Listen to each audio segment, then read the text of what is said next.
Chapter 121. I Need a Moment of Peace. As AI Ying's roar echoed, before Qin Tianci could even respond, Long Jing stepped forward, scolding, "You old woman, can't you tell right from wrong? It's clearly this kid named Ji's fault. Why should my Tianci Gij apologize?" Tianci Gij?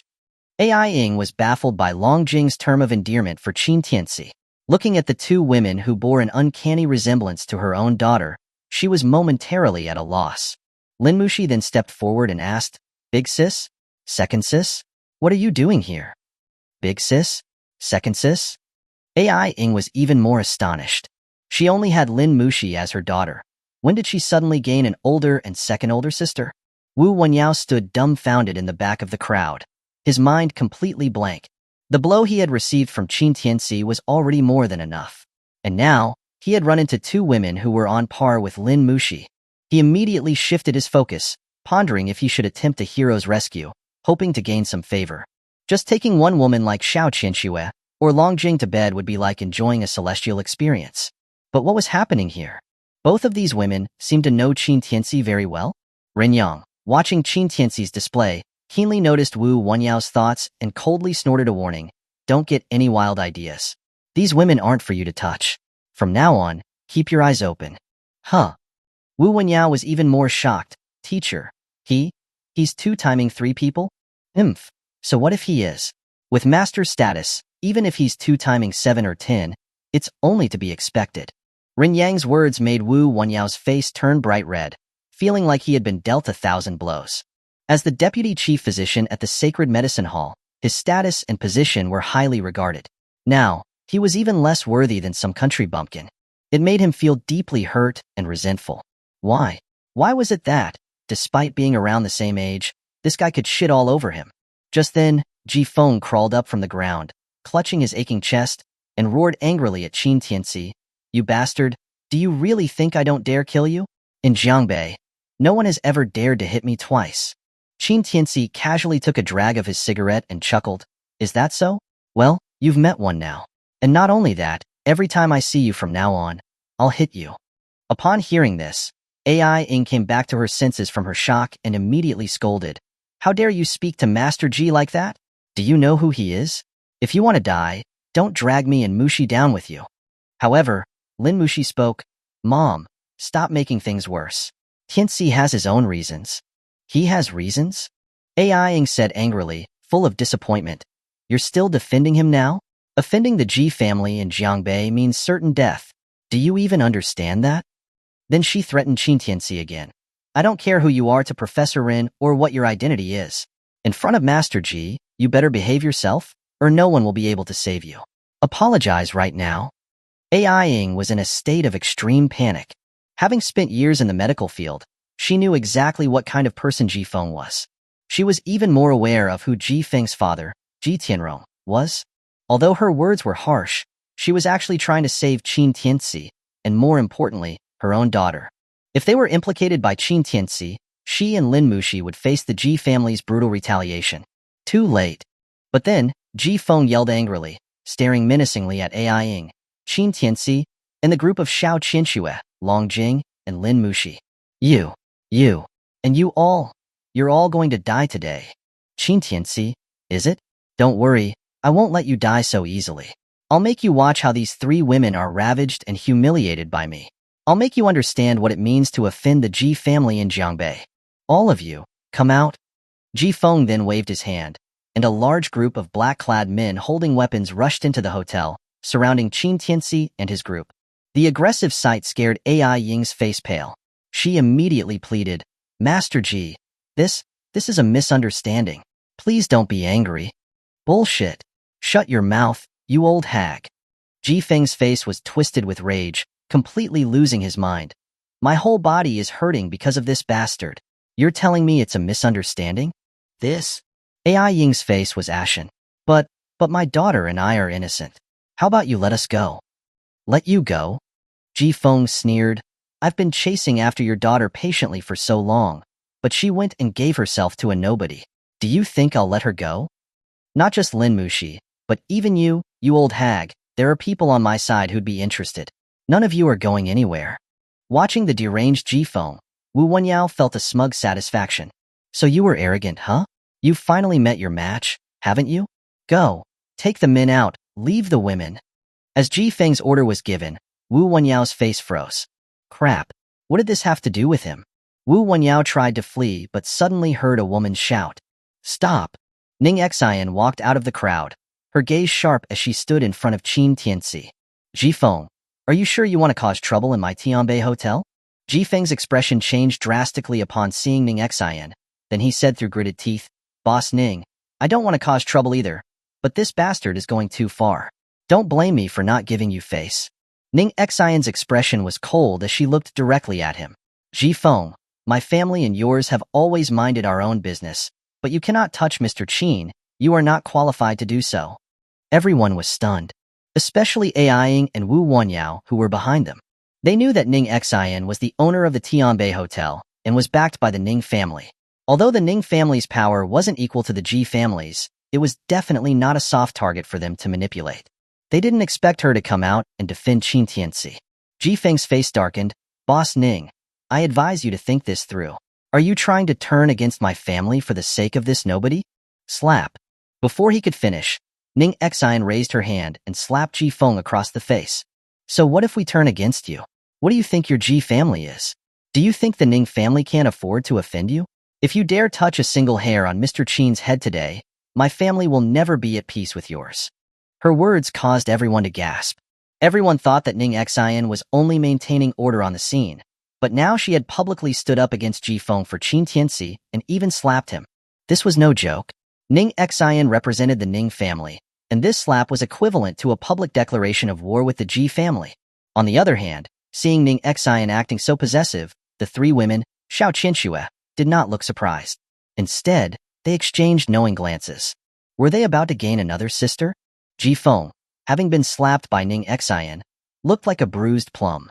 His eyes were practically spitting fire. Was the Ji family's blade dull? Or was Ji Feng not capable of killing people? How dare anyone slap him twice? But facing Ning Xian's strong aura, he calmed down and hesitated. If it was only a few women and Qin Tianci, he would have no fear. But with Ning Xian in the mix, he had to pay attention. This woman wasn't as easy to deal with as others. She was backed by the entire Ning family. Even if their strength wasn't as great as the Ji family's, they were not to be trifled with. The two stared each other down for a long time. Eventually, after weighing his options, Ji Feng glared at her fiercely. Okay, Boss Ning, if you've made this decision, don't regret it.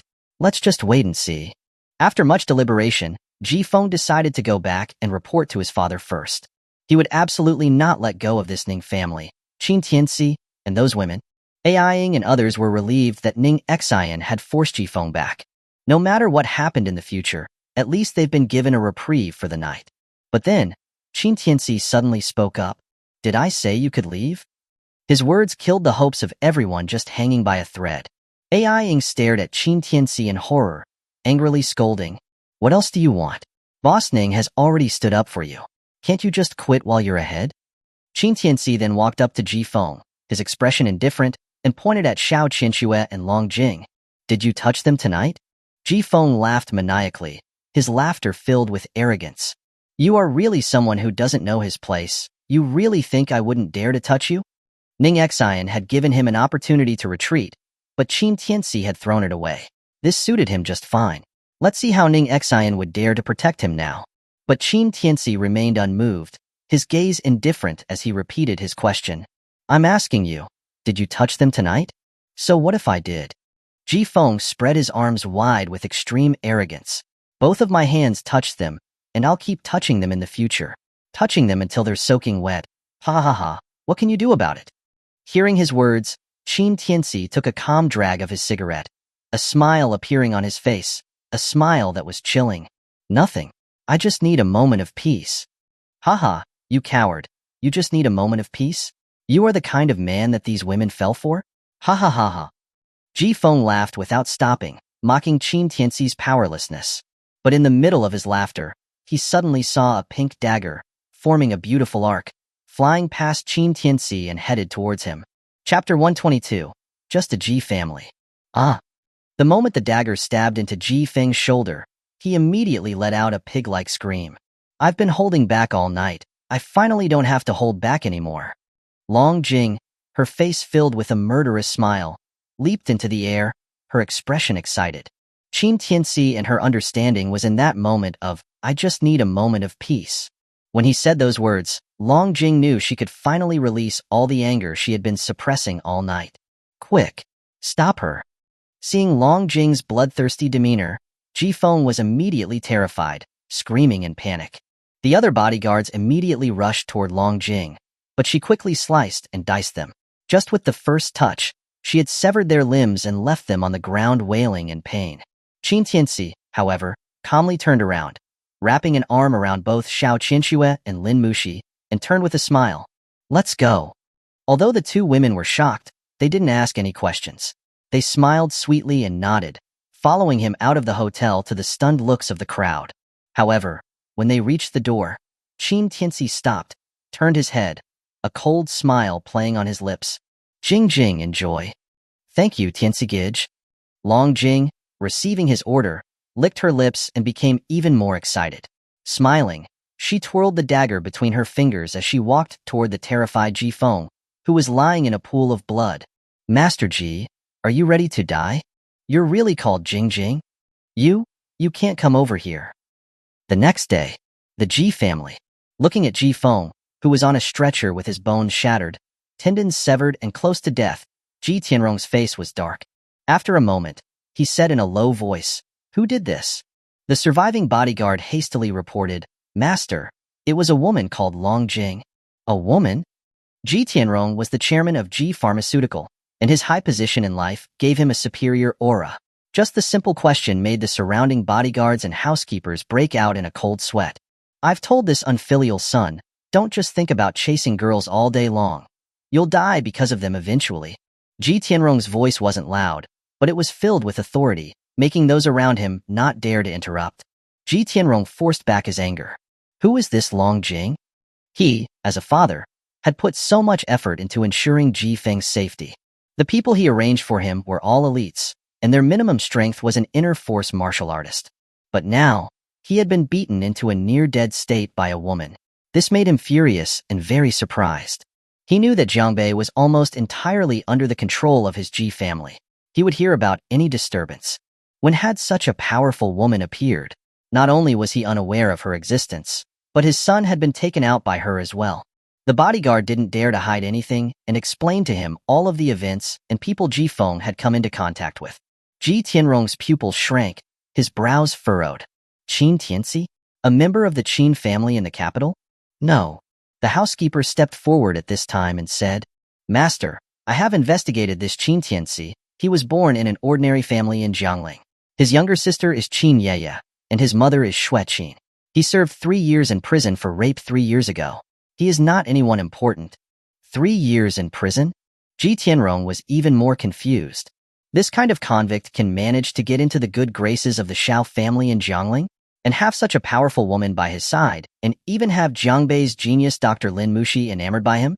Are you messing with me? The housekeeper felt ashamed. Master, this Qin Tianci really doesn't have any backing. All these 3 women met him after he got out of prison. Ji Tianrong. He couldn't understand how a man who had served 3 years in prison, and was a rapist at that, could be around 3 top-tier women and avoid the drama in their harem. Ji Tianrong was confused. Even he, a man who had influence over Jiangbei, had to keep his mistress secret. What did this Qin guy have? Was he immortal? If not, Ji Tianrong really couldn't think of any reason why these 3 women would all be willing to be with a rapist. Master, because of this Qin Tianci, Ji Shifeng has stopped their collaboration with us. They are said to be very close to the Xiao group and are ready to enter the Jiangbei medical market. In that case, I'm afraid that... The housekeeper's words brought Ji Tianrong back to reality. He remained silent for a few moments before calmly saying, Ji Shifeng is nothing. Without our Ji Pharmaceutical, what is it? The housekeeper's expression was strange. Then what about the new drug research and development? I have found someone else to develop the new drug, and it will be completed in a few days. Ji Tianrong waved his hand, interrupting him. Then looking at the extremely injured Ji Feng, the murderous intent flashed in his eyes.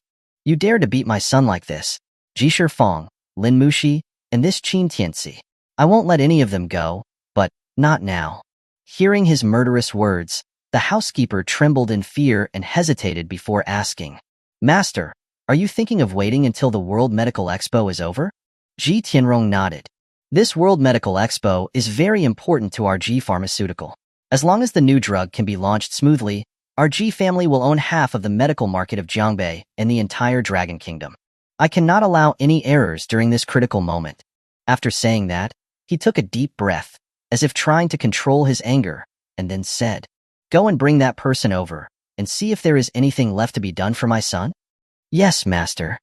The housekeeper felt that if he stayed any longer, he would be torn to pieces by Ji Tianrong. He immediately nodded. After he left, Ji Tianrong could no longer control his fury and smashed his palm on the table. The table shattered. Ji Tianrong's expression was terrifying. "Qin Tianci, Lin Mushi, just you wait. After the expo, I will make sure you die without burial ground." Meanwhile, after last night's incident, Ai Ying didn't want her daughter to stay with Qin Tianci anymore. "You stupid daughter, do you want to die with him?" Ai Ying angrily pulled on Lin Mushi, but Lin Mushi grabbed the armrest of the sofa and refused to let go. "Mom, what are you doing? Tianci was just protecting Big Sis and Second Sis. What did he do wrong?" "Ba, Big Sis? Second Sis? Why do you have to learn how to be a mistress? I must have been blind to give birth to such a shameless daughter." Ai Ying was even angrier. Yesterday, Qin Tianci did shock her. Not only did Rin Yang treat him with respect, but even Miss Ning, of the Ning family, was also very respectful towards him. But what did he do? He had 2 other women outside? Most importantly, he even told Long Jing to cripple Ji Feng. To her, this was akin to the sky collapsing. And this Qin guy crippled Ji Feng like that. Do you really think Ji Tianrong will let it go? If you follow him, you will only die. Come with me. Ai Ying was almost screaming. Her grip on Lin Mushi became stronger. I won't go." The usually well-behaved Lin Mushi was unusually rebellious this time, refusing to let go. At this moment, Qin Tianci couldn't take it anymore and spoke. "It's just the Ji family. Is it that serious?" Chapter 123. We are all willing. As Qin Tianci's voice fell, Ai Ying instantly quieted down. Her eyes widened, staring at him as if she was trying to shoot laser beams out of them. "Just a Ji family? Is it that serious?" Ai Ying's volume rose, reverberating through the entire house, directly piercing the eardrums of Qin Tianci, Long Jing, and Xiao Qianxue. "You little piece of trash. Do you even know what weight the Ji family carries in Jiangbei? Why are you looking down on them?" Qin Tianci picked at his ear and chuckled. "Because I'm Qin Tianci." "Pa." Ai Ying spat out. "You think you're hot stuff? You got nothing." Lin Mushi frowned and persuaded. "Mom, can you please stop?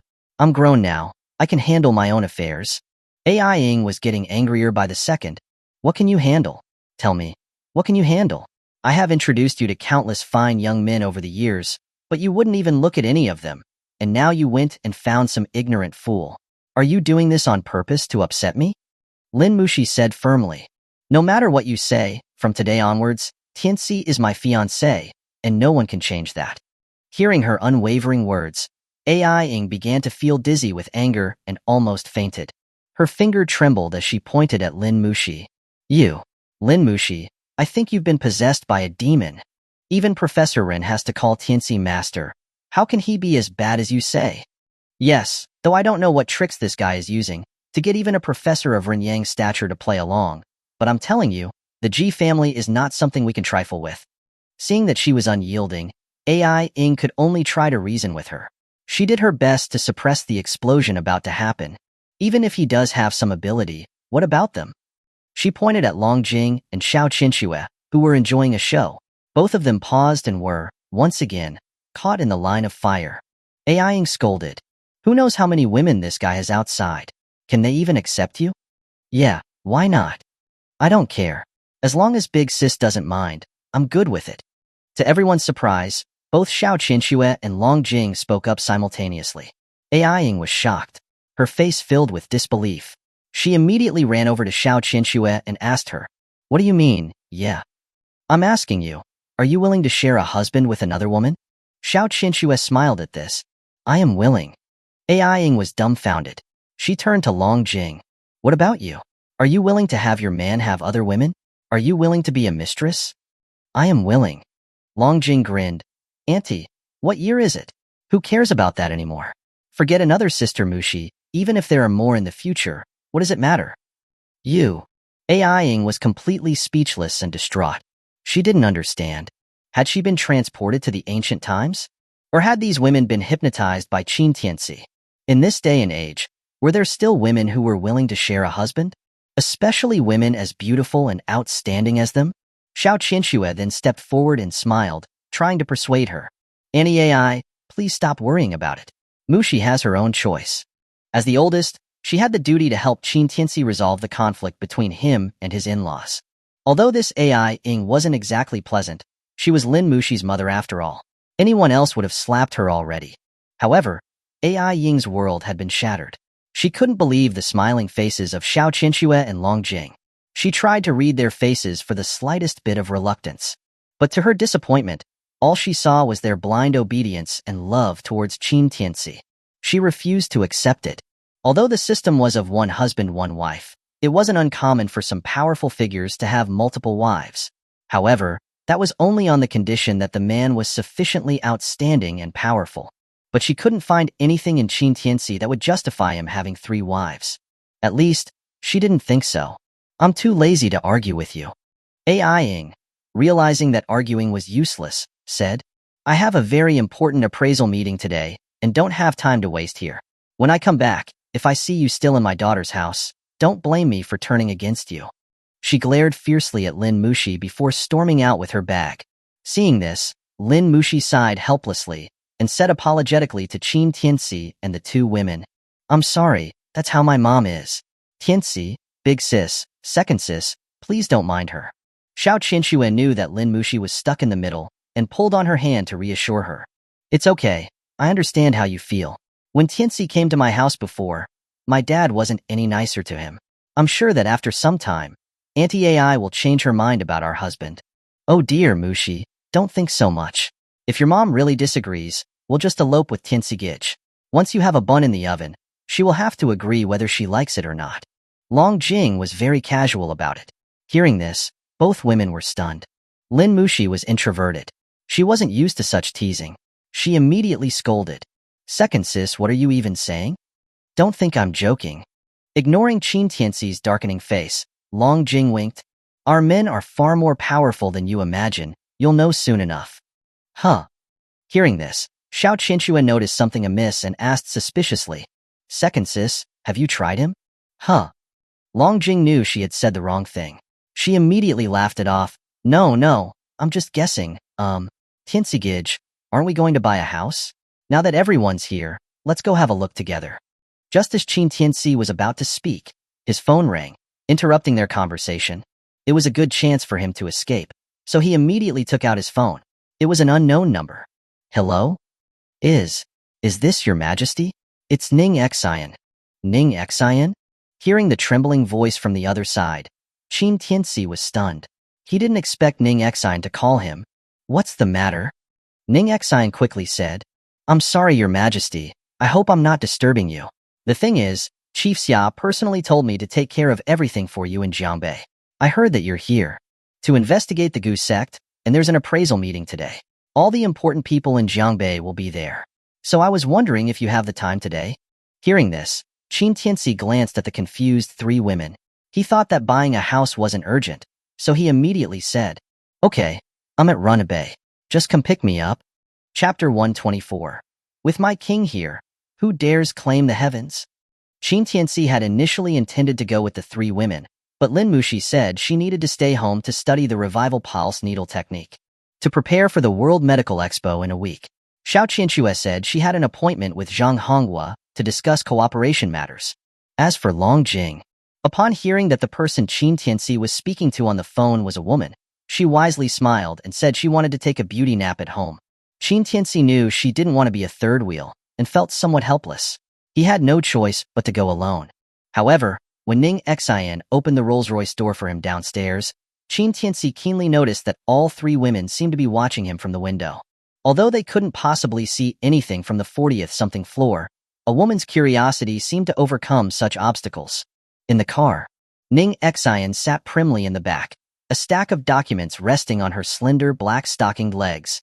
She held a portion of the information, reporting, Your Majesty, Today's appraisal meeting was created by Jiangbei's governor, Dong Shuqing, to raise funds for investigating missing persons cases. Do you want to meet him? Missing persons? Qin Tianci was sitting in the back seat drinking red wine, his brow slightly furrowed. Ning Xian nodded. You might not know, but recently, in the past year or two, there have been many missing person cases in Jiangbei. Most of those who have gone missing are children and young girls. Qin Tianci said lightly. How many cases are many cases? There were missing person cases every year in Dragon Country. However, these cases had not attracted the country's attention. The punishment for human traffickers was not severe enough either, which led to these trafficking rings becoming even more rampant. They constantly claimed they were doing so to protect women and children, but in reality, if human trafficking was designated the same crime as drug trafficking, the results would surely be much better. There are a total of more than 30,000 cases. Ning Xian said carefully. As soon as she finished speaking, she suddenly felt a chill all over her body. She saw that Qin Tianci was staring at her with a gaze like a cold blade. More than 30,000 cases? Jiangbei's total population is only over 30 million, which means that one person goes missing for every 1,000 people. Ning Xian gulped, nodding. That's right, and that's last year's data. For this year, with 6 months left, the numbers are already higher than last year's. Qin Tianci's brow furrowed tightly, his eyes showing a hint of disbelief. Although he already knew that in the years that the Jiang and Su families had been acting up, their influence had reached Jiangbei. But he didn't expect the situation in Jiangling to be insignificant compared to Jiangbei. He didn't believe that a few surviving members of the Gu sect could be so rampant, without someone pulling the strings behind the scenes. It seemed like the waters in Jiangbei were deeper than he had imagined. Thinking this, he couldn't help but scoff. The people of the Gu sect deserve to die. Looking at Qin Tianci's expression, Ning Xian felt her heart jump into her throat. Even though the person sitting in front of her was a young man in his early 20s, his aura was so strong that it was suffocating. If she wasn't sitting in the car, she would have probably already fallen to her knees. However, Qin Tianci quickly retracted his aura and asked calmly, Is the Ji family involved? Ning Xian shook her head.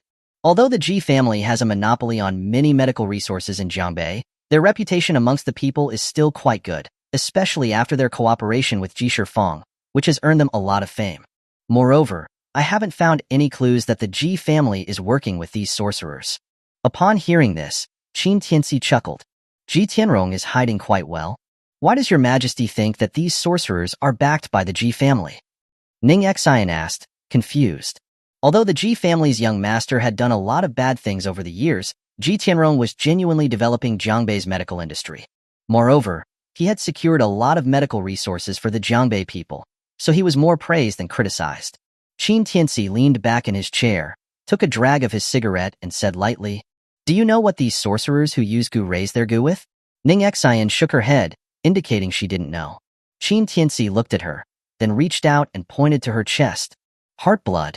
Seeing this, Ning Xian's heart jumped and her face turned a little pale. Heart blood? Qin Tianci withdrew his hand, his gaze indifferent. All the blood in the human body must pass through the heart to filter it and give it energy to function properly. Heart blood is undoubtedly the most essential blood in the human body. It's one of a kind. And to reach their goal for raising the gu, ordinary heart blood isn't enough. It must reach a certain level of purity. This method is called blood nurturing. And as for how to nurture it, here, he looked at the now slightly horrified Ning Xian and said each word clearly. It requires a large amount of herbs. And when I say a large amount, I don't mean a ton or 2 tons. I mean countless amounts of herbs. Hearing this, Ning Xian was completely dumbfounded. She had never imagined that these gu sect sorcerers' methods of raising the gu would be like this. If that were the case, as the largest medicine supplier in Jiangbei, the Ji Pharmaceutical Company couldn't just wash their hands of it. Seeing her shock, Qin Tianci took another drag of his cigarette and continued lightly. Of course, they don't just use this method. There's another way, doing something to the medicine, so that after people take it, they would feel especially comfortable. No matter what the disease is, it would be relieved, and this relief, to a certain extent, could effectively treat the disease. But similarly, this disease recovery is through nurturing purified heart blood as the cost.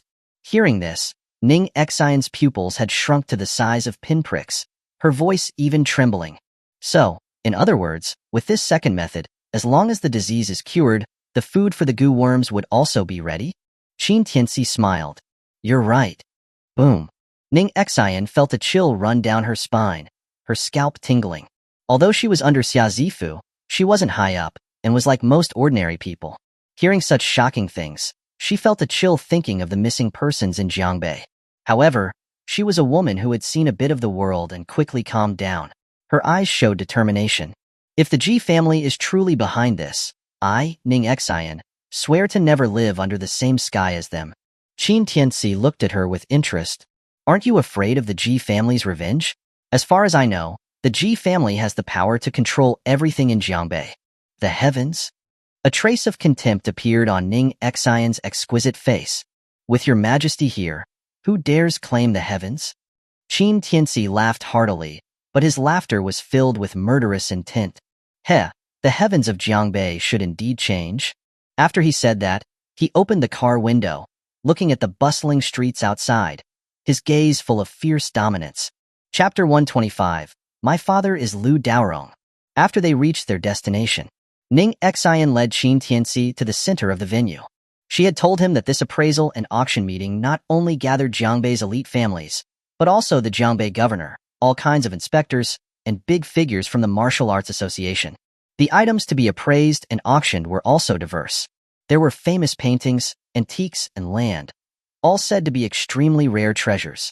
It was because Dong Shuqing used his own reputation to gather these treasures for the appraisal and auction meeting that they could raise enough funds to establish a special task force to investigate human trafficking.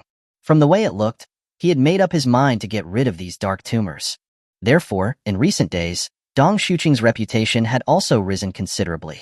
After entering the venue, Qin Tianci discovered that it was an exhibition hall converted from a circular stadium, which was very luxuriously and extravagantly decorated, and was clearly very expensive. In the center was a huge screen, with a large number of seats set up in front of it for today's appraisal meeting participants. Qin Tianci looked around and asked, Where are we sitting? Ning Xian quickly replied, Your Majesty, this is the ordinary section. We are in the VIP section.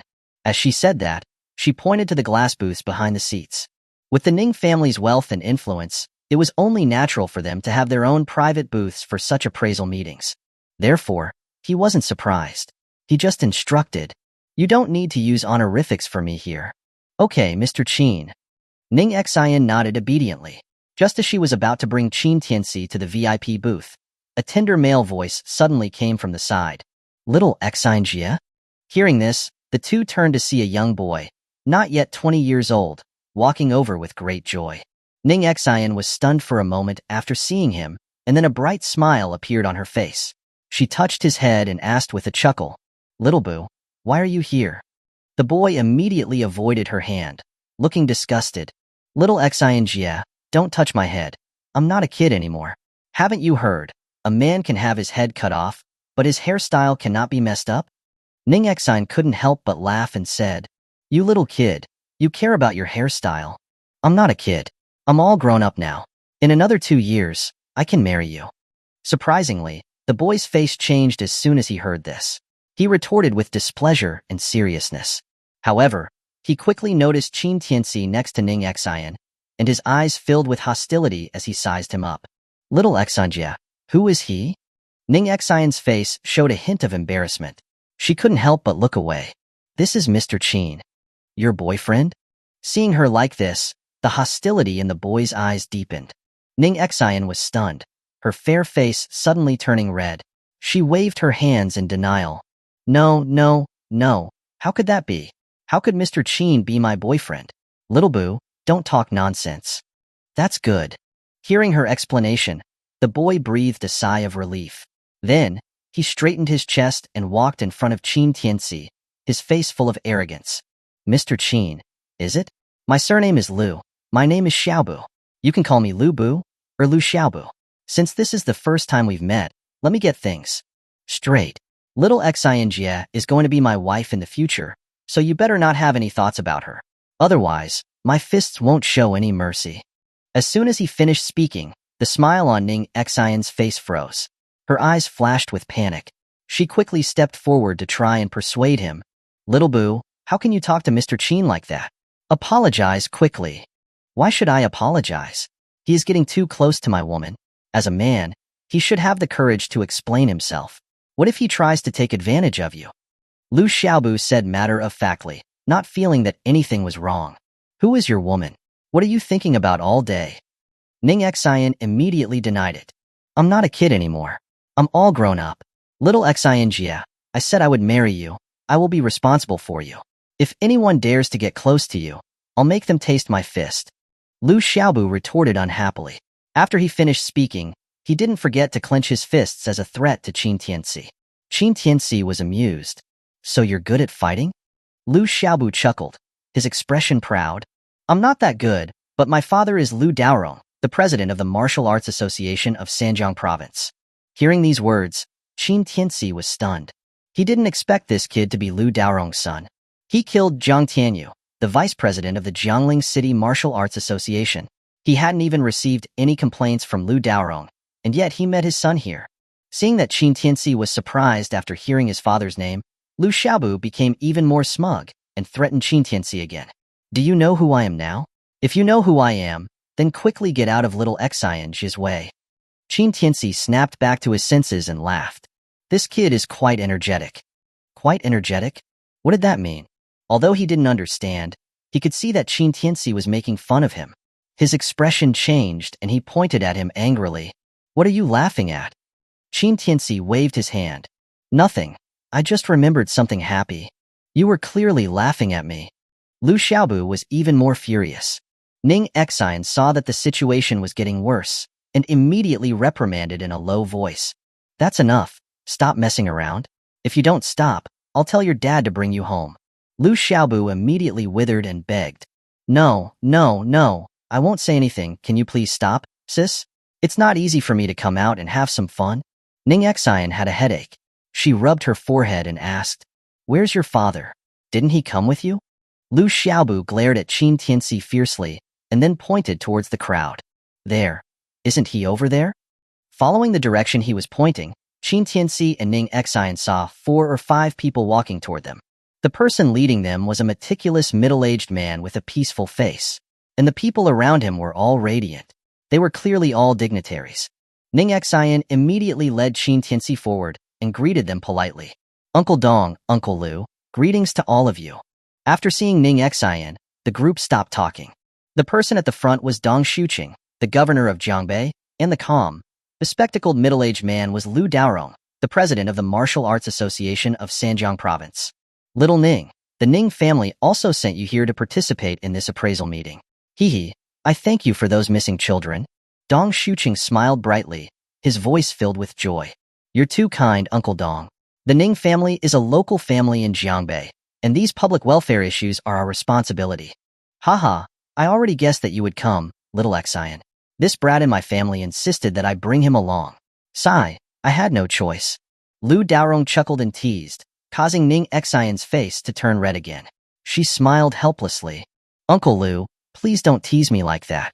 Qin Tianci stood to the side, observing them. He inadvertently noticed that although Dong Shuqing looked energetic, there was a hint of death and fatigue between his eyebrows. His energy level was completely different from Liu Daorong, who was a martial artist. Moreover, this death energy didn't come from Dong Shuqing himself. Qin Tianci narrowed his eyes. While he was contemplating, Dong Shuqing and the other elders noticed Qin Tianci next to Ning Xian. They couldn't help but ask, Little Ning, who is this? Chapter 126. Look, they're anxious. As Dong Shuqing turned the conversation to Qin Tianci, everyone else also noticed him. Seeing this, Ning Xian smiled and introduced them. This is Mr. Qin Tianci. Mr. Qin, this is Governor Dong Shuqing of Jiangbei. This is President Liu Daorong of the Martial Arts Association of Sanjiang Province. This is Uncle Feng. This is Uncle Sun. After she had finished introducing them one by one, everyone's expressions became strange. Qin Tianci? Other people might not know this name, but they weren't strangers to it. The fact that Qin Tianci had crippled Ji Feng at the Tianbei Hotel was sent to them the morning after the incident. It was difficult for them not to be familiar with this newcomer, especially Dong Shuqing, who had a strange look in his eyes after hearing the name Qin Tianci, as if he was thinking about something. On the other hand, Liu Daorong reacted first, quickly playing along with a smile. So you are Mr. Qin, it is a pleasure to finally meet you. Qin Tianci's expression was indifferent. He wasn't as respectful as the others, he just nodded slightly as a greeting. President Lu's and Governor Dong's names are well known. I have heard of you both long ago. Seeing this, the others were stunned. They knew that Dong Xuqing was the governor of Jiangbei, and Lu Daorong, although he didn't live in Jiangbei, was a well-known figure. Ordinary people didn't even have the qualifications to meet them. How could this young man be so calm? Was he unaware of their status, or was he pretending to be calm to attract other people's attention? Hey kid, do you have any manners?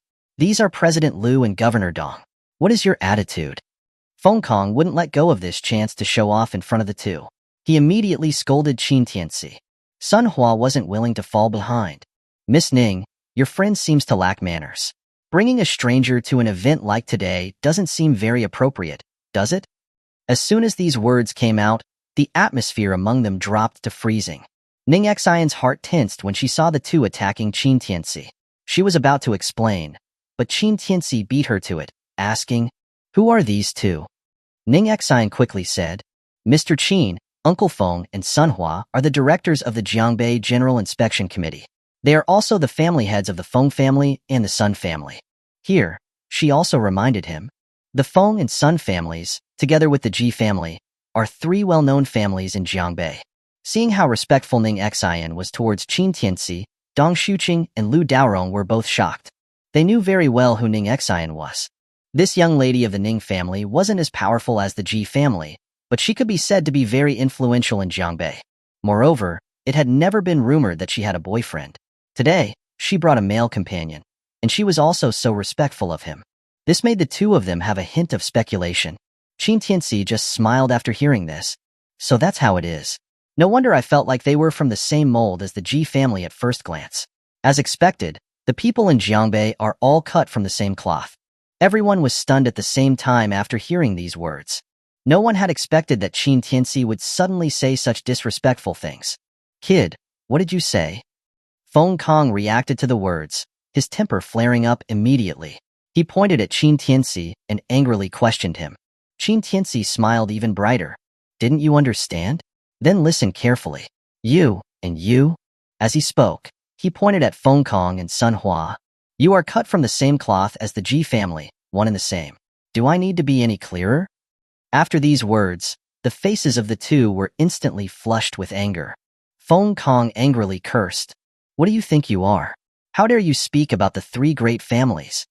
Miss Ning, what is the meaning of this? Bringing someone like this to disrupt Governor Dong's appraisal meeting? Aren't you being disrespectful? Sun Hua could still suppress his anger, but his tone was already very displeased. Ning Xian frowned slightly, saying that Qin Tianci was nothing. These two were less than nothing, right? Just as she was about to speak up, Qin Tianci pointed at them and said to Ning Xian with a smile, "Look, they're anxious." Ning Xian? Everyone? Who's anxious? Who are you saying is anxious? Say that again if you dare. Feng Kong snapped back to reality. He was so triggered by Qin Tianci's few words that he was about to attack him. However, at this moment, another voice interrupted their conversation again. What a coincidence, you're all here. Hearing this, everyone turned around. After seeing who had come, everyone's expressions changed. Mr. Ji. Greetings, Mr. Ji. After seeing Ji Tianrong walk over smiling with a glass of wine, Sun Hua and Feng Kong, who had been so furious just now, were now extremely frightened. They quickly concealed their hostility and greeted him respectfully. Even in front of Lu Daorong and Dong Xuqing, they had never been so restrained. On the other hand, after seeing Ji Tianrong, Ning Xian subconsciously moved closer to Qin Tianci and stared at him vigilantly. As long as the other party made any move, she would protect Qin Tianci's safety at all costs. However, Ji Tianrong was smiling the entire time, and there was no sense of oppression. His whole temperament was very easygoing. After getting closer, he looked at Dong Xuqing and said with a smile, "Old Dong, I have wanted to organize a charity appraisal meeting for a long time, but I didn't expect you to do it before me. You're too unfair." Listening to their conversation, they seemed to be very familiar with each other. However, Dong Xuqing just gave a forced smile and said, "If it wasn't because of the pressure from the missing persons case in Jiangbei, I wouldn't have done something like this. Tianrong, if you have the time, why don't you worry more about these issues instead of just doing superficial things?" Ji Tianrong was not angry at all after listening to his words that implied a deeper meaning. Instead, he smiled humbly. The governor is right. I will certainly follow his teachings. After saying this, he ignored Dong Shuqing and focused his attention on Qin Tianci.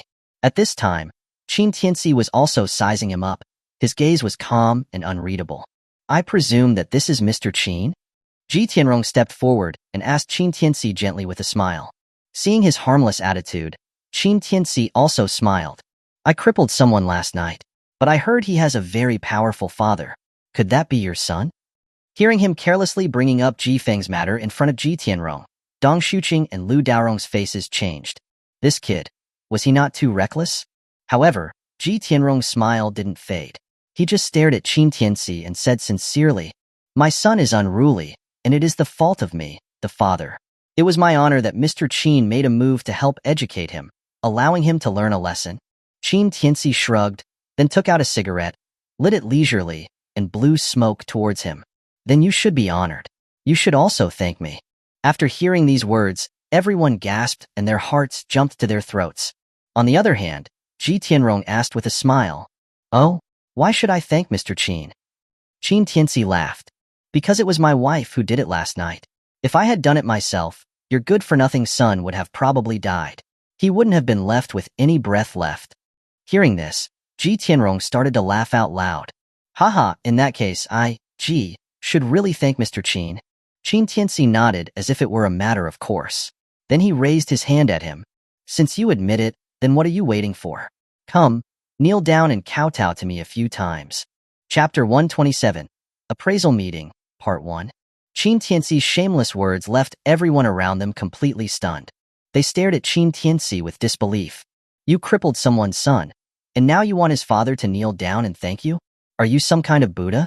Are you an incarnation of Guanyin?"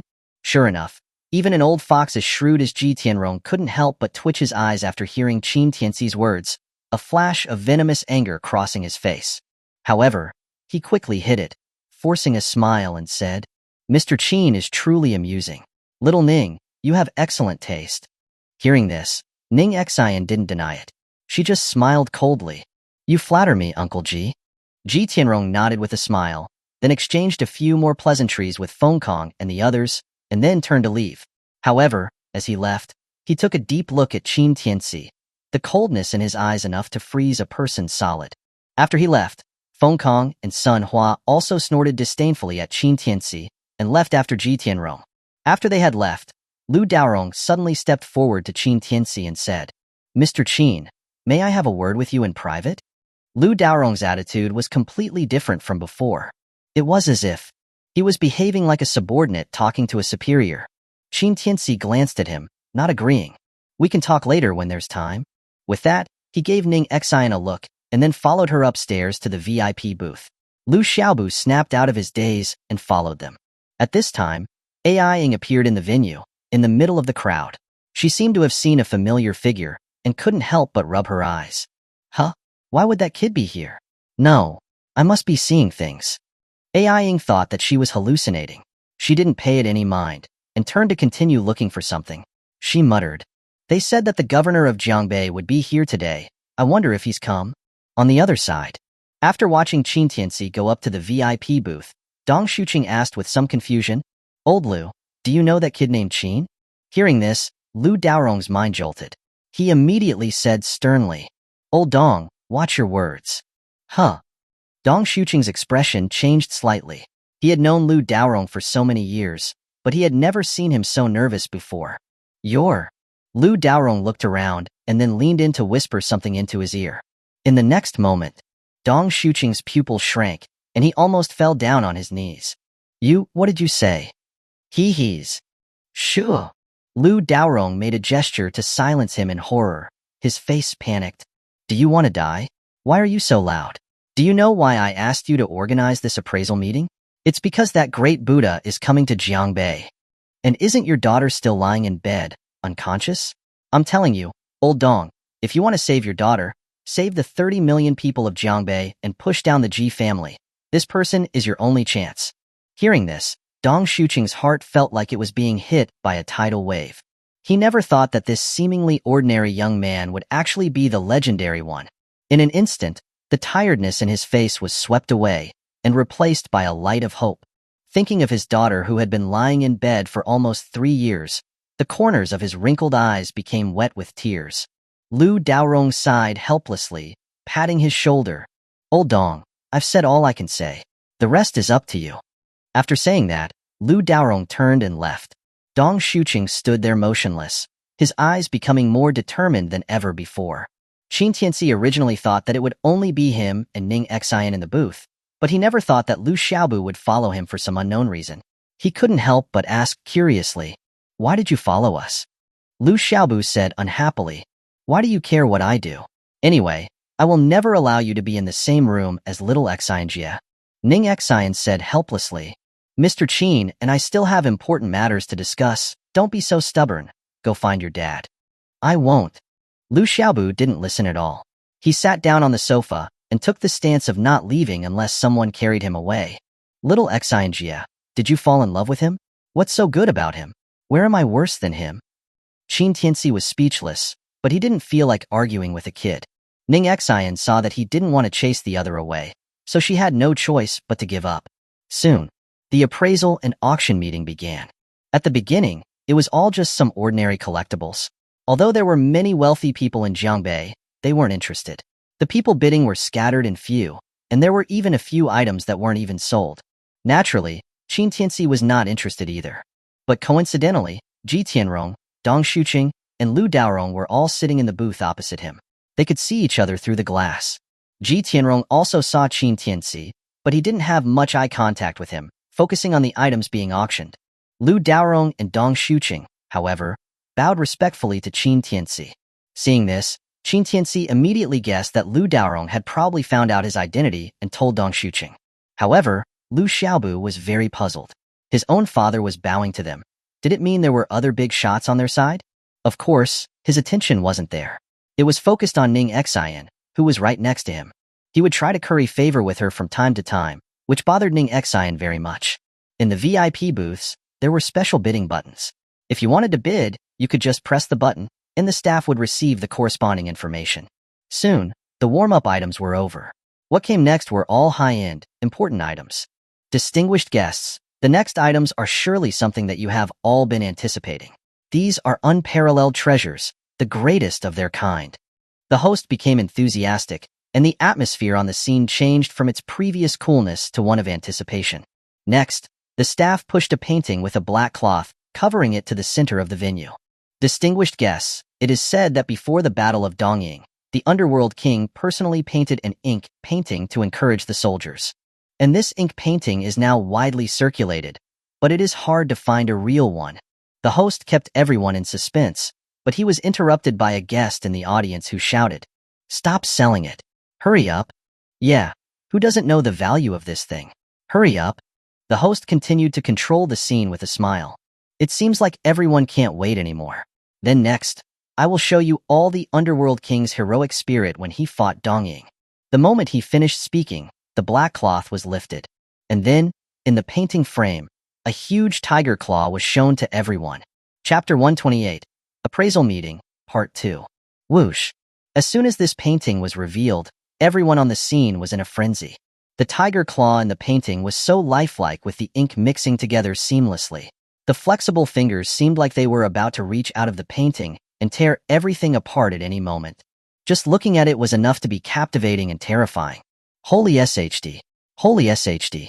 Holy SH*T. Lu Xiaobu in the booth, after seeing the painting, jumped up from the sofa, completely overturning his previous displeasure. He was now lying on the glass, his excitement visible, his eyes glowing green. "It's actually the Underworld King's tiger claw painting. I can't believe that I can see this in my lifetime. I'm so excited." Looking at his excited appearance, Qin Tianci and Ning Xian were speechless. Qin Tianci was also a little surprised. He didn't expect that he would be able to see his own work in this kind of place. He remembered the origin of this painting clearly. A year ago, he was about to go to war with Dongying on the northeast border. To boost morale, he casually drew a cat paw. That's right, a cat paw. To compare the dragon country to a cat, and to treat fighting Dongying like catching mice. It was originally just a joking ink painting, but he never thought that it would be collected by someone with intentions, and it was even framed. It was clear that if you have power and influence in this world, Even if you fart, it's the right thing to do. But he was very curious. Who exactly was collecting his cat paw painting? Distinguished guests, I believe that you all know the value of this Underworld King's tiger claw painting, so I won't waste any more time. The starting price is 50 million. Each bid must be no less than 10 million more than the previous one. Let's start. Little Xianjia. After the host finished speaking, Lu Xiaobu suddenly turned around under the astonished eyes of Ning Xian and Qin Tianci and spun around. He closed his eyes and then did a slide over to Ning Xian. He grabbed her hand and said with a smile, "Lend me some money. I want to buy it." Ning Xian? Qin Tianci? The previous arrogance on Lu Xiaobu's face had completely disappeared, replaced by the appearance of a good boy, like a younger brother begging his older sister to buy him a toy. Ning Xian was dumbfounded and laughed helplessly. "You want to buy this?" "Of course." Lu Xiaobu nodded repeatedly. "This is the Underworld King's personal work. It's 1 in a million.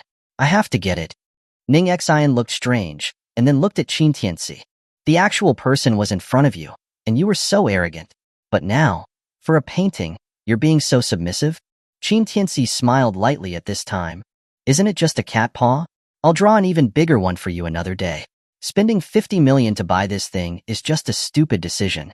"What did you say?" These words seemed to have stepped on Lu Xiaobu's tail. He immediately jumped up from the ground, glaring at Qin Tianci. "That's a tiger claw. It's the Underworld King's personal work. What kind of person are you?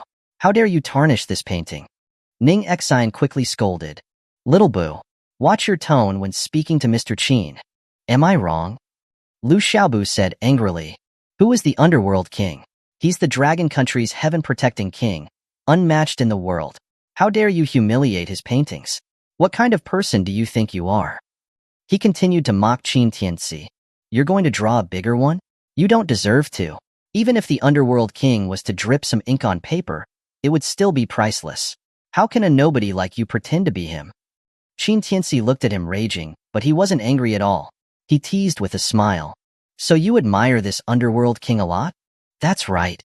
Lu Xiaobu retorted matter-of-factly, and then said proudly, "The Dragon Country's heaven-protecting king.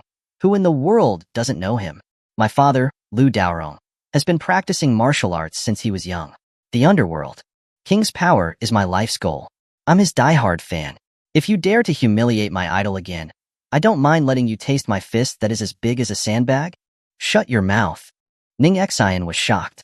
How could this kid talk so carelessly? "Who allowed you to talk to Mr. Qin like that?" "Apologize." "Me apologize to him?" Lu Xiaobu looked at Ning Xian in disbelief.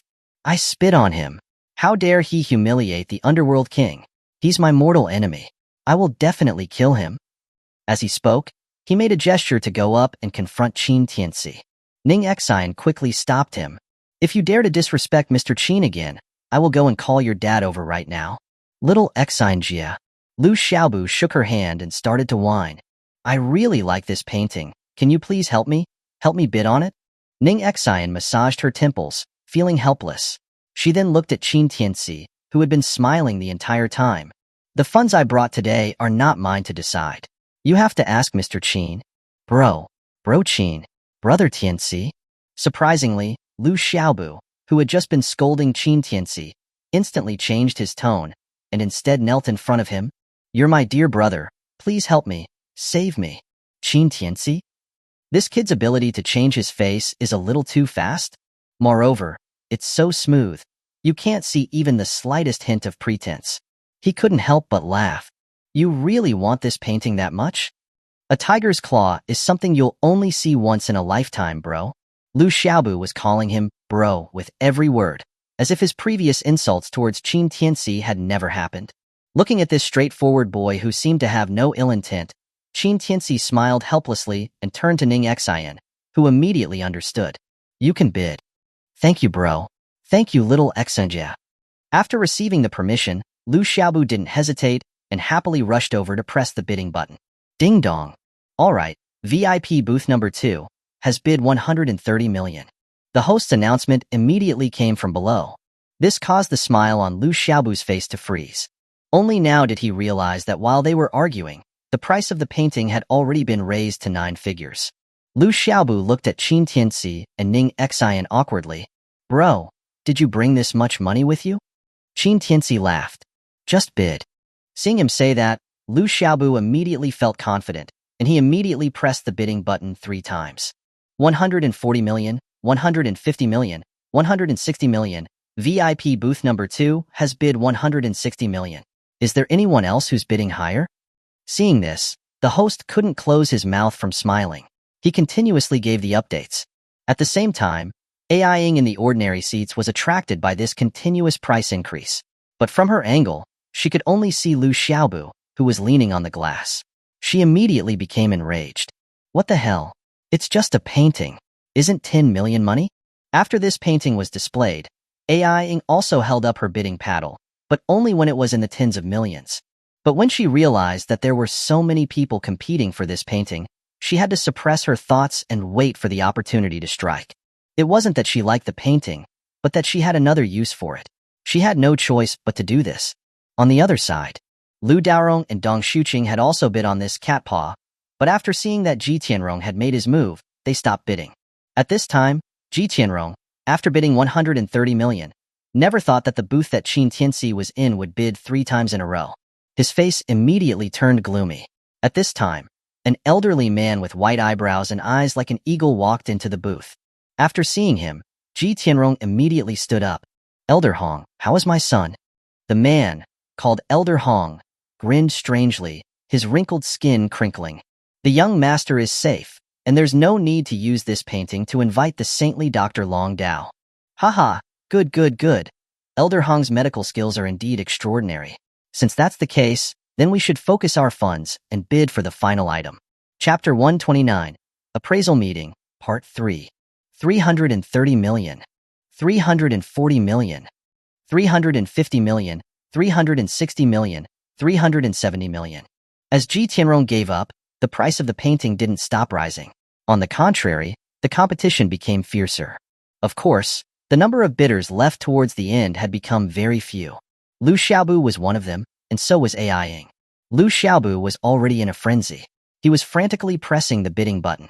He was determined to get this painting. At this time, Qin Tianci also noticed AIing in the ordinary seats and couldn't help but frown. He naturally knew that this woman had come to attend the appraisal meeting, but he didn't understand why a doctor would be so interested in his painting.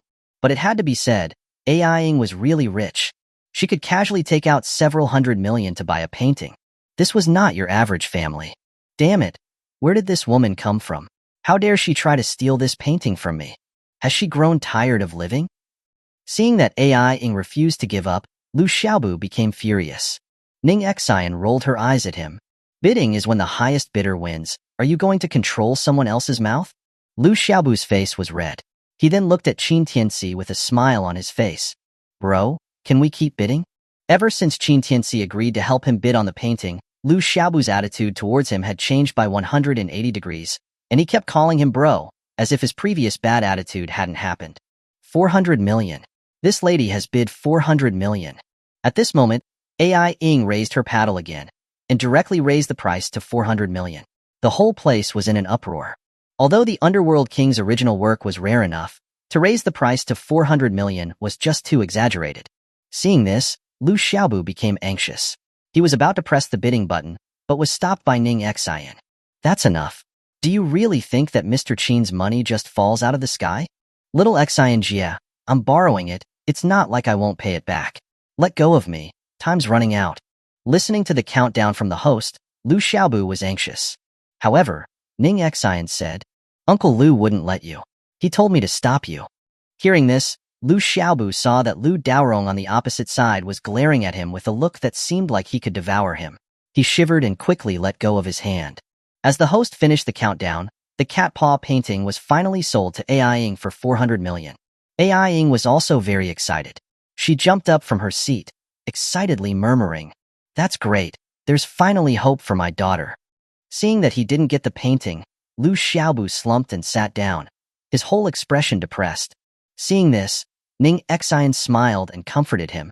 All right, don't be sad anymore.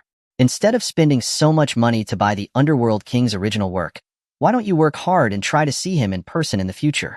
What do you say? Hearing this, Lu Xiaobu gave a bitter smile. Little Xian Jia, you think too highly of me. My father has been cultivating for decades and has not been able to see the Underworld King. How would I ever be able to see him? Ning Xian's smile deepened. She secretly glanced at Qin Tianci. The horizon is right in front of you. As long as you work hard, there's nothing you can't do. Lu Xiaobu was stunned, and then his fighting spirit reignited. You're right, little Xinjia. As long as I work hard, I will definitely be able to see the Underworld King in the future. What's just a painting? If I want to do something, I'll want to be the Underworld King's right and left hand. That would be the correct way of beating my dad. Ning Xian? Someone please explain. Is he trying to be filial or what? Qin Tianci was also a little stunned, and said with a smile, Lu Daorong is such an honest person. How did he give birth to a son like you? What did you say? Who allowed you to talk about my dad like that? Lu Xiaobu stopped being depressed and pointed at Qin Tianci. The way he flipped his face again caused them both to be dumbfounded. This kid, was he a woman? He changes his face faster than flipping a book. Naturally, Lu Xiaobu sensed their surprise. He sneered. When I was borrowing money, he was my brother. Now that I didn't buy it, I don't owe him anything. He's still my love rival. Ning Xian. Qin Tianci. Okay, so you're going to play this game, are you? You'll regret this. While the three of them were talking, the host brought out a few more collectibles. Although these items were rare and precious, they weren't exactly treasures that would be able to cause a commotion in the entire city. Therefore, they didn't cause any more ripples. After about an hour, the host spoke again. Distinguished guests, the items for our appraisal and auction meeting have now been fully displayed. Thank you for your support. It's over? Qin Tianci raised an eyebrow. From start to finish, he hadn't seen Ji Tianrong make a move. How could it be over so quickly? But soon, the host's words interrupted his thoughts. However, the next auction item is not an official auction item. It is also a bit special in nature. Please take some time to appreciate it. After speaking, a video started playing on the big screen on stage. Everyone was attracted to it. The video content was of an abandoned residential area, taken by a drone. Upon closer inspection, it could be seen that although this residential area was abandoned, just by looking at the area and the construction costs of the exterior, it was definitely a top-tier luxury residence. But what was strange was that such a luxurious residence seemed to be uninhabited. The black windows on the buildings looked like empty eye sockets. Just looking at it made people feel uncomfortable, and it made their spines tingle. Moreover, the time the video was shot was during the day, but the entire residential area gave people a very eerie feeling. Distinguished guests, you must have all heard of this C-104 lot. This land was originally built by a developer and was named Dragon's Abode. However, due to some special reasons, after this land was built, no one lived there. In the end, it was abandoned and has become a wasteland. It has been sold by the developer at a low price. The starting price is only 10 million, and every bid must be 5 million more. Before the host could finish his words, someone interrupted him from below. Who doesn't know about the Dragon's Abode? No one would bid on such an unlucky place. Forget about it. Even if you give it away for free, no one would dare to take that kind of place. Just end it already. Exactly, what kind of intentions do you have, auctioning off such an unlucky place? Listening to the accusations from everyone, a look of embarrassment appeared on the host's face. Ning Xian explained at this time to Qin Tianci by his side. It is said that this Dragon's Abode cost a lot of money to build, but later for some reason, anyone who approached it would disappear. For no reason. This is also where people go missing most often in Jiangbei. So, until now, no one dares to take this land. Hearing this, Qin Tianci narrowed his eyes slightly and stared intently at the video on the screen. However, when he saw the drone filming the very center of the residential area, his pupils suddenly shrank. This is a spirit eye? What's a spirit eye? Ning Xian asked, confused. Qin Tianci didn't explain any further. He was sure he hadn't seen it wrong. A spirit eye was actually hidden in this so-called Dragon's Abode. Immediately, a rare burning gaze appeared in his eyes. He said, Ning Xian, no matter what the cost, we must buy this land. However, as soon as he finished speaking, Ji Tianrong, who hadn't made a move for a long time, pressed the bidding button. VIP booth number 1 bids 15 million. Chapter 130. Sir, please calm down. As Ji Tianrong pressed the bidding button, Qin Tianci raised his eyebrow slightly and looked over the transparent glass. At this time, Ji Tianrong was sitting on the sofa with his legs crossed, sipping red wine, looking calmly at the Dragon's Abode being shown on the screen. and an old man, who had appeared by his side at some unknown time, caught Qin Tianci's attention. At this time, Ning Xian sensed Qin Tianci's gaze and immediately stepped forward to explain. Mr. Qin, the old man next to Ji Tianrong is a guest of the Ji family. I don't know his exact name, but I know that Ji Feng and Ji Tianrong call him Elder Hong. Elder Hong? Qin Tianci murmured, his gaze deep. He could clearly feel that this old man was not as peaceful as he appeared. The aura he exuded was repulsive. At this time, the host's voice came again. Is there anyone bidding higher? 15 million once. 15 million. Seeing this, Ning Xian pressed the bidding button next to her. VIP booth number 2 bids 20 million. Ji Tianrong frowned, and then looked at Qin Tianci's booth. His gaze met that of the latter, who was also looking in his direction. Qin Tianci. A hint of hostility flashed in his eyes. He never expected that someone would dare to fight him for this land. The C-104 lot had failed to sell more than a dozen times in the previous land auctions. Otherwise, it would not have been auctioned at this appraisal meeting, and the starting price would not have been as low as 10 million. Ji Tianrong had been waiting for this opportunity. He never expected that just as he made a move, someone would raise the price, and the person raising the price was the kid who had crippled his son. Immediately, a trace of anger rose in Ji Tianrong's heart. Seeing this, Elder Hong also looked at Qin Tianci, a trace of contempt in his eyebrows, and said with a strange smile, "It seems like someone else is also eyeing this land. Master Ji, are you confident?" Ji Tianrong snorted coldly, his face gloomy. "No one has ever dared to steal something from my Ji family. He doesn't know his own limits." After he finished speaking, he pressed the bidding button again. 25 million. The guest in VIP booth number 1 has bid 25 million. Seeing this, Ning Xian turned around and looked at Qin Tianci. "Mr. Qin, it seems like the Ji family will not give up on this land so easily. Should we go along with them?" Qin Tianci said lightly, "I said that no matter the cost, we must get this land. There's no need to add 5 or 10 million at a time. Let's go with the sky lanterns." As soon as he said this, Ning Xian and Lu Xiaobu next to her were stunned. "Sky lanterns? Are you serious?" Lu Xiaobu said in shock. "What were you thinking? You didn't want to use the sky lanterns for the Underworld King's painting, but now you want to use them for a piece of junk land? Are you crazy?" Qin Tianci smiled lightly. "It's just a painting. I can draw another one whenever I want. But if I don't buy this piece of land, this opportunity will be gone." "He's crazy. He's really crazy." Lu Xiaobu couldn't believe it. As a person who grew up in Jiangbei, how could he not have heard of how cursed the dragon's abode lot was? In his opinion, it was not worth spending so much money for such a piece of junk land. However, Ning Xian did not hesitate. She then made a call to the on-site staff.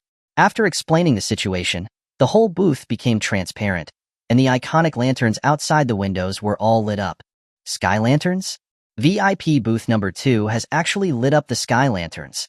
Seeing that they had lit the sky lanterns, the host's face also became extremely excited. He shouted into the microphone, 50 million. The C-104 land has entered the sky lantern bidding phase. Every bid must double the existing price. Whoosh. Everyone on the scene was shocked by this sudden turn of events. The rules of sky lantern bidding weren't adding prices, but doubling the price.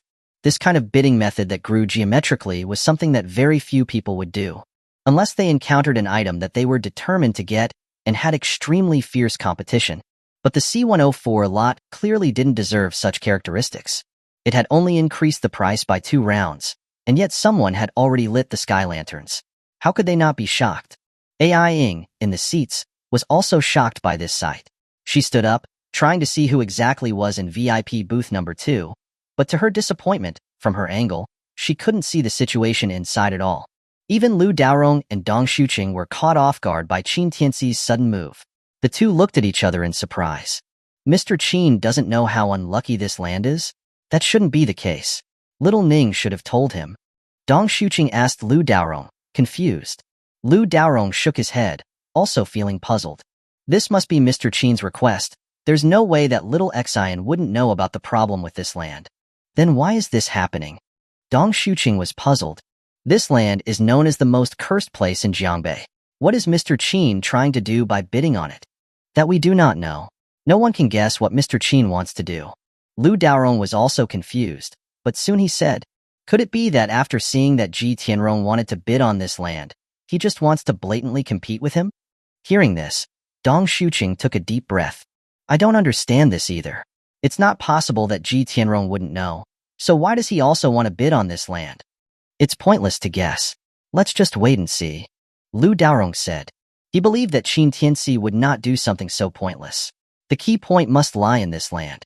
If Ji Tianrong continues to pressure us, we must fully support Mr. Qin. Okay. Dong Shuqing agreed without any hesitation. At this time, Ji Tianrong, after seeing that Qin Tianci had lit the sky lanterns, suddenly stood up from his seat, his expression gradually becoming ferocious. Sky lanterns? Has this kid gone mad? He actually lit the sky lanterns for this land? At this time, Elder Hong's face was also solemn. Master Ji, no matter what the cost, we must get this land. The sect master has given us a strict order. Of course I know that. Ji Tianrong shouted coldly, his eyes fierce, staring intently at VIP booth number 2. After thinking for a while, he pressed the bidding button. VIP booth number 1 bids 100 million. Is there anyone bidding higher? Qin Tianci smiled. Continue. Ning Xian nodded and continued bidding. VIP booth number 2 bids 200 million. VIP booth number 1 bids 400 million. VIP booth number 2 bids 800 million. Booth 1 bids 1.6 billion. Listening to the increasingly passionate voice of the host, the people on the scene were in an uproar. No one expected that the sky lanterns had only been lit for less than 5 minutes, and yet the price of this land had already been raised to 1.6 billion. At this moment, the entire appraisal meeting had become a battle between Qin Tianci and Ji Tianrong. To bid now would be 3.2 billion, and the next bid would be 6.4 billion. Everyone in the room didn't dare to breathe loudly. No one dared to interfere, afraid that a single bid from them would leave them hanging and with no way to retreat. Ji Tianrong was also breathing heavily, his eyes bloodshot as he stared at VIP booth number 2, waiting for his next move. Just as Ning Xian was planning to increase the price, she was stopped by Qin Tianci. Just as Ning Xian and Lu Xiaobu thought he was going to give up, Qin Tianci slowly stood up and frantically pressed the bidding button. VIP booth number 2 bids 3.2 billion, 6.4 billion, 12.8 billion, 25.6 billion. Sir, please calm down. Chapter 131. I'm not some sucker. The sudden turn of events threw even the host into a temporary panic. The guests below the stage were all visibly shocked, their faces displaying sheer terror. Who could have imagined that the formidable person in suite number 2 would raise the price of the land to over 20 billion in one fell swoop? These weren't just numbers they were throwing around. It was cold, hard cash. Ning Xian and Lu Xiaobu were utterly stunned by Qin Tianci's actions. Lu Xiaobu was clutching his head, his terror reaching its peak. You're insane. Who told you to bid like that? Another raise, and it'll be over 50 billion. Ning Xian was just as bewildered by Qin Tianci's reckless bidding. Although she knew deep down that 200 billion or even 2 trillion wouldn't mean much to the man in front of her, she had never witnessed such a method of bidding in her entire life. Damn beast. Ji Tianrong could no longer contain his rage. He slammed his wine glass on the floor, his eyes filled with a sinister glint, his anger at its boiling point. He never expected that a piece of land no one wanted would be pushed to such an unprecedented high by this brat. Even when the original developers acquired the land from the government, it was only around 1 billion or so. Hong Lao, standing beside him, looked at Qin Tianci's insane bidding, his face turning exceptionally grim. After a moment's hesitation, he asked, Master Ji, another bid, and it'll be over 50 billion. Do we even have that much capital prepared? Ji Tianrong was livid. The funds are sufficient, but what if the brat raises it again?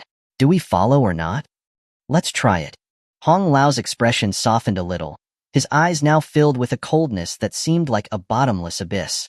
If this brat is determined to make trouble for us, then we'll have to resort to other methods. Hearing this, Ji Tianrong made his decision. He gazed coldly at Qin Tianci opposite him and pressed the bidding button again. 51.2 billion. Suite 1 has bid 51.2 billion. The host's voice trembled with excitement as he saw the light illuminate. The total amount of the bids today was directly tied to his commission. He had thought the painting earlier was the highlight of his career, but he had no idea the real drama was this piece of land. However, before the crowd could even gasp, or the host could calm down, the light from suite number 2 lit up again. 1,000, 1,024 billion? The host felt like his brain was about to explode. He was nearly passing out. But in order to maintain his professionalism, he stuttered. Sweet 2 has bid 1,024 billion. Is there anyone who is willing to bid higher? Boom. The place went absolutely wild. AI Ing looked on in utter disbelief. She couldn't comprehend who in Jiangbei had such enormous cash flow to compete against the Ji family like this. She knew that if you failed to pay after bidding, the consequences were extremely serious. This was no child's play. Even Lu Daorong and Dong Shuqing were completely stunned. Lao Lu, is Mr. Qin serious? A cursed piece of land like this. He actually bid over 1 trillion.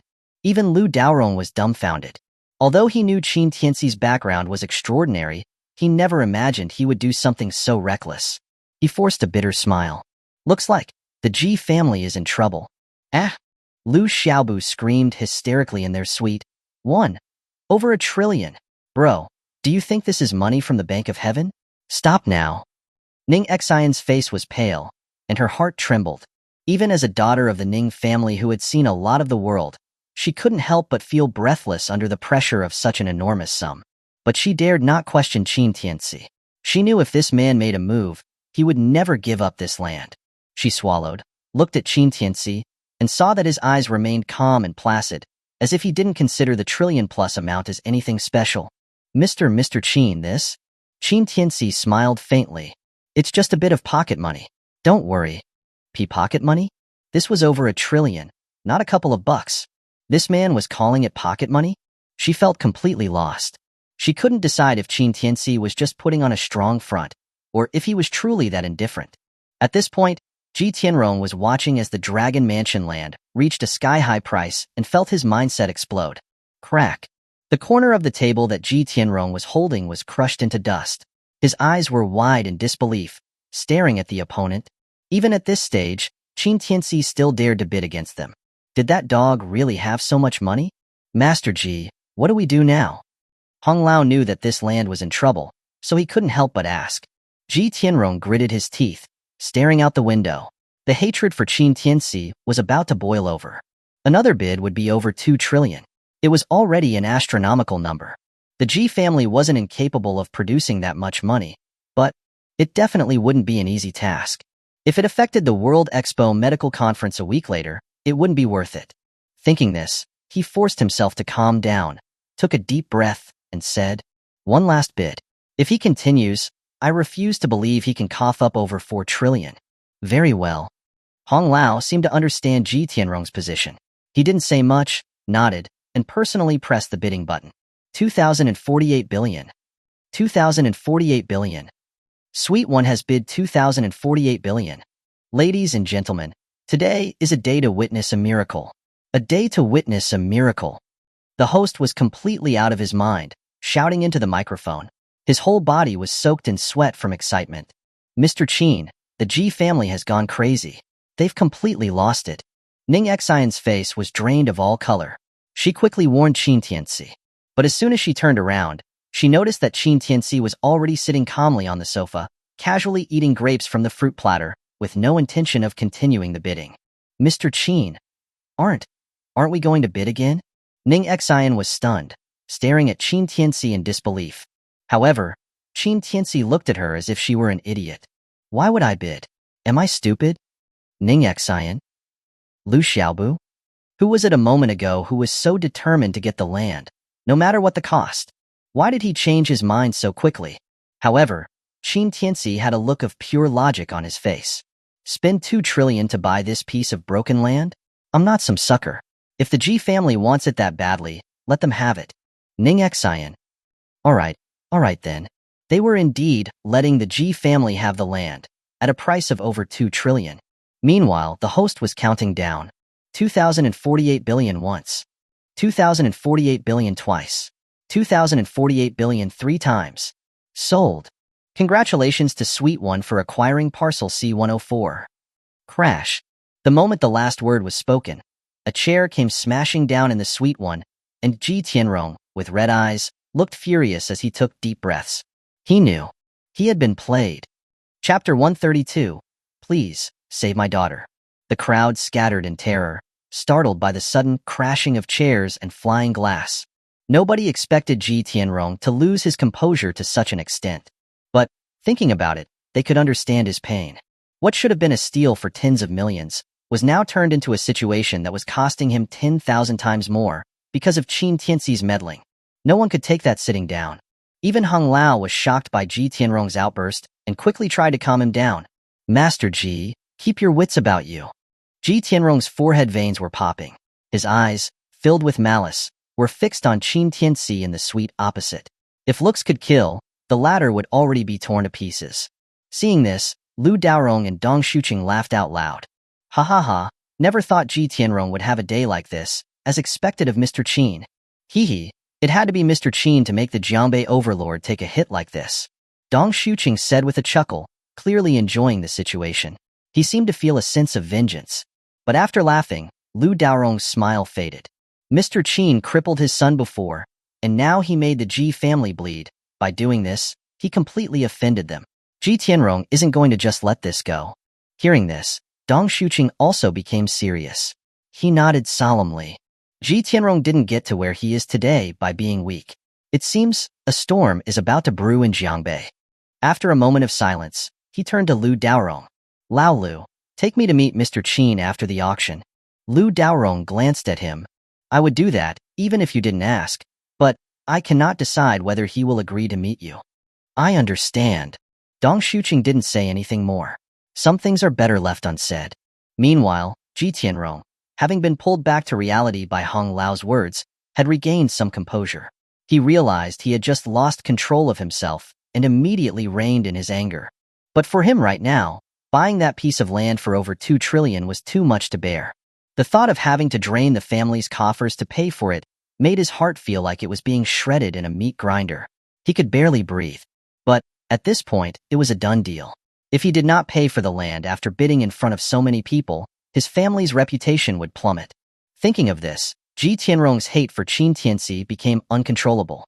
He stared murderously at the opposite suite. Qin Tianci felt his gaze. He smiled, raised his wine glass, and gave him a toast, with his legs crossed. Pain. So much pain. Ji Tianrong felt like someone had shoved a lump of shit into his mouth and sealed it with superglue. Hong Lao stepped forward. Are you all right? Do you think I'm all right? Ji Tianrong took a deep breath, forcibly suppressing his anger. The cheers from the audience felt like needles piercing his heart, bringing him unbearable discomfort. He trembled with rage, but managed to hold it down. Damn it. The Ji family's savings have been ruined by this dog. I'll never forgive him. Hong Lao said sternly. A small act of impatience can disrupt a grand plan. Master Ji, I hope you'll prioritize the big picture. Hearing this, Ji Tianrong stared at him, and the fire in his eyes started to die down, though his tone was still displeased. I don't need you to remind me. Hong Lao wasn't angered by this. He let out a strange chuckle. That's good. Knock, knock, knock. Just then, someone knocked on the door. Come in. Ji Tianrong said casually. Then, Dong Shuqing and Lu Daorong entered with smiles on their faces. Ji Tianrong's expression changed as he saw them, and he sneered. Chief Dong, Chairman Lu, what's the matter? Dong Shuqing didn't care about his cold demeanor. He still walked forward with a smile. I originally organized this auction today to raise funds for the missing person cases. I never expected Master Ji to raise billions of dollars all by himself. Master Ji is truly righteous. Hearing this, Ji Tianrong's eye twitched violently, and his face, which had calmed down a moment ago, turned dark again. He gritted his teeth and said, So, Chief Dong came here to kick me while I'm down. If that's the case, you didn't have to come at all. Hey, you can't say that. Lu Daorong said with a smile. Old Ji is so righteous, contributing so much to the investigation of missing people in Jiangbei. How can you say we are kicking you while you're down? We're here to express our sincere gratitude. Seeing the corners of their mouths almost reaching their ears, Ji Tianrong felt dizzy with anger. He almost couldn't help but explode. A blind person could see that they were here to rub salt in his wounds. But his hatred for Qin Tianci at that moment far surpassed what he felt towards them. Even though he was angry, he calmed down quickly. He forced a smile that was far from genuine. Chief Dong and Chairman Lu are joking. There are so many missing people every year in Jiangbei. You both hold important positions. You should bear the responsibility. I, Ji, am just trying to do my part and hope you can catch those criminals and bring them to justice soon. Hearing this, The smiles on both of their faces stiffened slightly. This Ji Tianrong's composure was really unfathomable. Even after being tricked by Qin Tianci like this, he could still talk and laugh. He was indeed a force to be reckoned with. However, Dong Shuqing wasn't someone to be trifled with either. He quickly regained his composure and said with a smile, "I thank you on behalf of all the people of Jiangbei. Please make sure to transfer the funds into the official account within 3 days. Many thanks, many thanks." As he spoke, he and Lu Daorong left the suite quickly. After they left, Ji Tianrong's face was so dark, it was as black as coal. His fists were clenched so tightly that his knuckles were making cracking sounds. Dong Shuqing, Lu Daorong, and you, Qin Tianci. After the World Expo Medical Conference, it'll be your death day. With C-104 land being sold to the Ji family for over 2 trillion, everyone who attended the auction was chattering about it. In less than a day, the matter would certainly trend on social media. After the auction, Qin Tianci rested in the VIP room for a while. Ning Xian finally asked a question that had been lingering in her mind for a long time. "Mr. Qin, are you really planning to give up on this land?" Qin Tianci lit a cigarette and said as a matter of fact, "How could I? There's no way I would give up on something I like." Ning Xian? "But if we want to buy it back from the Ji family, that won't be easy right now." Qin Tianci chuckled. "Who said anything about buying?" Ning Xian was stunned. "If not buying, then how?" Before she could finish speaking, she stopped and immediately understood. She was at a loss for words. Poor Ji family. They were tricked out of 2 trillion, and yet their land would still be taken back. This wasn't just losing both the wife and the army. It was more like the wife taking all the family's wealth and running away with someone else, and the child in her belly wasn't theirs either. A complete tragedy. Seeing her expression, Qin Tianci didn't explain. He was just about to go home when he saw Lu Daorong and Dong Shuqing walking in from outside. Seeing them, Qin Tianci couldn't help but ask, "What brings the two of you here?" Thud. Before he could finish, Dong Shuqing suddenly knelt in front of him and pleaded, "Sir, please save my daughter." Chapter 133, Don't worry, I can heal her. Qin Tianci was dumbfounded by Dong Shuqing suddenly kneeling in front of him. He asked with confusion, "What happened to your daughter?" Dong Shuqing's eyes were wet, and his expression was full of pain. "Sir, to tell you the truth, my daughter went missing 3 years ago. But ever since that time, she hasn't been able to speak or move. Other than eating, she can only lie in bed all day." Hearing his words, Lu Daorong sighed and shook his head. It was obvious that he knew of Dong Shuqing's situation. Hearing this, Qin Tianci raised an eyebrow. "Can't move? Can't speak? Haven't you seen a doctor?" Dong Shuqing gave a bitter smile. "I've looked for every doctor I could find in the entire country.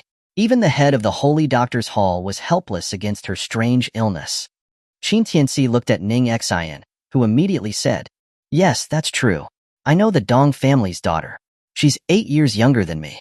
She used to be a very lively girl, but I don't know why, after disappearing 3 years ago, she hasn't been able to get out of bed or say a single word."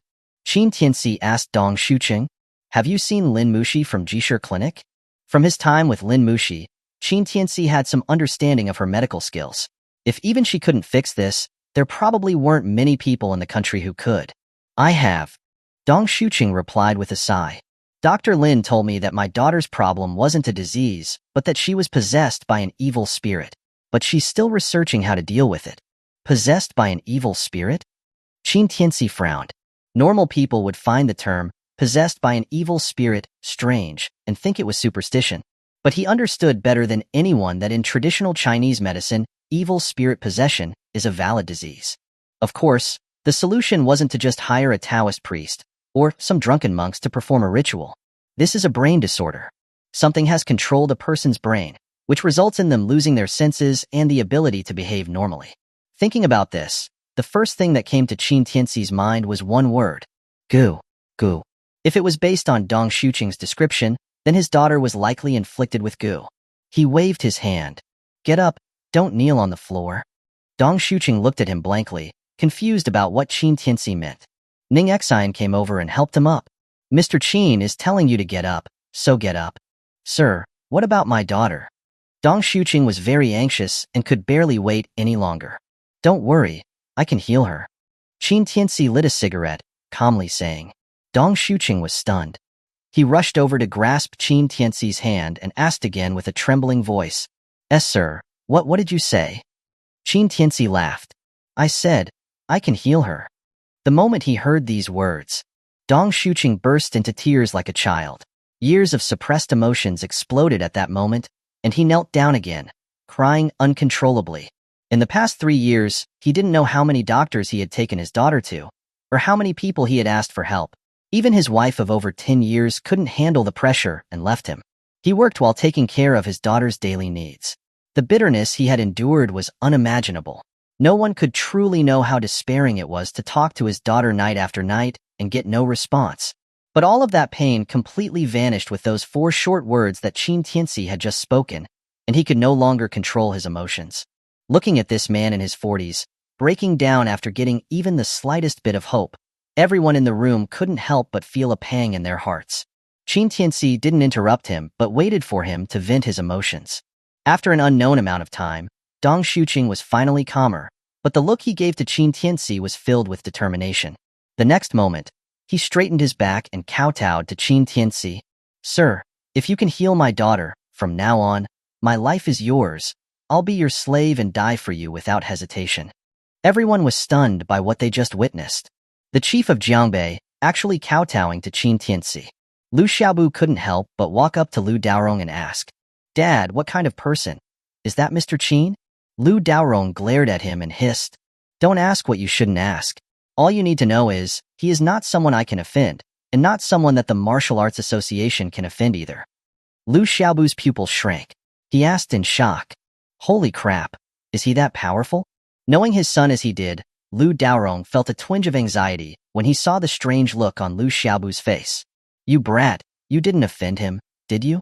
Lu Xiaobu shivered and gave a dry smile. I didn't really offend him. You unfilial son, are you trying to kill us?" Lu Daorong was furious. He grabbed his son's ear and stared at him menacingly. Dad, it hurts. I really didn't offend him." Seeing him say that, Lu Daorong finally let out a cold snort. "That's for the best, or else, I can't save you. The Lu family doesn't have a son like you." Lu Xiaobu breathed a sigh of relief. The way he looked at Qin Tianci had become wary. He was also glad that he hadn't said anything too offensive. Qin Tianci looked at the time and said to Dong Shuqing, "Give me your address, and I'll go check your daughter tomorrow to see what her symptoms are." Dong Shuqing quickly raised his head and said in a panic, "And no, I wouldn't dare to trouble you, sir. You give me your address, and I'll pick you up tomorrow on time." Qin Tianci didn't hesitate and nodded. "All right." After he said that, he got up and left the room with Ning Xian. Dong Shuqing had found the hope to save his daughter and was in a great mood. However, he quickly thought of something, turned around, and called his secretary over. "Chief Dong, what are your orders?"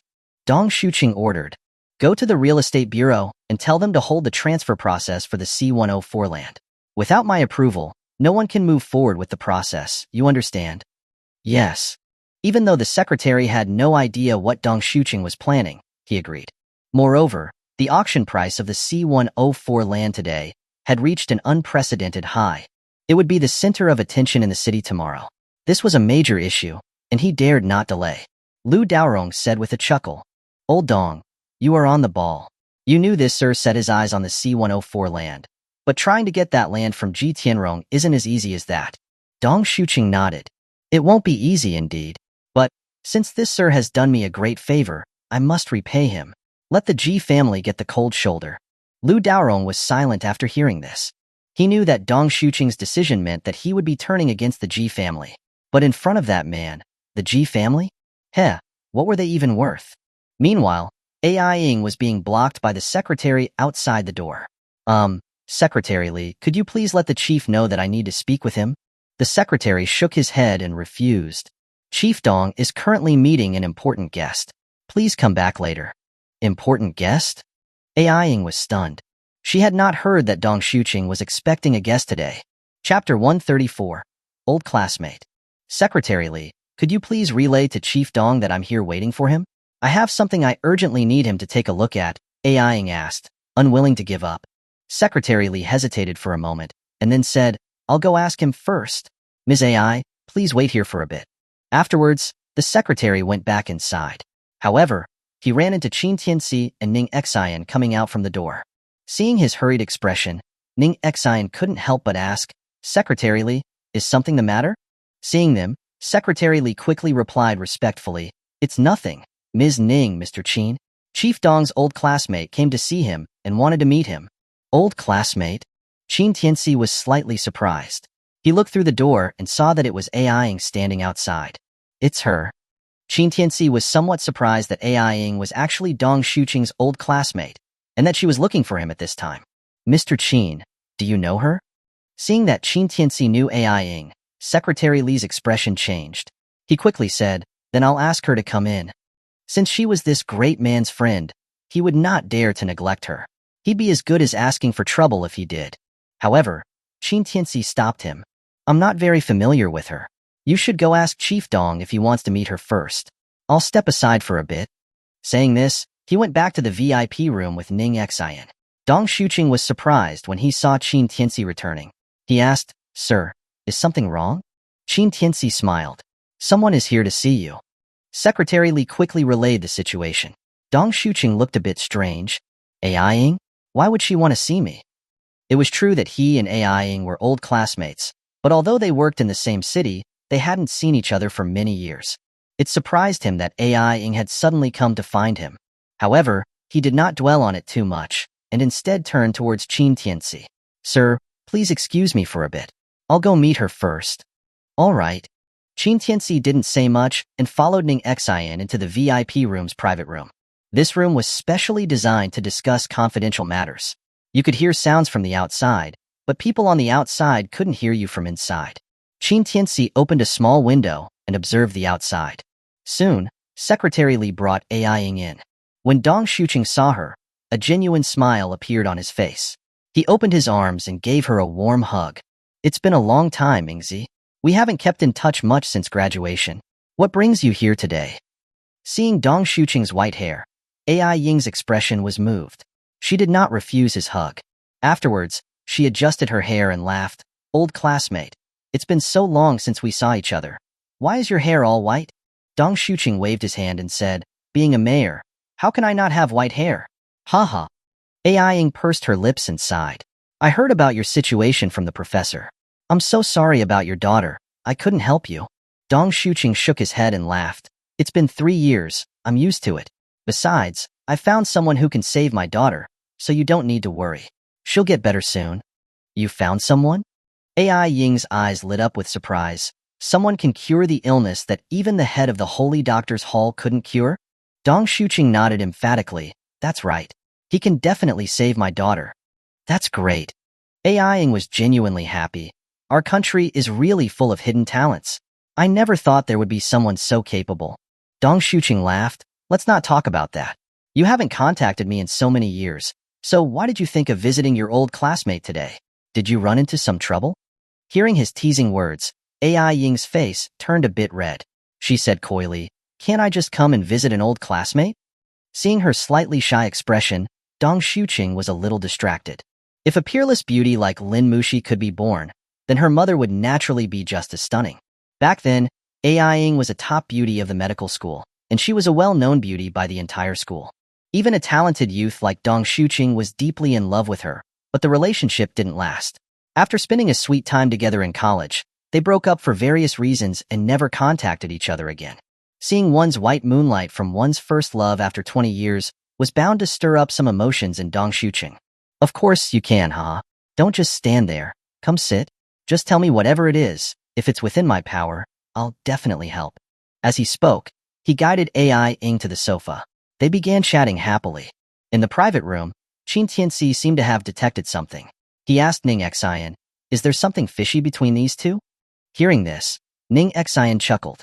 She briefly explained the relationship between the two, making Qin Tianci speechless. He never imagined that Dong Shuqing was so cool back in the day. He had even managed to capture a woman like Ai Ying, truly deserving of being a mayor. Meanwhile, after exchanging some pleasantries, Dong Shuqing knew it was time to get to the point. He looked at the thing Ai Ying had been holding since she came in, which was wrapped in a red cloth. He asked, "Ingzi, what is that?"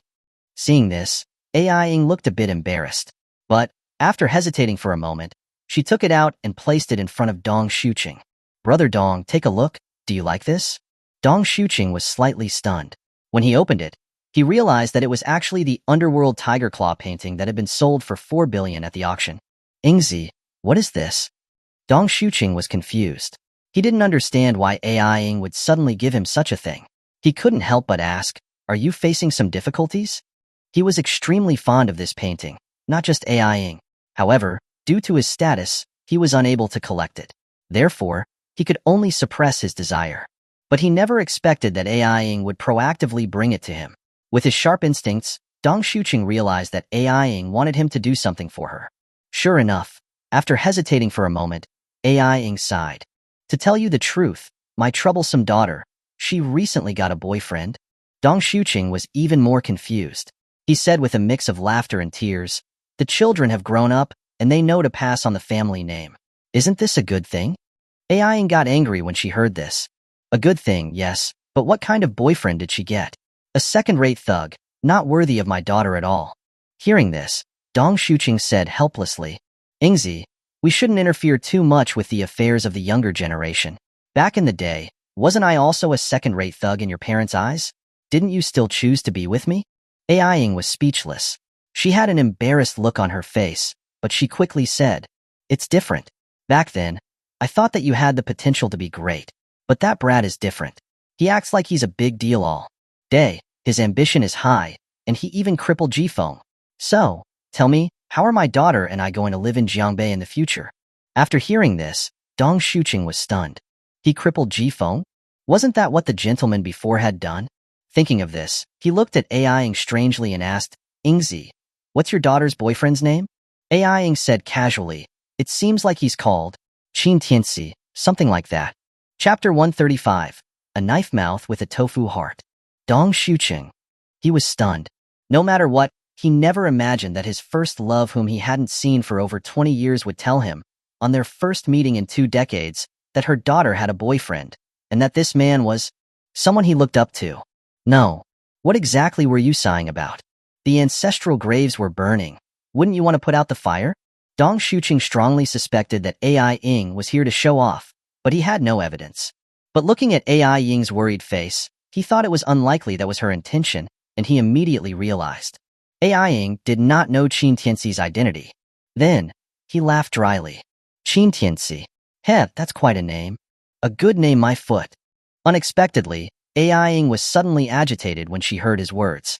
"You didn't see how badly Jifeng was beaten by his woman? Oh, right. This brat has more than one woman. Brother Dong, we are both parents. Do you know how stifled I feel knowing that my daughter is with someone like this?" Dong Shuqing's face became even stranger. His smile grew more and more rigid. "This, I understand, but this Mr. Qin, since he did this, he must have a reason for doing so, right?" "What reason could there be?" AI-ing said angrily. "Who is Jifeng? He's Ji Tianrong's only son. If he cripples Jifeng, would the Ji family let him off? He has no idea what kind of disaster this will bring to him and to my daughter." Listening to her complaints, Dong Shuqing could only sigh helplessly in his heart. Disaster? Indeed. The Ji family was indeed about to experience disaster. But, of course, Dong Shuqing wouldn't reveal this to AI-ing. He could only say, subtly, "Ingzi, you don't need to worry so much.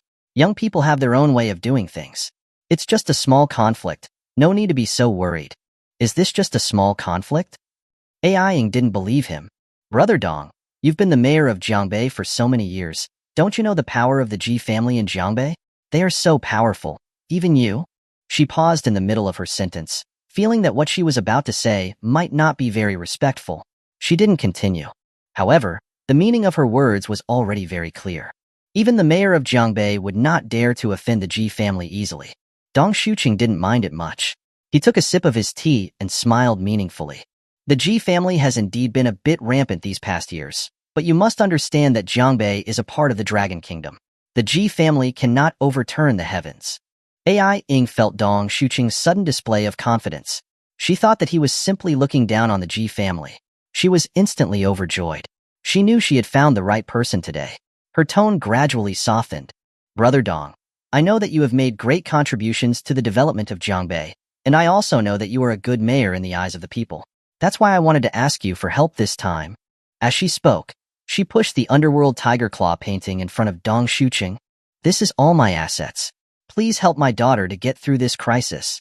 At this time, AI Ying's eyes were full of sincerity. Her tone was also extremely sincere.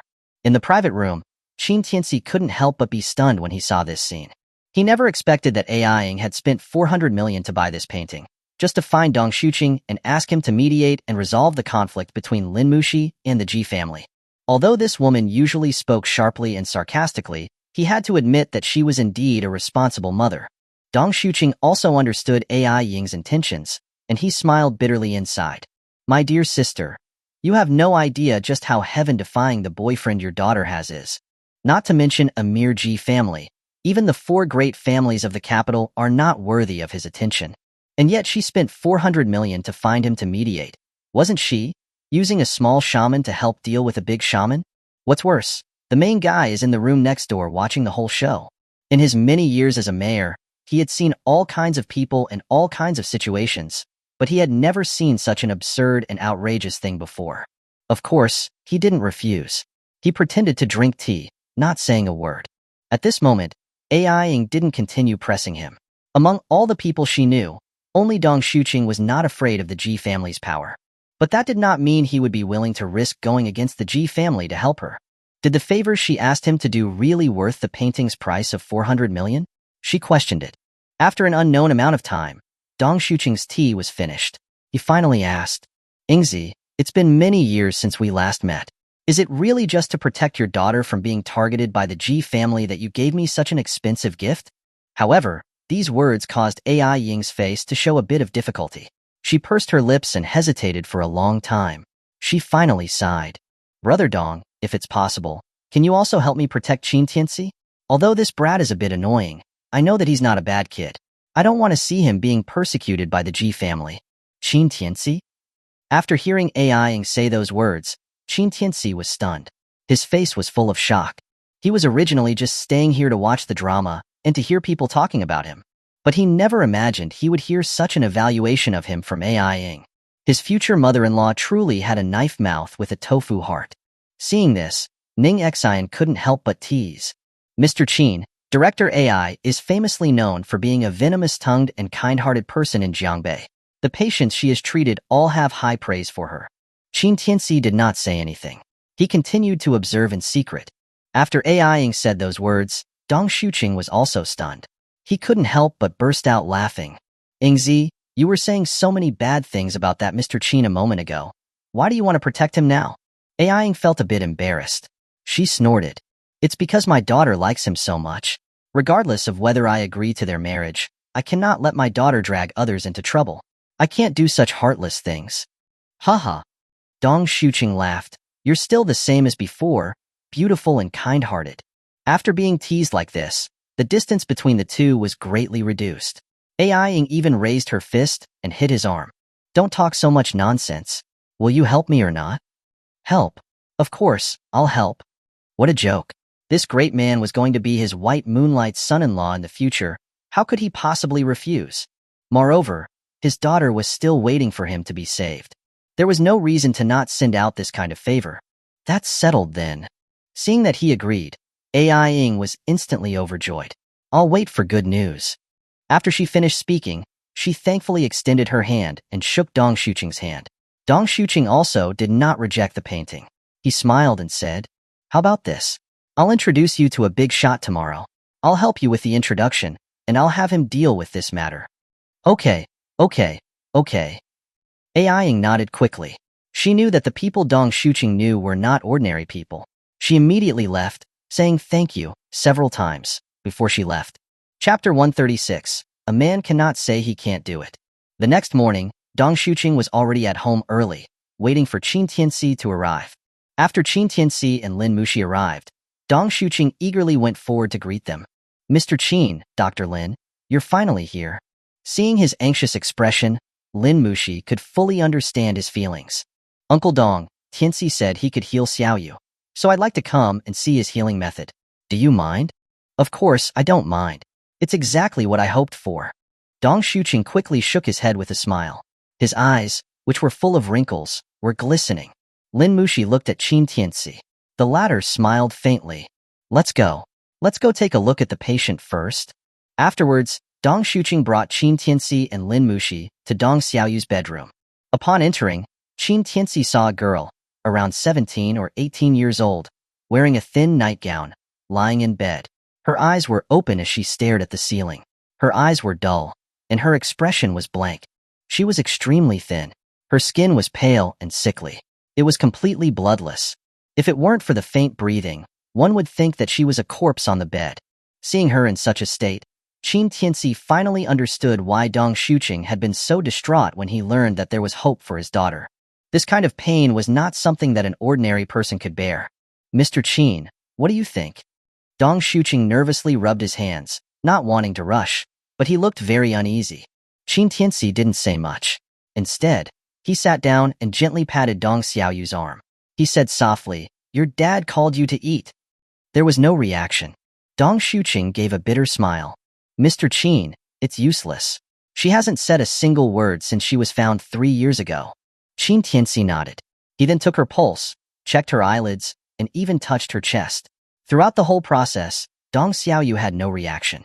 Although Dong Shuqing was somewhat surprised by Qin Tianci's actions, he didn't say anything, since it was for his daughter's recovery. After doing a full body check on Dong Xiaoyu, Qin Tianci leaned back on his chair, lit a cigarette, and turned to Lin Mushi. Mushi, you had diagnosed her before. What did you think her problem was? Lin Mushi said slowly, little sister Xiaoyu's nervous system is inexplicably blocked, but I checked her whole body and couldn't find the cause. I suspect that some strange thing has parasitized her brain and caused her to be possessed by an evil spirit. That's right. After hearing that, Qin Tianci took a puff of his cigarette. His eyes were sharp. Someone has put goo in her brain. Goo.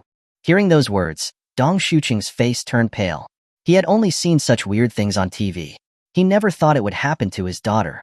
Mr. Qin, if Xiaoyu was inflicted with goo, then why couldn't the Buddhist monks and Taoist priests who had come before find the cause? Dong Shuqing asked. Qin Tianci shook his head.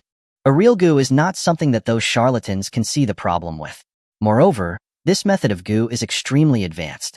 Even if you find the cause, the average person cannot deal with it. Then that means Xiaoyu is still... Dong Shuqing's heart immediately sank when he heard this. The hope he had just experienced was destroyed once again. However, Qin Tianci smiled faintly and comforted him. Did I ever say that I was an average person? After hearing this, Dong Shuqing's pupils shrunk. He immediately knelt in front of Qin Tianci. Please save her. Lin Mushi helped him up. Uncle Dong, you don't need to be like this. Tianci agreed to save Xiaoyu, so he will definitely help. Then, Qin Tianci turned towards Lin Mushi. Mushi, I'll give you a list. Ask Zhang Honghua to bring those medicinal herbs. Okay. An hour later, Zhang Honghua arrived at Dong Shuqing's house, and he brought the medicinal herbs Qin Tianci requested. After everything was ready, Qin Tianci began his treatment. You guys go out first, just leave Mushi here. Although Dong Shuqing didn't want to leave, he had no choice, since it was a chance for Dong Xiaoyu to wake up. After they left the room, Qin Tianci said to Lin Mushi, help me take off her clothes. Lin Mushi nodded and took off all of Dong Xiaoyu's clothes. As a doctor, she didn't care about these things. She also knew that Qin Tianci would not do anything inappropriate to Dong Xiaoyu in this situation. Afterwards, Qin Tianci pulled out several silver needles from his hand. He placed each one on the girl's soles, stomach, and chest. After inserting the needles, he crushed the medicinal herbs and applied them at the needle insertion points. After aiming at the correct spot, he pierced Dong Xiaoyu's crown. The next moment, Dong Xiaoyu seemed to have been stimulated by something.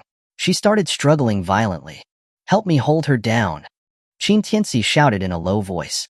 Lin Mushi immediately went forward and held down Dong Xiaoyu, who was struggling wildly. Ah! Dong Xiaoyu let out a heart-wrenching scream.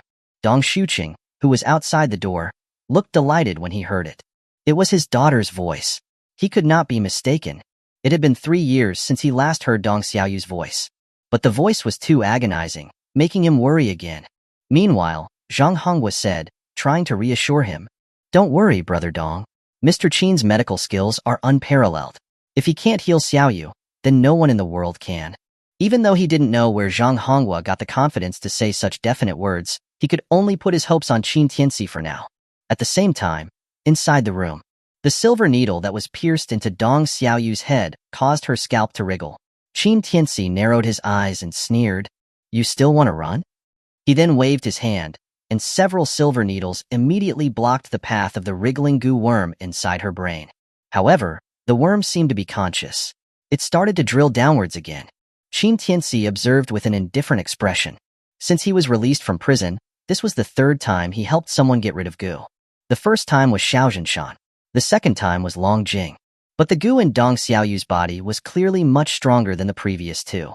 Moreover, the methods of the person who planted the goo were also extremely advanced and not even in the same league as the previous two. Lin Muxi tightly held down Dong Xiaoyu. She asked Qin Tianci, "Tianci, can you do it?" "A man cannot say he can't do it." Qin Tianci smiled calmly, causing Lin Muxi to laugh and cry at the same time. What kind of time was this for him to still have the mood to joke around? It was also at this time, Qin Tianci's pupils suddenly contracted. He reached out and poked Dong Xiaoyu's throat. A golden light suddenly erupted from his fingertip, illuminating the entire room. This scene completely stunned Lin Muxi. This is the golden touch finger? Tianci, how do you know the golden touch finger of the Dragon Dao Holy Doctor? Chapter 137, Dong Xiaoyu's Memories. Qin Tianci ignored Lin Muxi's exclamation. His gaze remained fixed on Dong Xiaoyu's throat. The next moment, Dong Xiaoyu's pupils widened. Her mouth puffed up. With a cry, a grotesque wriggling worm suddenly burst out of her mouth, wildly flailing at Qin Tianci and Lin Muxi. It looked incredibly eerie. After being forced out of her body, the goo worm did not try to escape like the previous two times. Instead, it aimed at Lin Muxi and pounced, as if trying to find a new host. Lin Muxi was greatly frightened and instinctively tried to dodge, but it was too late. However, at this critical moment, Qin Tianci suddenly acted, and with a flick of his finger, he split the goo worm, which was leaping midair, in two. The goo worm instantly turned into a pool of bloody liquid, falling to the ground. After wriggling for a bit, it was motionless. On the other side, Hong Lao, who was resting at the Ji family manor, suddenly spat out a mouthful of blood. His face, which had been calm just moments ago, instantly became twisted and ferocious. How is this possible? How is this possible? Someone actually killed my Goo King. Ji Tianrong, who was beside him, was shocked by his sudden condition. He quickly stood up and asked, "Hong Lao, are you all right?" Hong Lao gasped for breath, sweat dripping like soybeans. His expression was full of unbelievable rage. He kept muttering, "Impossible. Absolutely impossible. How could someone in Jiangbei be able to break my Goo techniques? They even killed my Goo King. Absolutely impossible." As he spoke, he lost his reason and roared. Ji Feng, whom he had previously saved, was sitting beside him, wrapped in bandages, and asked in bewilderment, "Dad, is Grandpa Hong crazy?" "Shut up." Ji Tianrong immediately scolded him. He then stepped forward and asked, "Hong Lao, what did you just say? Your Goo technique was broken?" Hong Lao nodded, his chest still hurting. "That's right.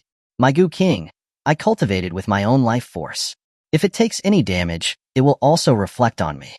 The Goo King I had put on Dong Xiaoyu 3 years ago has been forcibly removed." Hearing this, Ji Tianrong frowned. How is that possible? Dong Shuqing couldn't find the cause in 3 years. How could his daughter suddenly be cured today? Hong Lao shook his head. "I don't know. You immediately send someone to investigate who came to Dong Shuqing's house today. You need to be quick." Ji Tianrong frowned. Although he was displeased with his tone, he didn't say anything. He turned around and instructed his men to investigate. Several hours later, "You? Who are you? Why are you in my house?" With the sound of a young woman's scream, Dong Shuqing, who had been dozing off, fell from his seat. He stared at the room in a daze, muttering, "Xiaoyu? Xiaoyu woke up. Xiaoyu woke up." Dong Shuqing was overjoyed. He scrambled to his feet and rushed into the room, where he found that Dong Xiaoyu had covered her naked body with a blanket and was looking at Qin Tianci in fear. Qin Tianci was smiling, casually smoking, and looking her up and down, looking like a complete hooligan. Lin Muxi walked in, holding the decocted herbal soup. She was amused by the sight and hurried forward to comfort her. "Xiaoyu, don't be afraid. He's the doctor who is treating you." Dong Xiaoyu was shaking all over. She trembled as she looked up at Lin Muxi. Your sister, Lin?" Lin Mushi smiled. That's right. Dong Xiaoyu turned her head slowly. She looked at Dong Shuqing and Zhang Honghua in confusion. Apart from Qin Tianci, everyone else in the room was someone she knew. What's going on? After she finished, Dong Shuqing, who was suppressing his emotions, slowly walked over and hugged Dong Xiaoyu. He instantly cried tears of joy. Xiaoyu, my daughter, you're finally awake. You're finally awake. Dong Xiaoyu was still confused, as she looked at her father who was crying so much. But after Lin Mushi explained patiently, she finally knew that she had been lying in bed unconscious for 3 years. During these 3 years, her mother had ran away with someone, and her father had been taking care of her. A happy family was now completely broken. After hearing all of this, Dong Xiaoyu cried in Dong Shuqing's arms. The father and daughter hugging each other made Lin Mushi's heart ache, and she could not help but wipe away a tear. Qin Tianci patted her and motioned for everyone to leave first. The father and daughter seemed like they had not seen each other in 3 years. They talked for a long time. It wasn't until noon that the door was opened. Dong Shuqing walked out smiling. Behind him was Dong Xiaoyu. Her eyes were red. It was clear that they had both cried a lot. Seeing this, Qin Tianci raised his eyebrows and laughed. Finished talking? Dong Shuqing nodded. He then patted Dong Xiaoyu's shoulder. Go ahead. After Dong Xiaoyu indicated, she hesitated for a moment. There was some fear in her big eyes, but she still braced herself and walked forward, kneeling before Qin Tianci. Brother Qin, thank you for saving me. Lin Mushi helped her up. You're still very weak after a big illness.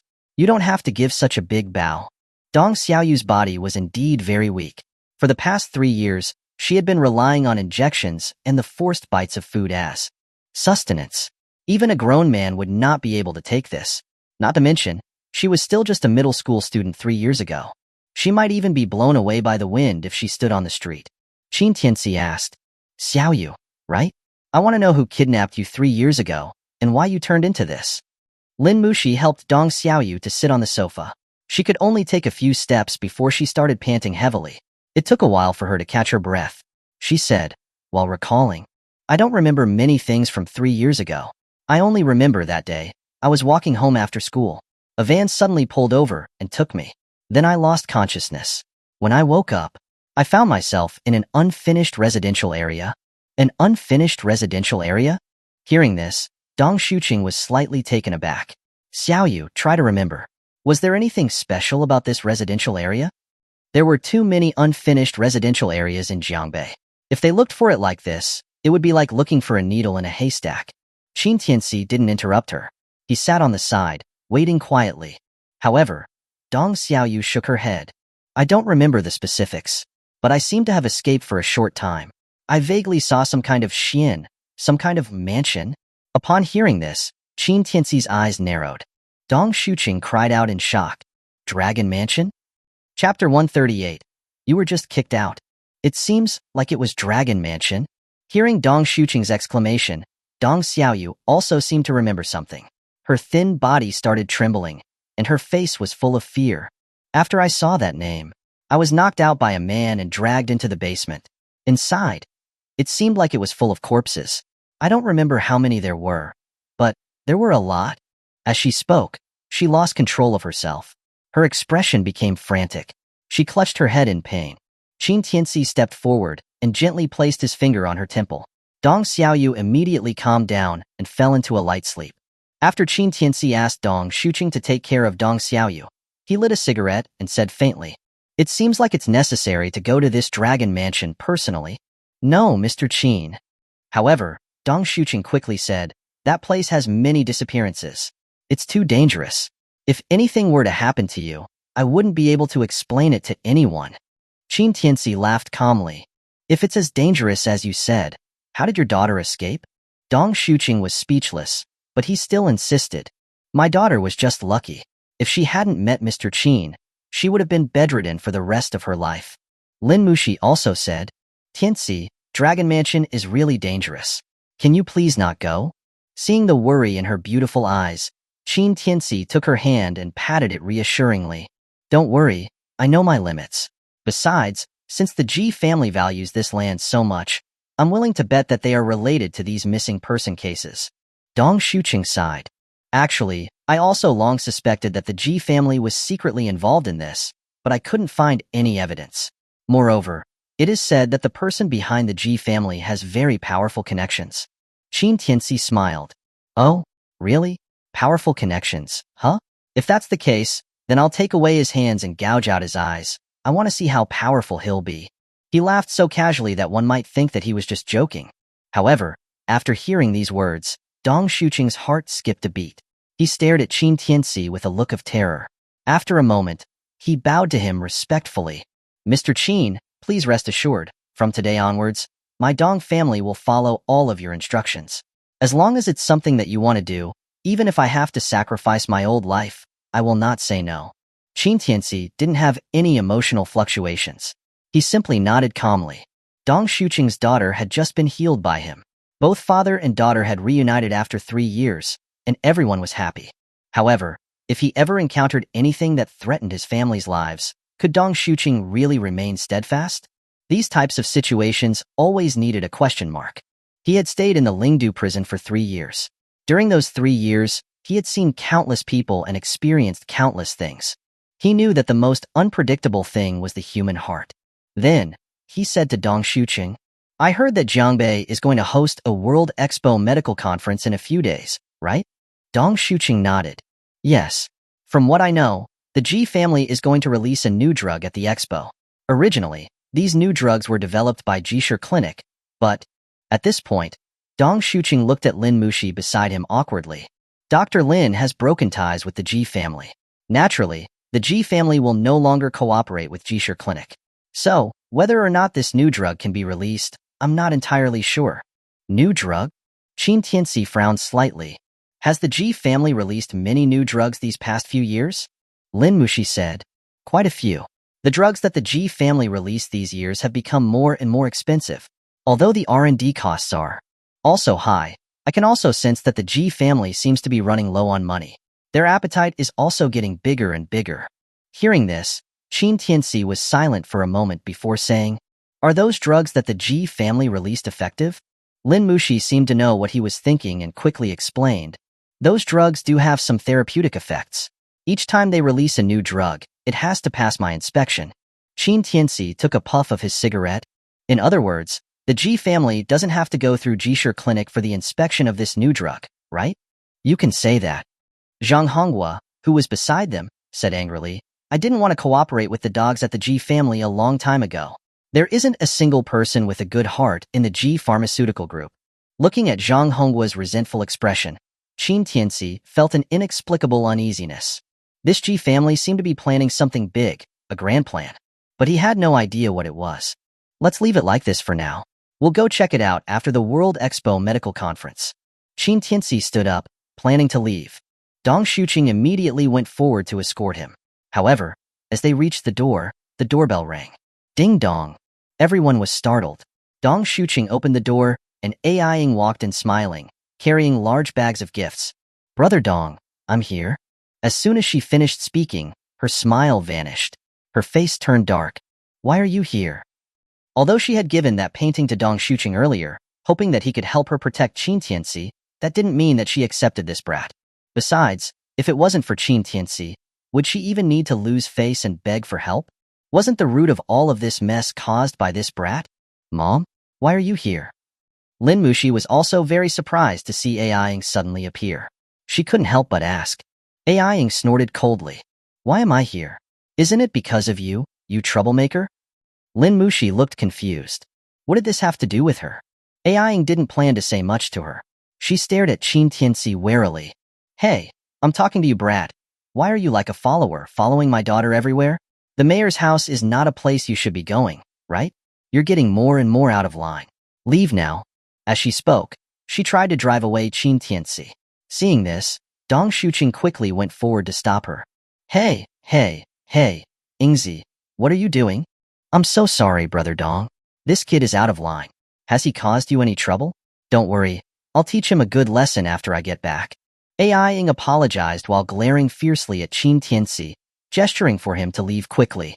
Qin Tianci wasn't angry. He just shrugged and left with Lin Mushi. Seeing him leave, Aiying's mood improved greatly. She turned her head towards Dong Shuqing and asked, "Brother Dong, you said you were going to introduce me to a big shot today. Where is he?" Dong Shuqing gave her a helpless look, hesitated, and said, "He was just kicked out by you." Chapter 139. The skies of Jiangbei are changing. After those words, the expression on AI Ying's face froze instantly. Huh. Dong Shuqing pursed his lips. "I said that big shot. You just kicked him out?" Silence. Silence. Utter silence. The next moment, AI Ying's pupils shrank, and she gasped. "Brother Dong, you're not kidding, right? The big shot that you said you would introduce me to, is that Brat?" Seeing her expression, Dong Shuqing was both amused and helpless. This Mr. Qin truly did not reveal even the slightest bit of information to AI Ying. Thinking of this, he sighed helplessly. "Yingzi, I actually wanted to tell you yesterday, this Mr. Qin is not as simple as you think." "Of course, I know that he's not simple." Unexpectedly, AI Ying suddenly said something that caught Dong Shuqing off guard. "If you knew that he was not simple, why were you acting so hostile towards him? If he was simple, he wouldn't be mixing with a Ning family's young lady. If this kid puts his ability to mooch off of women to good use, he'll definitely be successful in the future." Dong Shuqing. "That was great, but please don't say it again." Just when he was about to say something, the door of the room behind him was suddenly opened. Dong Xiaoyu poked her head out and said timidly, "Dad, I'm hungry."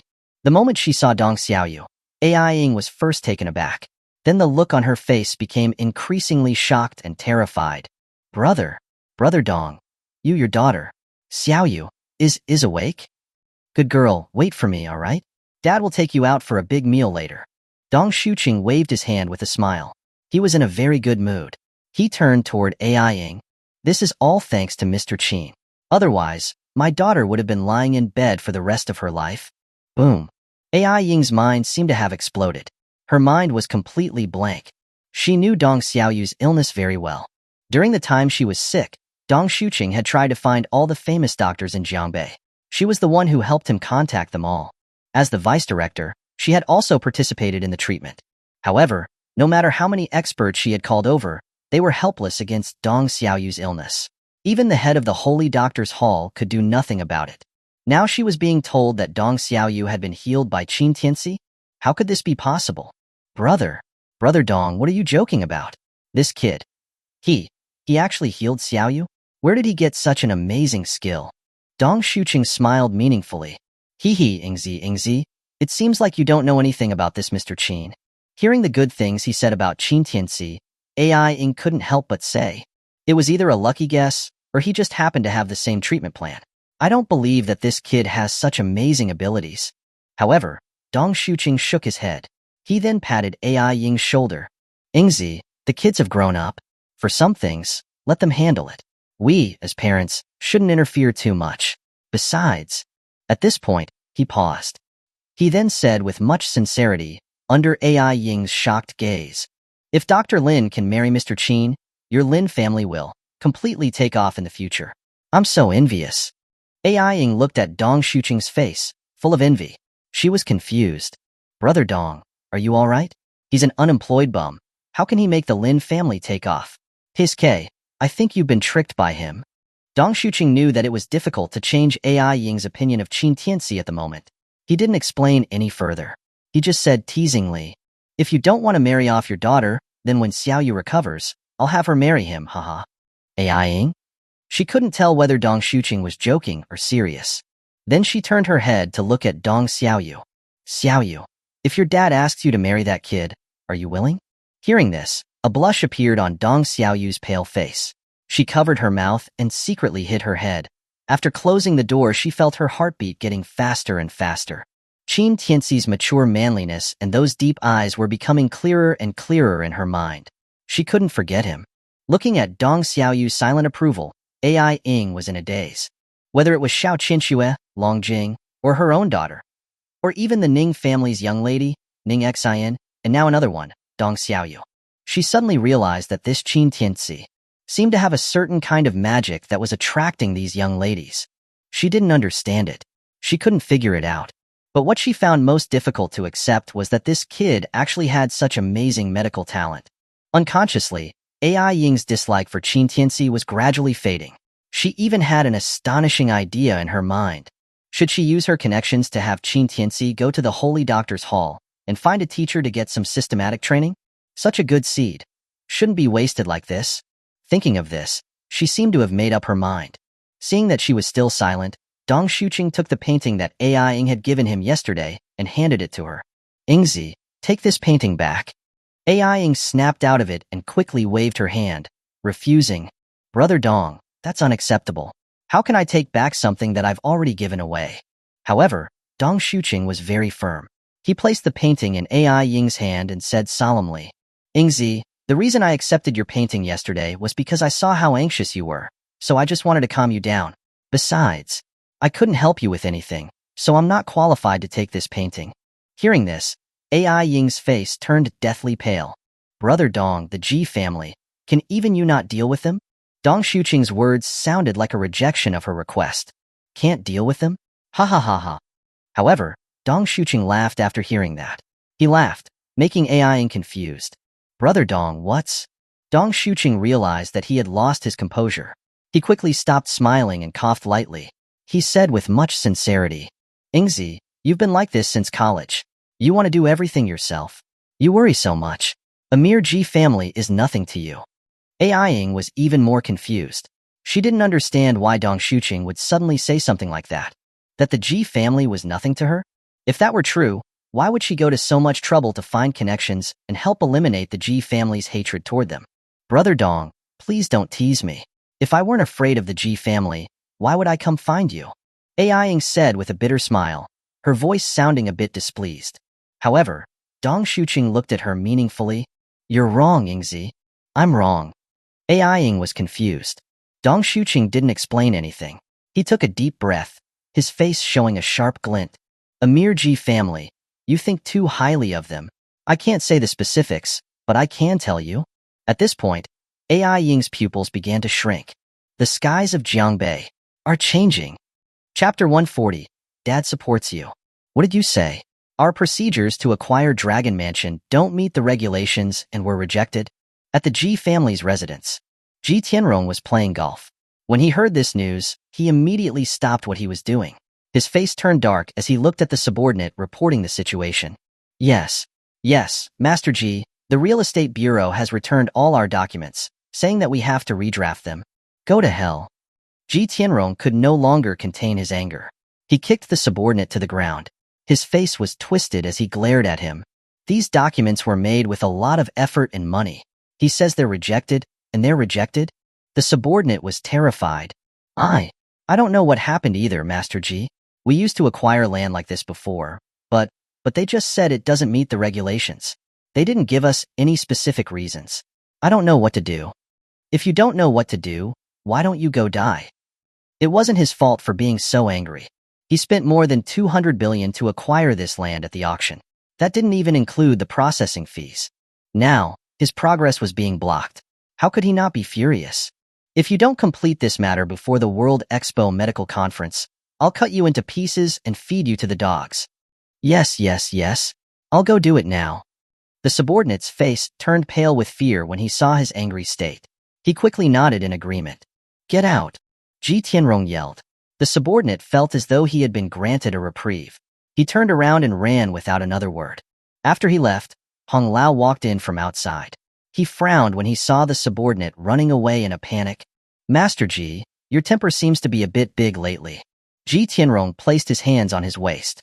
The anger on his face gradually subsided, but the coldness in his voice did not lessen. That damned brat named Qin made me spend so much money for nothing. I wish I could peel off his skin layer by layer. Hong Lao said calmly. As long as the new drug is released, the money will eventually come back. Besides, the big plan is in motion. We have to give an explanation to those above us. Hearing this, Ji Tianrong nodded. He then turned towards Hong Lao. Hong Lao, how is your injury? I'm fine now.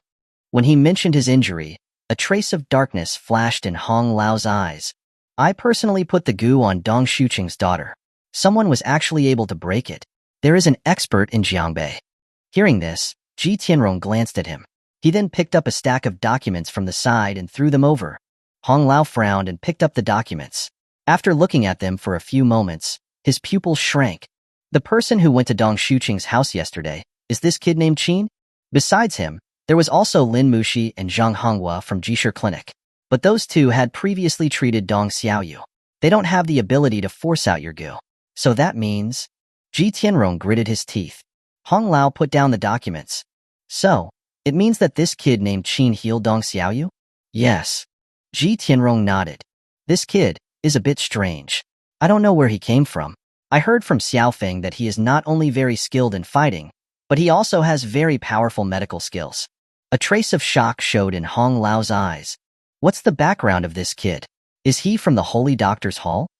Ji Tianrong shook his head. No. I've investigated his background. He was born into an average family in Jiangling. He has a younger sister and a mother. He was even imprisoned for 3 years. Hearing this, Hong Lao immediately frowned deeply. He couldn't understand how such a useless person could break his goo technique. Was it a lucky guess? Impossible. The goo king that he had cultivated. Without his command, no one could force it out of the body. Even if one were to win the lottery, the chances of it happening were absolutely impossible. Except for that man. However, that thought only flashed past his mind. He immediately shook his head, denying it. Impossible. Absolutely impossible. That man had already disappeared from Dragon Country a long time ago.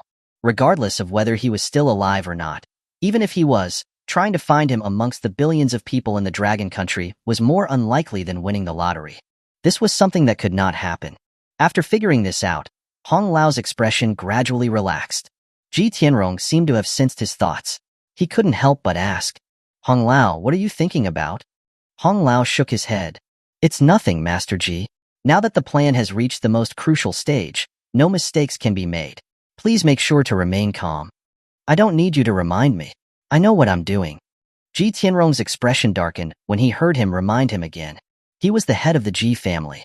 He called the shots in Jiangbei. Why was this old goo-making fellow always saying unnecessary things in front of him? Hong Lao knew that he had gotten on his bad side. He chuckled strangely. That's good. This old man will take his leave. As he said this, he turned around and left. He happened to bump into Ji Feng at the door. Ji Feng looked at Ji Tianrong curiously and asked, Dad, did Grandpa Hong come to see you again? Ji Tianrong withdrew his deep gaze and turned to look at Ji Feng. Is your injury healed? Ji Feng nodded. He swung his arm excitedly. I'm healed, Dad. Look, I feel better than ever. If you give me a girl, I can do her for 3 days and 3 nights. Ji Tianrong was speechless. He couldn't understand how a man as outstanding as him could give birth to such a useless son, whose mind was only filled with women. However, he didn't blame him too much. After all, he was his own son, so he just let him be. He then asked, What? Haven't you learned anything from what happened last time? Ji Feng's smile stiffened. His expression became twisted and vicious. Dad, lend me some experts. I want to kill that dog named Qin. I'll also kidnap all 3 of his women and do them in front of him. Hearing this, Ji Tianrong didn't say anything. He simply stared at him intently. Ji Feng was stunned. He realized that he had said something wrong. He immediately lowered his head. Dad, I was just joking. No. Unexpectedly, Ji Tianrong suddenly said, That's exactly how you should do it. Ji Feng? He was a little surprised. In his memories, Ji Tianrong was not a fan of his habit of playing with women. He would often scold him for it. Of course, after he forced some woman to do something with him, Ji Tianrong would always step in to help resolve the situation, but he would always get punished afterward. But now he was supporting him in doing this? What was going on? However, Ji Tianrong laughed coldly. I'm your dad. If my son is beaten like that by others, what kind of father would I be if I didn't do anything? Besides, this guy named Qin is a stumbling block for our Ji family to soar in the future. He must be eliminated. So, Dad supports you. It's good that you like women. His 3 women are all top quality. Hee hee. After he finished speaking, Ji Tianrong and Ji Feng looked at each other and laughed. Their eyes were full of lewd intent. Chapter 141. The Miracle Cure. This is too much. At Lin Muxi's home, Xiao Qianxue sat on the sofa, her pretty face clouded with frustration. Long Jing and Lin Muxi emerged from their rooms upon hearing this, asking, What's wrong, sis? Who upset you? Xiao Qianxue took a sip of water, her voice full of displeasure. The Ji family is truly overbearing. Isn't the World Medical Expo about to begin in Jiangbei? I was hoping to find some partners there. Those pharmaceutical companies were perfectly polite before, but the moment they heard I was from Jiangling's Xiao group, their attitudes completely changed. They refused to talk any further. Hearing this, Lin Mushi immediately grasped the situation. It seems the Ji family must have put in a word, trying to block your company's development in Jiangbei. Exactly. Xiao Qinxue rubbed her throbbing temples and slumped against the sofa, sighing in frustration. The Ji family truly acts like a local tyrant in Jiangbei, with absolute power. Local tyrant? A nonchalant voice came from behind them. The Ji family is no more than a worm. If they insist on making trouble, we can simply crush them. Xiao Qinxue glanced at him with a weary look. Honey, you can say that so easily, but we're on their turf right now. We need to be a little more low-key. I heard you tricked the Ji family patriarch at the appraisal meeting before. Is that true? Qin Tianci smiled as he lit a cigarette. It was just over 200 billion. Ji Tianrong can afford it. Just over 200 billion? Xiao Qinxue rolled her eyes. Her Xiao group had worked painstakingly to achieve a 10% profit on the Tsar's billion-dollar investment. Qin Tianci had casually taken over 200 billion from someone and acted like it was nothing. Ji Tianrong would probably go crazy if he heard that. At that moment, Lin Mushi spoke from the side. The medical expo is starting in 3 days. The Ji family will definitely launch new drugs to monopolize all medical resources in Jiangbei. It won't just affect your company, sis. Ji Shifeng will be under pressure too. Frankly, the Ji family is no good. You can only hope their so-called medicine doesn't kill anyone, let alone treat diseases, Long Jing said casually as she munched on an apple. Lin Mushi chuckled. Second sister, you're exaggerating. While the Ji family is powerful in Jiangbei, their medicine must still aim to benefit the citizens. They won't do anything truly evil. Long Jing scoffed with a sardonic smile. Heh, that's not necessarily true. Some people's hearts are so black they're capable of anything. Seeing the worried expressions on Xiao Qinxue and Lin Mushi's faces, Qin Tianci considered it and then took a piece of paper out of his pocket, handing it to them. What's this? Xiao Qinxue asked, puzzled. Qin Tianci took a drag from his cigarette. A prescription. A prescription? Xiao Qinxue exclaimed in surprise. What kind of prescription? Qin Tianci smiled. A prescription to cure all diseases. The surprise on Xiao Qinxue's face instantly faded, and she chided him, Honey, this is hardly the time for jokes. Where in the world was there a prescription to cure all diseases? If there were, it would definitely be a scam. But Qin Tianci said calmly, this really is a prescription to cure all diseases, and I've written the precise ratios for the ingredients. Anyone can prepare it within an hour. Don't you want to get into the medical industry? What's the most important thing in the medical industry? It's the ability to cure illnesses. So, instead of spending so much time and effort finding pharmaceutical partners, you might as well create your own medical team and seize the market. Xiao Qinxue was stunned. That makes sense, but this prescription? Even though she had witnessed Qin Tianci's medical skill was different from pharmaceutical research. Just researching. An effective drug required years of effort. A drug that could be made in an hour and also cure everything? It was unbelievable. Knowing her concerns, Qin Tianci pulled Lin Mushi into his arms. If you don't believe it, you can take Mushi to Ji Shifeng and have Zhang Honghua test its effects. I wouldn't give this prescription to just anyone. With the credibility of Ji Shifeng and your promotion at the expo, it will definitely be a successful first step for the Xiao Pharmaceutical Company. Seeing how confident he was, Xiao Qinxue could not disbelieve him. She looked at Lin Mushi, who smiled gently and stood up. Let's go, sis. I'll go with you to find Professor Zhang. Xiao Qinxue nodded and stood up, leaving with Lin Mushi. A few hours later, a madman appeared in front of Ji Shifeng. Miracle cure. Miracle cure. The miracle cure has been born. People coming for treatment saw an old man in a white coat, who appeared to have gone crazy, shouting excitedly at the door. They all steered clear. Some even called the police. If it weren't for two beautiful women forcibly dragging him back inside, the old man would probably be sent to a mental hospital the next day. What did you say? Ji Shifeng has created a miracle drug? Ji Tianrong frowned as he received the news. Hong Lao nodded. From my sources, it seems Lin Mushi has developed a miracle drug and plans to launch it at the expo, intending to compete with Ji Pharmaceuticals. Ji Tianrong asked, what are its effects? It's unclear, but some onlookers say it's a cure for all diseases. A cure for all diseases? Ha ha ha. Ji Tianrong wasn't worried at all. He just laughed loudly. It seems Ji Shifeng and that woman, surnamed Xiao, have lost their minds. they dare to promote such ridiculous claims. A cure for all diseases, ha, that's so funny. The phrase cure for all diseases was now synonymous with con artists. In this age of advanced technology, for someone to dare to make such a claim was too stupid, hopelessly stupid. Hee, it must be that the woman surnamed Xiao has been facing rejection from all the big medical companies, so she wants to use such a gimmick to make a name for herself. She's asking for trouble. Ji Tianrong nodded in agreement. He had already told all medical companies in Jiangbei that anyone who dared to cooperate with the Xiao group would be going against Ji Pharmaceuticals. That was why no one dared to work with Xiao Qinxue, except for Ji Shifeng. Now, it seemed both Xiao Qinxue and Ji Shifeng wanted to use this method for a last desperate gamble to gain attention at the expo. Overreaching themselves. Ji Tianrong said casually, a group of clowns. Do they really think that just because my Ji family lost Ji Shifeng, we can't handle them? Heh, at the expo, I'll make sure they're utterly discredited. Chapter 142. The Rambling Old Man. 3 days later, the World Medical Expo commenced as scheduled. Jiangbei was the core urban area of Sanjiang Province, and with the expo having been promoted for half a year, the city was exceptionally vibrant today. After all, this event would gather renowned doctors from all over the world and would be considered a significant event for the medical community. Here, citizens could even receive free checkups, and the venue was already packed early in the morning. Qin Tianci, looking at the sea of people, couldn't help but sigh. Didn't they say Jiangbei had a lot of missing people? Where did all these people come from? Xiao Qinxue rolled her eyes. There are more missing people because the base population is so large. What are you talking about? Qin Tianci chuckled, then playfully slapped her rear. You dare to make fun of me? Getting bolder, aren't you? Ah, Xiao Qinxue blushed deeply after being flirted with in public. So many people are watching. What are you doing?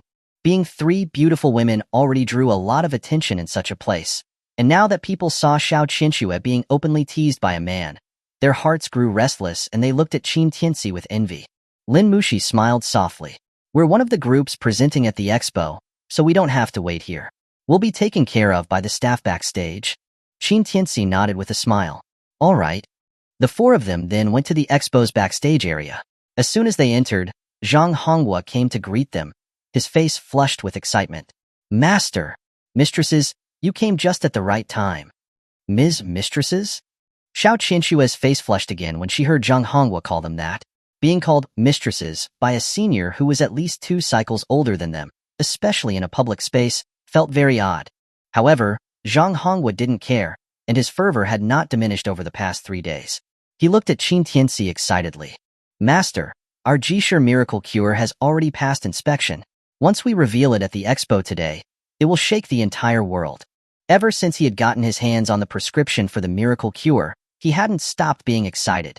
He hadn't slept for 2 days, just waiting for the expo. He couldn't imagine the sensation this magical drug would create in the medical world.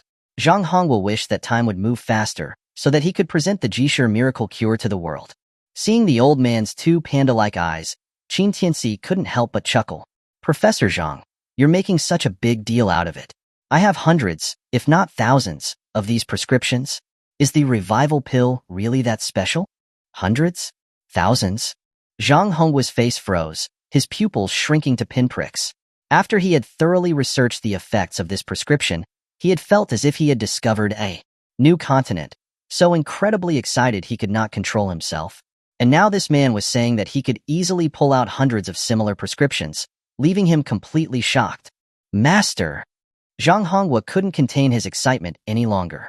He knelt before Qin Tianci in front of all the staff members. With someone like you in Dragon Country, it is indeed Dragon Country's fortune, Dragon Country's blessing. Those around him were startled by his sudden action, all of them focusing their attention on them. Qin Tianci, his face full of black lines, directly pulled him up. Can you be a little more composed with your age? I can't. I just can't. Zhang Honghua said excitedly. My whole life has been dedicated to medicine, and I've never seen a prescription so astonishing. I'm excited. Qin Tianci sighed helplessly. All right, stop rambling. When it's time to present, you go on stage and talk about it. This pill recipe, release it under your name. Really? I can release it under my name? Zhang Honghua asked Qin Tianci, his voice trembling with disbelief. Yes, under your name. Qin Tianci didn't want the old guy clinging onto him anymore. He waved dismissively. Thank you, master. Thank you, master. Zhang Honghua was instantly tearful, and his words were jumbled in his excitement. TSK, TSK, Jisher miracle cure? You guys really dare to boast. A discordant voice sounded from their side. When everyone turned around, they saw Ji Tianrong and Ji Feng walking towards them, with Hong Lao following behind. Ji Feng sneered mockingly. Professor Zhang, you've been studying medicine for so long. How come you're getting more and more muddled? Miracle cure?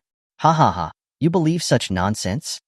Zhang Honghua's expression changed, and he glared, his beard twitching. What's it to you? Where did you come from? You stone s asterisk asterisk asterisk. You dare question my master's prescription? He didn't care which young master Ji Feng was. He just unleashed a barrage of angry words at him. Ji Feng didn't expect that the professor would have so little respect, and the smile on his face stiffened. He started yelling, Old geezer, do you want to die? Zhang Honghua didn't back down. What? You were just on the edge of death, young Master Ji, and now you're coming for me? The Ji family has terrible manners. You asterisk cur. Ji Feng was about to launch into a tirade but was stopped by Ji Tianrong, who stepped forward. His eyes glinted with hostility as he looked at Qin Tianci and the others. Professor Zhang, you're getting old. Why bother being so competitive? Jisher Feng is just a small workshop without the support of my Ji family. You have no competitiveness at all. Zhang Honghua sneered. Whether we're competitive or not is up to the people, not your Ji family. Ji Tianrong laughed. Then we shall wait and see. Oh, and by the way, let me tell you that world-renowned Dr. Mike, along with the heads of the various departments of the Saintly Medical Hall, will be here to verify the authenticity of the medicine. Your little tricks might not be so easy to pull off. Lin Mushi stepped forward. You don't have to worry about that, Patriarch Ji. Professor Zhang and I will take full responsibility for the medicine released by Jisher Feng. If there's a problem, we'll deal with it ourselves. But you should probably worry about any issues with Ji Pharmaceuticals' new drugs. Seeing Lin Mushi standing so fearlessly beside Qin Tianci, jealousy was almost burning Ji Feng to a crisp. Even Ji Tianrong was slightly moved. The beauty of the three women surrounding Qin Tianci was beyond comparison. There was not a fourth such beauty in the whole of Jiangbei. For all three of them to be attracted to Qin Tianci was remarkable. No wonder his son was so obsessed. Once the expo was over, he would definitely have someone capture these three women. Both father and son could enjoy their charms together. Seemingly sensing Ji Tianrong's malicious gaze, Qin Tianci lit a cigarette and took a step forward, his eyes meeting his, a playful challenge in his gaze, with his hands tucked into his pockets. Ji Tianrong, you'd better pray that there are no problems with your medicine. Otherwise, from this day forward, there will be no need for the Ji family. Chapter 143, Dragon Country's Medicine, A Path for the People. Qin Tianci's sudden outburst shocked those present. While they may not be fond of the Ji family, they knew they still had to be careful and show a level of deference on the surface because they were the biggest power in Jiangbei. But Qin Tianci had been reckless and immediately started a confrontation, which greatly alarmed the staff nearby. Even Ji Tianrong was stunned. He had not expected Qin Tianci to speak to him in such a tone.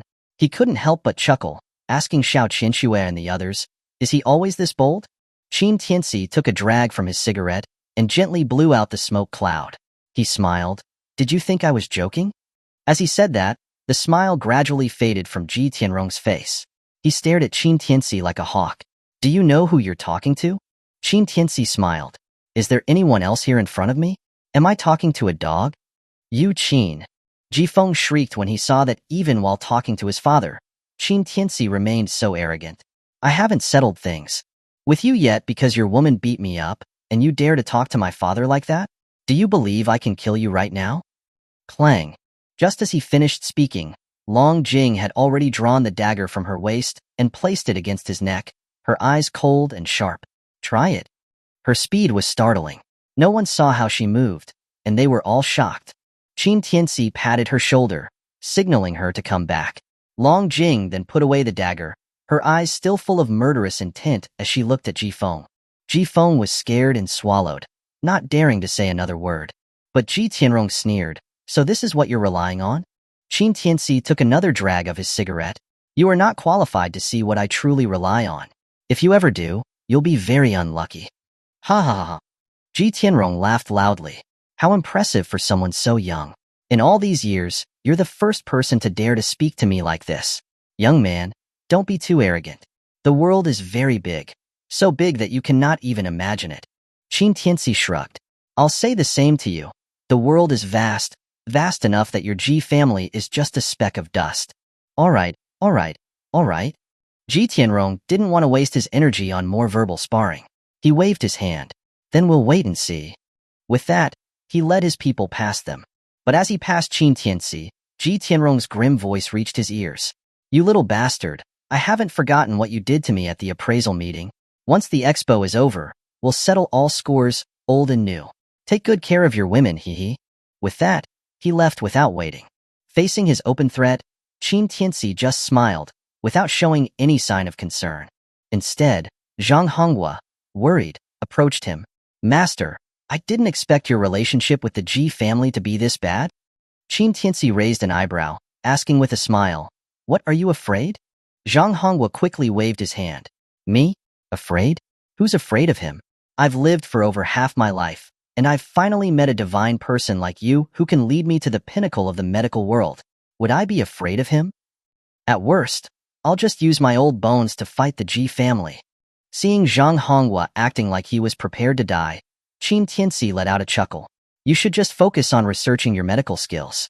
This sort of thing is not suitable for you. Lin Mushi stepped forward. From what Ji Tianrong just said, Dr. Mike will be there in person. He publishes papers in the International Medical Journal and is very famous internationally. If he's part of the jury for this expo, I'm afraid. Qin Tianci brushed it off. He's just a foreigner. Dragon Country's medical practice has evolved over several millennia. Does a medical practice that has developed over just 400 years have the right to judge us? Hearing that, Lin Mushi couldn't help but laugh. That's true, but the US is considered to be a first-class country when it comes to medicine. And I've heard that this Dr. Mike is very greedy. If the Ji family buys him off, it will be very detrimental for us. But Qin Tianci took a drag from his cigarette and said calmly, Medicine has always been a path for the people. If anyone tries to turn medicine into a power game, then I will personally send that Mike back to the US by swimming. Hearing his domineering words, everyone's heart skipped a beat, especially Zhang Honghua, whose face was flushed red. He slapped the table with his hand. That's right. Our dragon country has 5,000 years of history. Why should we let those foreigners evaluate us? Our medicine is for the people. It's none of their business. But after he slapped the table, he noticed that there were glass shards all over the table and that blood was flowing from his palm. Quick, bandage it up. Everyone else was speechless. Soon after, the medical expo began as scheduled. There were more than 100 medical companies attending the expo that day, but only a dozen or so would get the chance to present on the expo stage and showcase their research. The judges were also arriving one after another, and a blonde-haired, blue-eyed foreigner with a hooked nose was particularly noticeable. Every professor would politely greet him, but he held his head high, looking down from his great height and completely ignoring the Chinese judges. Most of the Chinese judges were renowned professors and doctors, each with high achievements in their own areas. They could be called the leaders of the Chinese medical community. Even Ren Yang, of the Saintly Medical Hall, had appeared on the scene. Why is he acting so arrogant? A foreigner is coming to our country and treating us like we're beneath him. Ren Yang, having also been given a cold look by Mike, returned to his seat, angrily grumbling. The professor beside him tried to pacify him. It's okay, Professor Ren. Why bother with him? It's because he's a top foreign medical professor. Calm down. Just ignore him. Ren Yang took a deep breath. He was clearly very frustrated. It's because our dragon country's path for holy doctors refuses to be revealed to the world. Otherwise, what is there for the US to show off? Humph. Even as he said those words, he knew that the identities of the path for holy doctors were classified state secrets and could not be easily revealed. He did not complain anymore and focused his attention on the stage. As one by one famous pharmaceutical companies came forward to introduce their new research achievements, there was only a sporadic smattering of applause. The judges also had their brows furrowed. It was clear that the new achievements that these companies presented were just old wine in a new bottle and did not have anything innovative to offer. Thus, they did not give them high scores. After several rounds, the MC announced, next, from Jiangbei's leading pharmaceutical company, G Pharmaceuticals, they will be presenting their latest research, which is said to be able to awaken vegetative patients and perfectly cure Alzheimer's. Let's welcome G Pharmaceuticals Chairman, Mr. Ji Tianrong. Chapter 144. I don't approve of its release. The moment the MC finished speaking, the audience below erupted in gasps of astonishment. As everyone knew, Alzheimer's disease, also known as senile dementia, was a difficult and intractable disease globally. The condition would worsen over time, eventually causing patients to forget even their parents and children. Vegetative states were another extremely difficult condition to treat in the world. There were barely any effective treatment options available. Everything was left to fate. But now, G Pharmaceuticals' new drug claimed to completely solve both of these major medical problems, which was a shocking revelation. Some people, however, thought that G Pharmaceuticals was merely using these conditions as a gimmick to attract attention. If they could truly solve these two issues that baffled even the most renowned doctors in the world, then it was entirely possible for G Pharmaceuticals to leave Dragon Country and enter the international market. Amidst the astonished murmuring, Ji Tianrong slowly walked onto the stage. After greeting the audience with elegant grace, he began to introduce his company's new product. Everyone here is an elite figure in the medical field and compassionate doctors at heart. When we see our patients gradually forgetting their loved ones, when we see those dearest to us lying motionless in bed, living a life worse than death, how do you feel? We can only hate our own incompetence, unable to help those in need. But now, starting today, my G family will not allow anyone to lose their memories, to lie in bed for the rest of their lives, trapped in endless suffering. It had to be said that Ji Tianrong was an excellent orator, so much so that many in the audience were moved. Those who attended the World Medical Expo were not only doctors and professors, but many were also family members of patients who came in hopes of finding treatment for their loved ones. Ji Tianrong's words struck a chord with those in the audience who had family members with such conditions, giving them a glimmer of hope. Therefore, this time, G Pharmaceuticals has worked with over 300 teams for 3 years, and we finally have results. It is G Pharmaceuticals' latest research and development, the memory recovery capsule. Ji Tianrong presented with a loud voice, and then several staff members rolled out a cart with an exquisite glass vial containing several capsules. Ji Tianrong picked up the glass vial and delivered a barrage of praise once more, before saying, "The specific components and research data have been given to the judges. They will use their professional perspectives to assess whether it's effective or not." But just as he finished speaking, Renyang frowned and asked, "Mr. Ji, the ingredients of this drug are clearly the same as previous inhibitors used to treat Alzheimer's. You've just changed the name. How can this be your new research achievement?" Ji Tianrong's brows furrowed, and a hint of resentment flashed in his eyes as he looked at Renyang. He had secretly bought off most of the judges, but this Renyang was unyielding and had unexpectedly voiced his doubts publicly. Instantly, Ji Tianrong's heart filled with a murderous intent. But before he could speak, Mike, who had been sitting quietly, suddenly said, "Professor Ren, what you said is simply too amateur." Renyang frowned, displeased. "Am I wrong? Increasing or decreasing the dosage of a drug, and then claiming it to be a new research achievement. Isn't that a ripoff? In my opinion, G Pharmaceuticals' new drug is not as good as the research from the small and medium-sized companies. At least they are truly working on advancements." But Mike said arrogantly, "Heh, amateurs will always be amateurs. Different dosages will cause different effects. Is that such a difficult concept to understand?" Renyang rolled his eyes.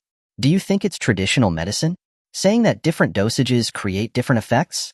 These Western medicines are just using chemical reactions to achieve therapeutic effects. G Pharmaceuticals' so-called new drug is just old wine in new bottles." Upon hearing this, Mike stood up, his face full of disdain. "You people in Dragon Country, don't try to compare your crude folk remedies to Western medicine. Traditional medicine in our country is simply a sham, a trick. Western medicine is the greatest medical field. You fool, don't give opinions about things you don't understand." "What did you say?" Renyang could not tolerate such insults. He slammed his hand on the table, pointing at Mike as he retorted furiously, "Traditional Chinese medicine has developed for over 5,000 years. Where would your Western medicine be without it? You are not even acknowledging your ancestors. Who are you? And you dare to insult our traditional medicine." Mike's face turned blue. "You people from Dragon Country should be careful what you say. The medical practice of our great US is not something you can insult." "I insulted it. What are you going to do about it?" Renyang was not one to back down. In his mind, traditional medicine was more important than his own life. Now that a foreigner was mocking them in front of him, how could he tolerate it? Hearing the two argue, the others quickly tried to mediate. All right, Professor Ren. Dr. Mike is a very famous doctor from the US. Don't argue with him. Yes, Professor Ren. Why bother with him? Traditional medicine has its strengths, as does Western medicine, right? Listening to their attempts to de-escalate the situation, Run Yang's face turned even darker. It is people like you who are so weak that you allow Western medicine to constantly belittle our traditional medicine. Can you stand up straight and speak your mind? Those people were filled with shame, but Western medicine was the mainstream, and that was what they studied. So they simply ignored Ren Yang's words. Seeing this, Mike did not bother arguing with him and directly raised his card of approval. I've reviewed the materials for G Pharmaceuticals' new drug, and I think it meets the stated therapeutic effects. I approve of its release. Upon hearing this, a flash of brilliance appeared in Ji Tianrong's eyes. The other judges exchanged glances with one another, and then all raised their cards of approval. I approve too. Me too. I'm in agreement. You are. Renyang widened his eyes as he looked at the successive votes. He finally realized that they had all been colluding together. The new drugs from G Pharmaceuticals were simply being introduced at the expo as a formality. Renyang was enraged. A new drug would be used by millions of people. If the process was not handled correctly and problems arose, the consequences would be unimaginable. These people were so careless. It was simply reckless disregard for human lives. Even if he voted against it now, there was nothing that could be done to overcome such a massive discrepancy in votes. Instantly, Run Yang's heart sank. Just as he did not know what to do, a voice came from below the stage. I don't approve of its release. Chapter 145. No patience? Soon there will be. As soon as the voice of objection sounded, everyone in the venue turned to see a handsome young man with a cigarette in his mouth, who had stood up at some point, with his hands in his pockets and a detached gaze as he stared directly at Ji Tianrong on the stage. After seeing him stand up to object, Ji Tianrong's face instantly turned grim. But with so many people present, he maintained his composure and smiled. This gentleman, today is the World Medical Expo. As an audience member, you are probably not qualified to object to the release of our new drug. Shut your trap. Who knew that immediately after Ji Tianrong's polite words, Qin Tianci would burst out with a curse. The sound reverberated throughout the venue, shocking everyone in attendance. But Qin Tianci seemed oblivious to the stares of the crowd, walked directly past everyone, and went up onto the stage. His gaze was sharp as he looked at Ji Tianrong. Ji Tianrong, I thought that you only wanted to make a profit and monopolize the market. But it turns out that you not only want to make money, but you also want to kill people. Whoosh. As soon as he said this, the venue instantly erupted in a flurry of murmurs. Everyone's faces were filled with confusion. All medicines were 3 parts poison. Medicines were originally intended to treat illnesses, but their side effects should not be underestimated. Now Qin Tianci was publicly declaring that G Pharmaceuticals' new drug would kill people to make a profit. This was not a small issue. Upon hearing this, Ji Tianrong's eyes flashed with murderous intent, but he continued to smile and said, Mr. Qin, what do you mean by this? Our G Pharmaceuticals medical team is highly professional. How could we do such a thing? Is there some misunderstanding between us? Misunderstanding? Qin Tianci scoffed, then pointed at the glass vial in his hand. Then do you dare to eat this drug in front of all these people? As soon as he said those words, Ji Tianrong's expression changed again. The smile on his face became more and more sinister. Mr. Qin, what you're asking is excessive. Medicine is used to treat diseases, especially this kind of special medicine. I'm not sick. If I eat the medicine, you're trying to harm me. Exactly. Ji Feng rushed out at this time, pointing at Qin Tianci and shouting, What are you trying to do, Qin? You want my dad to take the medicine even though he's not sick? Even if you want to gain the market for Ji Shifeng's new drug, you don't need to use such a malicious way to harm my dad, right? Young Master Ji is right. At this time, one of the judges on the panel also stood up to defend him. This gentleman, new drugs need to undergo many clinical trials before they are released on the market. But Mr. Ji is not a patient. For you to ask him to try the drug on the spot is excessive. Where did this brat come from? Daring to disrupt the event. Where are the security guards? Quickly get him out of here. I recognize him. He's from Ji Shifeng. Ji Shifeng is releasing a new drug this time, and he must be afraid that G Pharmaceuticals will steal his market, so he's doing this to grab attention. So it's someone from Ji Shifeng. I heard G Pharmaceuticals and Ji Shifeng had a falling out. I didn't realize their relationship was so strained that they would go this far to slander G Pharmaceuticals. I always thought that Ji Shifeng was the best clinic in Jiangbei, but now it seems that all crows are black. Where's the help that they promise? They're just a black-hearted workshop. Exactly. They're using any means possible to steal the market away from Ji family. So disgusting. As several judges set the pace, the other clueless onlookers followed suit, verbally attacking Ji Shifeng. On the other hand, Ji Pharmaceuticals was the victim. Ji Feng was overjoyed by the situation. Did you hear that? You, Qin, don't have the right to interfere. Get lost. Seeing that his arrangement had been well received, Ji Tianrong's face showed a hint of contempt. He continued to speak with a tone of moral righteousness to accuse Qin. Tianci, Mr. Qin, I know that the Xiao Group has recently been collaborating with Ji Shifeng, but you don't need to use such methods to slander Ji Pharmaceuticals. Although we are competitors, making medicine is for the benefit of the masses. You're engaging in this malicious competition. In the end, it's the people who suffer. Too black-hearted. Get out of here. Ji Shifeng and the Xiao Group are in cahoots. Throw them out of Jiangbei. That's right. Kick them out. From now on, everyone should get treatment at the hospitals under Ji family.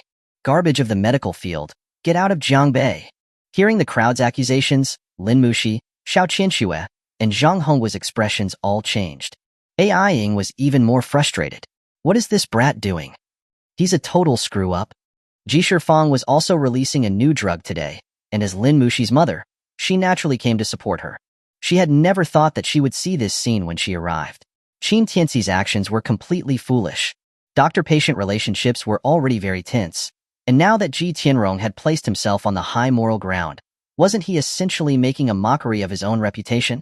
But at that moment, Renyang suddenly stood up and yelled, "Shut up, everyone!"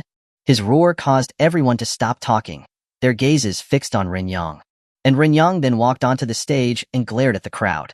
If Mr. Qin says that Ji Pharmaceuticals' new drug has problems, then it must have problems. If you don't believe it, you'll definitely regret it in the future. As soon as he finished speaking, the crowd was shocked. If Qin Tianci's slander was just for commercial gain, they wouldn't disbelieve Renyang's words. This was someone from the Saintly Medical Hall, a nationally renowned medical professor. Moreover, his reputation was well known for being fair and upright. They had never seen him support someone so strongly without reason. But just as Renyang's words landed, Mike stood up and said, "A professor with such a big name is slandering a reputable company without any scientific basis, colluding with a young inexperienced brat. Hee. The medical field of Dragon Country is an eye-opener today." As soon as he said these words, the crowd erupted in shocked murmurs. Had even Renyang been bought out by Ji Shifeng? The world was too dark. How embarrassing, showing your shame to foreigners. Get out of here. A disgrace to the Saintly Medical Hall. What kind of professor are you? You are bought off with money. Seeing that the crowd below was more and more united against them, Renyang's face became extremely ugly. He shouted, "You ignorant people. You're being sold out but helping them count the money. Do you know that Mr. Qin is?" Before he could finish, Qin Tianci interrupted him. "Since you don't believe me, I have a way to let you see whether Ji Pharmaceuticals is producing poison or a life-saving medicine." Hearing this, the venue went completely silent. Ji Tianrong did not know what Qin Tianci was planning. He said with a cold laugh, "Mr. Qin, are you planning to test the medicine on the spot? There are no patients for clinical trials here." But Qin Tianci smiled dismissively. "There aren't any now, but soon there will be." "What do you mean?" Ji Tianrong asked, confused. In the next instant, Qin Tianci raised his hand like a knife and, before Ji Feng could react, he chopped him in the back of the head. Ji Feng did not even let out a scream before his eyes rolled upwards and he fell to the ground, foaming at the mouth, spasming uncontrollably. Whoosh! Everyone in the venue was aghast. Even Ji Tianrong was dumbfounded. He had not expected Qin Tianci to suddenly attack his son. But Qin Tianci seemed completely unperturbed by the horrified reactions of the crowd, and smiling, he said calmly, "That should be just enough. Didn't you say that your medicine can awaken vegetative patients? Your son is now a vegetable, so let him try the medicine." Chapter 146, The Goo in the Medicine. Qin Tianci's sudden actions shocked everyone present. No one had expected him to do such a thing. Even Lin Muxi and Xiao Qianxue, who were below the stage, were stunned. This? But Long Jing seemed very calm, her beautiful eyes even showing an excited smile. "That's my man. He should have done this a long time ago. The other women. Are you sure he should have done this a long time ago? Today's World Medical Expo had several thousand people attending and was being broadcast all over the world. Qin Tianci had actually turned Jifeng into a vegetable in front of everyone. Such a bold act was simply outrageous. At this time, Ji Tianrong came to his senses and cried out in shock, "Son!" As he said that, he rushed over to Jifeng and picked him up. His face trembled as he became increasingly distorted with rage. You? How dare you attack someone in public? How dare you be so bold? A judge stood up, scolding Qin Tianci. But their eyes were full of terror, and even their voice was quivering. They had lived for so many years, but they had never seen such a scene. It was truly an eye-opener for them. Security. Where are the security guards? Call the police. We must call the police. Put this thug in chains. He's killing someone. He's killing someone. Facing the crowd's accusations, Qin Tianci calmly took a drag from his cigarette, looked at Ji Tianrong, and smiled. I've brought you a patient, Patriarch Ji. It's your turn to show your skills. Qin Tianci, you hurt my son. I will make sure that you have a terrible death. Ji Tianrong could no longer maintain his composure from before. His eyes were red as he roared at Qin Tianci as if he wanted to devour him alive. Damn it! You dare to openly hurt someone. Too much. Absolutely unforgivable. Poor young Master Ji. He was beaten into a vegetable. Ji Shifeng is actually working with such a person. We must boycott them. Yes, boycott Ji Shifeng. Since the initial sentiment was in favor of Ji Pharmaceuticals, and now that Qin Tianci had openly hurt someone, Ji Shifeng's reputation was instantly pushed to the forefront of controversy. Mike shook his head with a look of ridicule. TSK, this is truly a great dog-eat-dog show. But just as he finished speaking, a silver needle suddenly appeared in Qin Tianci's hand, and with a swish, flew out and pierced Mike's throat. The smile on Mike's face instantly vanished as he struggled on the table, his face turning red. No matter how hard he tried, he could not utter a sound. This country's affairs are not for you, a yellow-haired cur, to interfere with. Qin Tianci's cold voice echoed throughout the venue, causing everyone present to feel shocked. With that move, they did not even catch it with their own eyes. How could Mike be unable to speak? Who exactly was this godly person? Martial artist? He's a martial artist. Don't call the police. Notify the martial law police, and notify the Martial Arts Association to take him away. We can't let him continue to commit violence. Immediately stop him. Seeing Qin Tianci strike again, everyone cried out in shock, panic now showing on their faces. It turned out that he was a martial artist. No wonder he was so fearless. The three women below the stage, Xiao Qianxue, Lin Muxi, and Long Jing, stared blankly at Qin Tianci, muttering to themselves, why is Tianci so angry? What happened to him?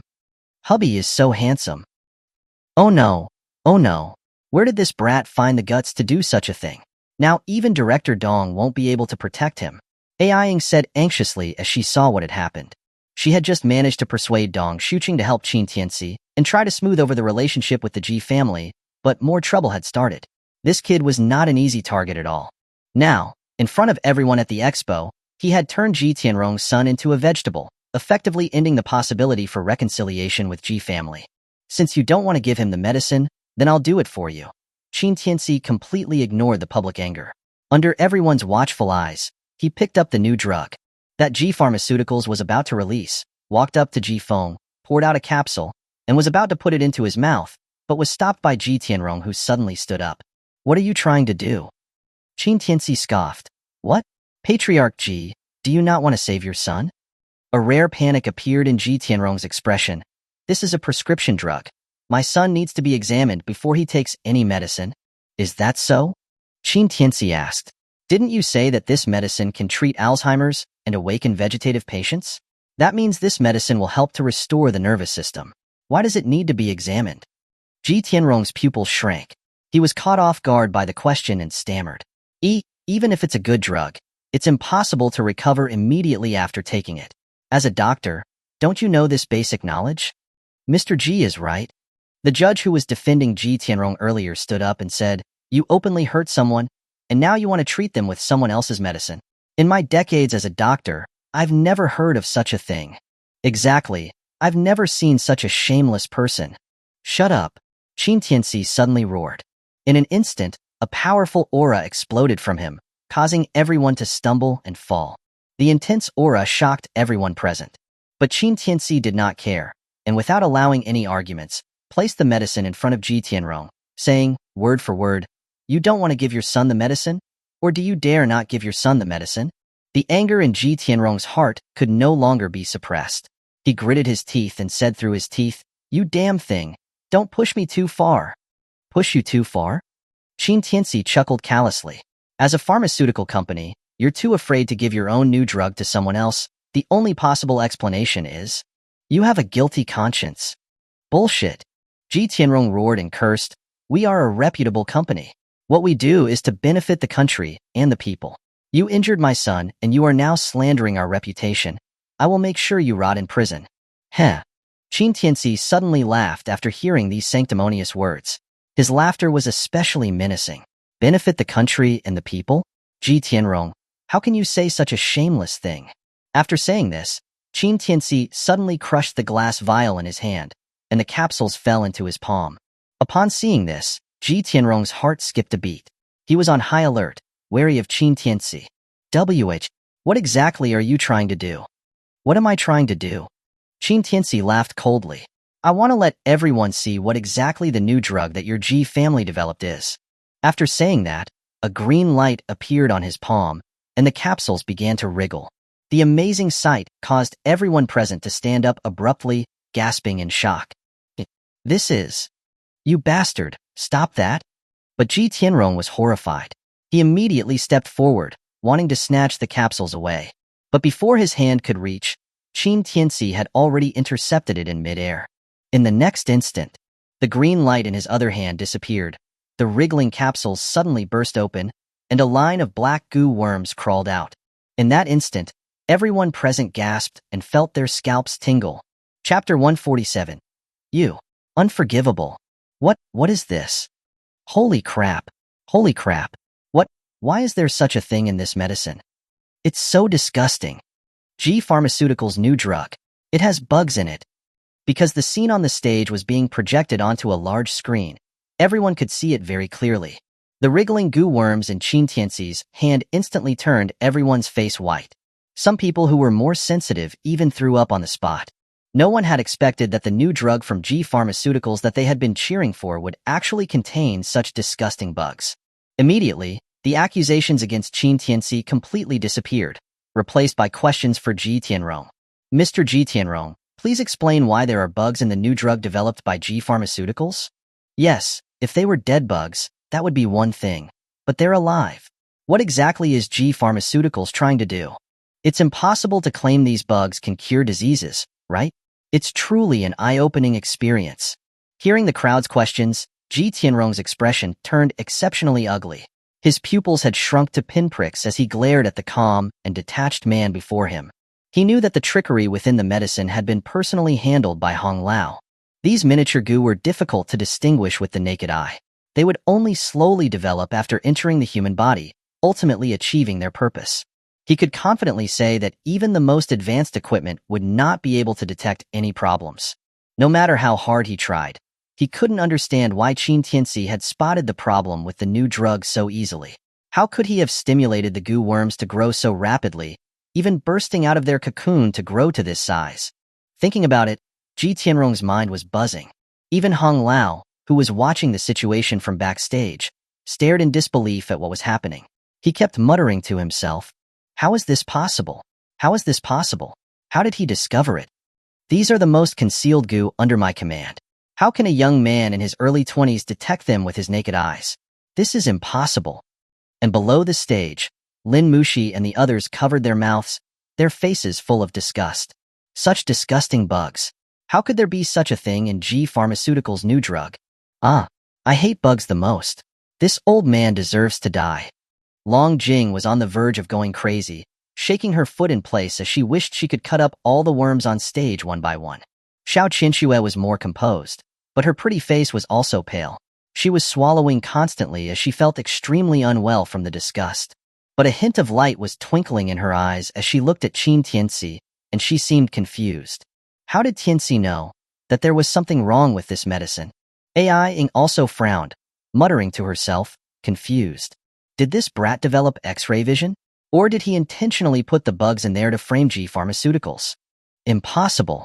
Lin Mushi immediately stated after hearing this. If Tianci had put them in there, the bugs wouldn't have crawled out of the capsules by themselves. And look at their skin, it's secreting mucus. They were clearly stimulated before they started growing. Therefore, I can conclude that G Pharmaceuticals put the bugs in first. Ying was silent after hearing this. She was just speculating with ill intent. Although she disliked Qin Tianci, she didn't think that he would be capable of such a thing. Instantly, she snorted with irritation. G Pharmaceuticals is out of its mind. To actually do something so evil, they're despicable. At the same time, the goo worms in Qin Tianci's hands seemed to be frightened. They frantically tried to burrow into his palm, but they realized that no matter how hard they tried, they couldn't even break his skin. In a split second, Qin Tianci moved his palm slightly, and the worms instantly trembled before exploding. Qin Tianci picked up a nearby handkerchief and wiped his hand calmly, looking directly at Ji Tianrong. Patriarch Ji, you can't tell me that these bugs are also part of the recipe for your new drug. Ji Tianrong instantly came back to his senses, pointing at Qin Tianci with fury. You, Qin, not only turned my son into a vegetable, but you've also put something like this into our new drug to frame us. Your behavior is truly despicable and shameless. Despicable and shameless? Qin Tianci sneered. Compared to you adding goo worms into your medicine, what I did is practically an act of compassion. Goo worms? As soon as Qin Tianci said the words, everyone gasped in shock. These words, which could only be heard on TV, had unexpectedly become reality in their lives, and they all felt incredibly unnerved. You're talking nonsense. Ji Tianrong was caught out and angrily stood up, roaring, G Pharmaceuticals has always been a reputable company. How can you slander us here? A reputable company? Qin Tianci looked like he had heard the biggest joke, his gaze gradually becoming cold. Ji Tianrong felt a shiver of fear. Your G Pharmaceuticals is known throughout Jiangbei, but you're producing goo-based medicine. You have a conscience? It's probably been eaten by a dog. As he spoke, he kicked Ji Tianrong in the stomach. Ji Tianrong's eyes nearly bulged out of his sockets as he flew over 10 meters back before falling onto the ground, spitting out blood. At that moment, Qin Tianci was exceptionally furious. He had originally thought that G Pharmaceuticals would just sell some fake drugs at worst, but he had never expected that this medicine would actually contain such inhumane things. If this kind of drug was released onto the market, it would cause immeasurable disasters. The G family, their hearts are beyond redemption. You scoundrel! At this moment, the judge who had been supporting Ji Tianrong stood up again, pointing at Qin Tianci and yelling, You brute! You failed to openly frame the Ji family, and you even dare to beat Mr. Ji. You are absolutely unforgivable. That's right, everyone. Don't get carried away by this beast. Ji family's drugs have all been tested by professional organizations. These so-called goo worms were clearly added by this brat to maliciously compete on behalf of Ji Shifeng and frame the Ji family. The other judges chimed in, once again targeting Qin Tianci. Hearing this, the crowd was completely baffled. At this time, they could no longer tell who was telling the truth and who was lying, completely unable to distinguish anything. However, Qin Tianci was not going to indulge them. With his hands behind his back, he looked down with a sharp, piercing gaze at the judges who had been talking, his words cold and distinct. Wei Sheng, graduated from medical school, has practiced medicine for 23 years and is still a deputy chief physician. He wanted to become a chief physician, so he accepted a 5 million bribe from the Ji family to fabricate test reports for their new drug. Yu Chui Fei, graduated from medical school, practiced medicine for 15 years, the deputy director of the Third People's Hospital. To climb the ranks, you helped Ji family frame the current director. You accepted 1 million from them to help them release their new drug. Yu Penghe. As he named them one by one, the judges who had supported Ji Tianrong were mentioned with each of their details accurately. Everyone's face had turned pale, their eyes filled with horror as they stared at Qin Tianci, their minds buzzing like thunder. Ji family's new drug is filled with goo worms, intending to harm the entire city, and you doctors who sold your conscience to the devil? You are all unforgivable. Chapter 148. Being a hero comes at a price. As Qin Tianci's roar resounded throughout the venue, everyone there was chilled to the bone, their faces now full of horror. In a venue packed with thousands of people, not a single sound could be heard. After what seemed like a long time. How do you know? The judge who had been named by Qin Tianci stammered, only to stop himself before pointing at Qin Tianci and shouting, "You dog, you're talking rubbish." Yes, that's right. This dog is trying to suppress G Pharmaceuticals on behalf of Ji Shifeng. He's creating slander here, falsely accusing good people. Everyone, don't fall for his tricks. Just because you say a few things with your lying mouth, you can make accusations? What do you think you are? Looking at the shameless hypocrites, Qin Tianci smiled detachedly and took a drag of his cigarette. Ren Yang. This disciple is here, master. Please give your instructions. Ren Yang immediately stood up, his voice resounding powerfully. His voice was very loud, and together with the amplification equipment on the stage, this word, master, instantly changed the expression of all those present. Master. Professor Ren is calling this young man master? Holy crap. What is his background? Could he be a hidden dragon who has been in Jiangbei all this time? Even Ji Tianrong had widened his eyes, seemingly not expecting Ren Yang to be so respectful towards Qin Tianci, and his heart was filled with apprehension. Who is this kid exactly? When Ji Feng was crippled by Long Jing, Ren Yang was not within the crowds. That was why he did not know why Ren Yang was there. Now that these unexpected changes had occurred, Ji Tianrong started to feel uneasy. However, Qin Tianci did not pay any attention to the astonished expressions of the crowd. He said calmly, "Give the evidence you've gathered to the Judicial Bureau and the Martial Law Police. Let these pests rot in prison for the rest of their lives." "Yes, master." Ren Yang respectfully nodded, then waved his hand, and his subordinate immediately handed him a stack of documents. Ren Yang took them and threw them at the faces of the judges, his voice cold. "Open your dog eyes and take a good look. Unless you want to do it in secret, give yourselves a chance to surrender. Don't be ignorant." Looking at the criminal evidence in their hands, the professors, who had been so arrogant just moments ago, were now pale and trembling. Some of the older ones even had heart attacks and fainted. By now the audience was not stupid either. Seeing that these so-called professors were admitting to the charges, their hearts were shaken. If these people really had problems, then the issues with G Pharmaceuticals' new drug were truly confirmed. They did not expect that the leading pharmaceutical company in Jiangbei would be playing these kinds of evil tricks with their new drugs. Immediately, each audience member became filled with fury. "Black-hearted company, you should die. You're a disgrace. We even thought you were the pride of the companies in Jiangbei. Get out. It's over. I've been taking G Pharmaceuticals medicine for all these years. Will I have been infected with goo? You scoundrels, get out of Jiangbei." Seeing how quickly the public sentiment had changed, Lin Mushi's beautiful eyes were filled with an unusual glow. "I didn't expect that G Pharmaceuticals would do such a black-hearted thing. If it weren't for Tianci, the people of Jiangbei would still be kept in the dark." Xiao Qinxue nodded. "Malicious intent, sinister hearts, they'll be punished eventually. Tianci is their punishment. Hubby is so handsome." AIing, seeing the sudden turn in events, could not help but sigh.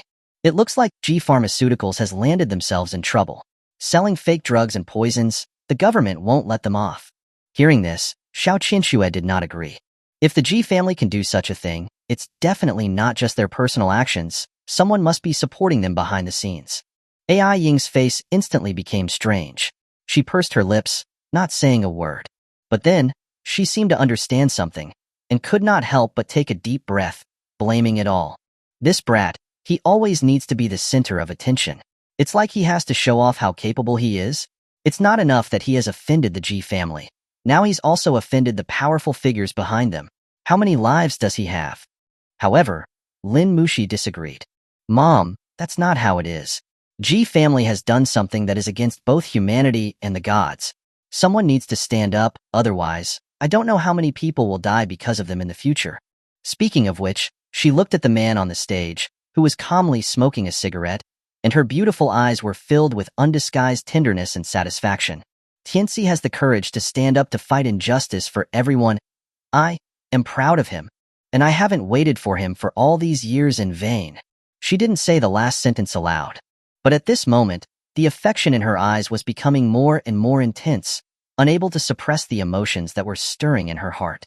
The heroic figure on the stage had already deeply imprinted itself in her heart, just like a brand that could never be erased. Ai Ying understood her daughter and could only sigh with concern.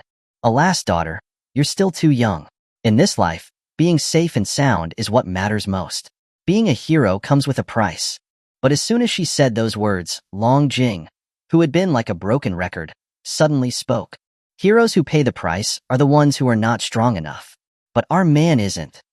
Ai-ing was stunned and said with irritation, "Where did you young girls get so much confidence in this brat?" The three women said at the same time with a smile, "Because he's our man." Ai-ing was speechless and could not help but doubt herself. Was she really old? Was she out of touch with the times? After a long pause, she finally snorted, "So what if he has some ability? It's not like he did it on purpose. Otherwise, how would he know there was a problem with G Pharmaceuticals' new drug?" Lin Mushi knew her mother's personality and just smiled before she stopped arguing. At the same time, the judges who had their crimes exposed were crying piteously, kneeling before Qin Tianci and Rin Yang, begging for mercy. Qin Tianci watched them detachedly, his words cold and distinct. "If you don't surrender, then wait for me to personally send you in." Upon hearing this, they were like eggplants that had been hit with frost, shriveling up as they resigned to their fate. Then, Qin Tianci turned his head towards Ji Tianrong, whose face was full of horror. "Ji Tianrong, do you have anything else to say?" Ji Tianrong, pulled back into reality, showed a complicated expression, but soon he smiled cruelly. "You little bastard, I admit that I lost today. But if you think that this will be enough to take down the Ji family, then you are completely mistaken." Qin Tianci raised his eyebrows slightly and scoffed with disdain. "A cornered beast, yet you dare to brag. Ha ha ha." Ji Tianrong suddenly laughed maniacally. "Just you?" As soon as the words landed, a black figure rushed out, stretching a large claw toward Qin Tianci's head, a giant centipede emerging from its sleeve. "Kid, go to hell." Chapter 149. Do you think I need it? The sudden events made everyone on the scene fall silent, their faces filled with horror. No one had expected that Hong Lao, who had been hiding in the shadows, would suddenly attack Qin Tianci. Below the stage, Xiao Qinxue and the other women cried out in alarm, "Tianci!" Just as the giant centipede opened its blood-soaked maw to bite Qin Tianci's neck and end his life on the spot, a beautiful figure leaped from the audience. A pink dagger cut through the air, emitting a sharp sound. Clang! In the moment that the giant centipede made contact, it was cut in two with the dagger. From beginning to end, Qin Tianci had remained in his spot, unmoving. "Old man, how dare you move a finger on my dragon lady's man? Are you tired of living?" Long Jing's murderous intent was palpable. She threw her dagger to end Hong Lao's life, but Hong Lao dodged and retreated, snatching up Ji Tianrong and his son, Ji Feng, and leaving the venue in just a few jumps. "Damn it, he's fast." Long Jing cursed angrily. She was about to chase after them, but was stopped by Qin Tianci. "Come back, you're no match for that old man." Long Jing was unwilling, but she still stopped, her delicate feet stomping with frustration. "It's impossible. It was only by a hair's breadth. I almost could have taken this old dog's life. As long as I catch him, I'll chop him into pieces." But Qin Tianci just smiled and put his arm around her waist, gently patting her back. "Missing by a hair's breadth is still missing it. Don't worry, they won't get away." Long Jing finally gave up, then turned to look at him with concern. "Hubby, did that old dog hurt you?" Qin Tianci shook his head. "He's not qualified to." The audience was watching this and could not help but feel envy. Such a beautiful and powerful woman was actually this kid's woman. Heaven was too unfair. At the same time, the sudden events that had just unfolded made everyone see the true colors of G Pharmaceuticals. Each person felt a sense of lingering fear. If there was no Qin Tianci today, the new drugs from G Pharmaceuticals would no doubt enter the market. And if unsuspecting people took them as a life-saving medicine, the consequences would be unimaginable. Ji Shifeng's miracle doctor is really something. Otherwise, we common folks would have really suffered. That's right. I said a long time ago, the doctors in Ji Shifeng are the real doctors. Bullshit, that's not what you were saying earlier. Unlike me, I've always been supporting Ji Shifeng. Because of Qin Tianci's actions, Ji Shifeng's reputation had turned around by 360 degrees. After all the so-called judges had left in a hurry to surrender themselves, the expo continued. Because of the negative example of G Pharmaceuticals, the presentation of Ji Shifeng's new drug became the highlight of the medical expo. Zhang Honghua was enthusiastically introducing the effectiveness of the new drug on stage, and even when he said the words, "cure all diseases," the audience believed it without a doubt. and everyone was particularly excited, enthusiastically applauding to show their approval. Zhang Honghua had reached the high point of his career. He got more and more excited as he spoke, eventually nearly suffocating on stage. Ji Shifang's miracle cure for all diseases had officially entered the world at this moment. After the expo was over, almost everyone surrounded Zhang Honghua, trying to buy the miracle cure. Zhang Honghua could only say that they needed to wait for the official release, promising everyone that they would be able to get the medicine. But these excuses did not stop their enthusiasm for purchasing the medicine. Finally, he was overwhelmed and had to ask Renyang and AIing to help him block the people who were trying to buy the medicine. And Qin Tianci had already left with the 3 women. However, after they left, a pair of eyes was watching them from the shadows. After they went out the door, they were immediately stopped. Qin Tianci looked at the blue-eyed man with a hooked nose who was about the same height as him and immediately frowned. "What's the matter?" Mike, feeling his somewhat hostile gaze, was not at all uncomfortable. Instead, he chuckled. "It's nothing. I just feel that Mr. Qin was able to see through the G Pharmaceuticals conspiracy, and I feel honored. I think it's necessary to get to know you." Then, he proactively took out a name card and handed it over, but he did not give it to Qin Tianci first. Instead, he gave it to Xiao Qinxue and Lin Mushi beside him. "Ladies, my name is Mike Dale. I'm a famous doctor from the United States. I've participated in various major medical studies. I've heard that you are the chairman of the Xiao Group and a renowned doctor from Ji Shifang. We will definitely have the chance to work together in the future." Xiao Qinxue and Lin Mushi were a little confused. They did not know what the foreigner was trying to do. But out of courtesy, they still accepted them. Qin Tianci could tell at a glance that this foreigner had ill intentions. He said that he wanted to get to know him, but from the beginning, his eyes were glued to Xiao Qinxue and Lin Mushi. His heart was filled with cold disdain. He snatched the name cards from Lin Mushi and Xiao Qinxue and shoved them into Mike's chest pocket, patting it. "There's no chance for cooperation. You are Western medicine, and we are traditional medicine. There's nothing that we have in common." Mike's face instantly stiffened, and a shadow of malice flashed in his eyes. But it was quickly hidden. "Mr. Qin, why would you say that? The fundamental goal of traditional and Western medicine is to treat patients. Mr. Qin's thoughts are too narrow-minded." Although his words seemed very kind, it was not difficult to tell the arrogance within his bones. Qin Tianci laughed. "Then how do you think I should have an open mind?" Mike gave up trying to play the part and pulled out another name card from his pocket, handing it to Xiao Qinxue and Lin Mushi. "Tonight, I would like to invite the 2 ladies to dinner. I wonder if you 2 are free?" Upon hearing this, Qin Tianci finally understood what this foreigner was planning. He had taken a fancy to his 2 wives. Xiao Qinxue and Lin Mushi naturally understood his intentions as well. This time they did not take the name cards. They declined. "Sorry, we're not free. Please do as you like, Mr. Mike." Mike was stunned. He seemed to not have expected to be rejected. He knew that as an American, his height and appearance were fatal attractions for women from Dragon Country. Moreover, he was also born to nobility. From a young age, the aura he gave off was just pure, unadulterated sex appeal. But he never expected that these 2 women would turn him down so harshly. His expression changed, and he raised his collar with a look of arrogance. "Maybe the 2 ladies have not understood the situation. My name is Mike Dale.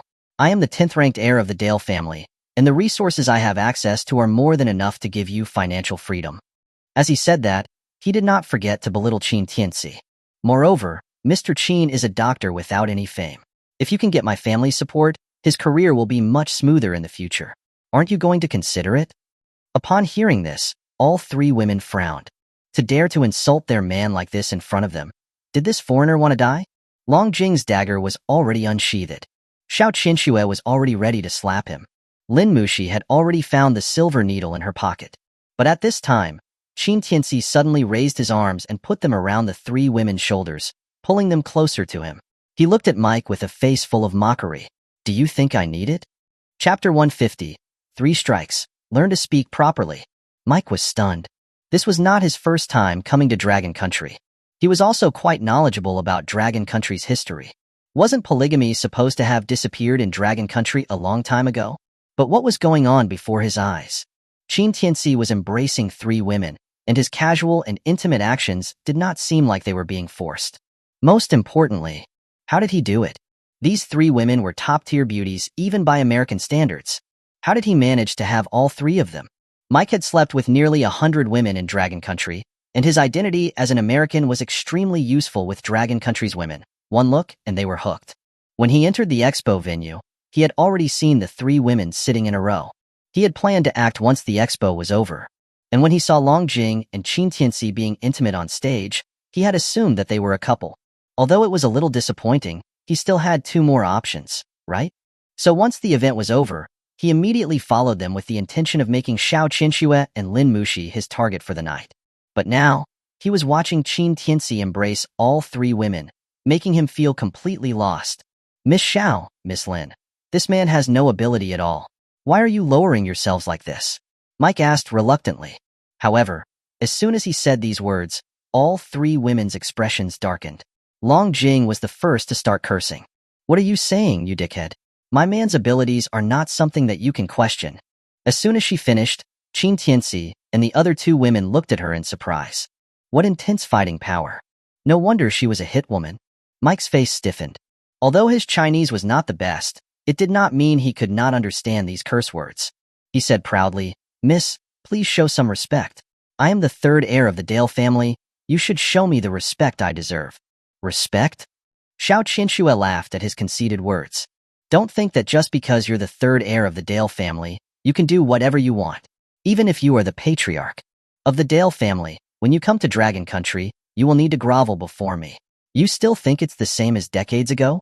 Mike's face instantly turned grim. Miss Xiao, I know that you are the chairman of the Xiao group, so I showed you some respect.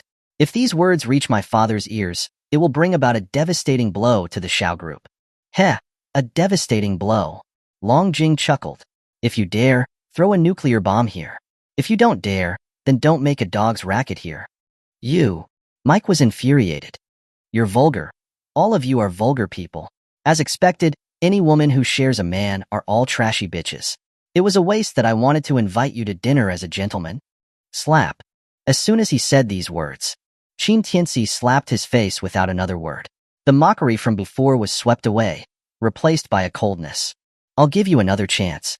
Organize your words properly. If you can't say it in Dragon Country's language, then use your bird language. Don't worry, we can understand. Fuck. Mike was slapped, and covering his face, he was shocked.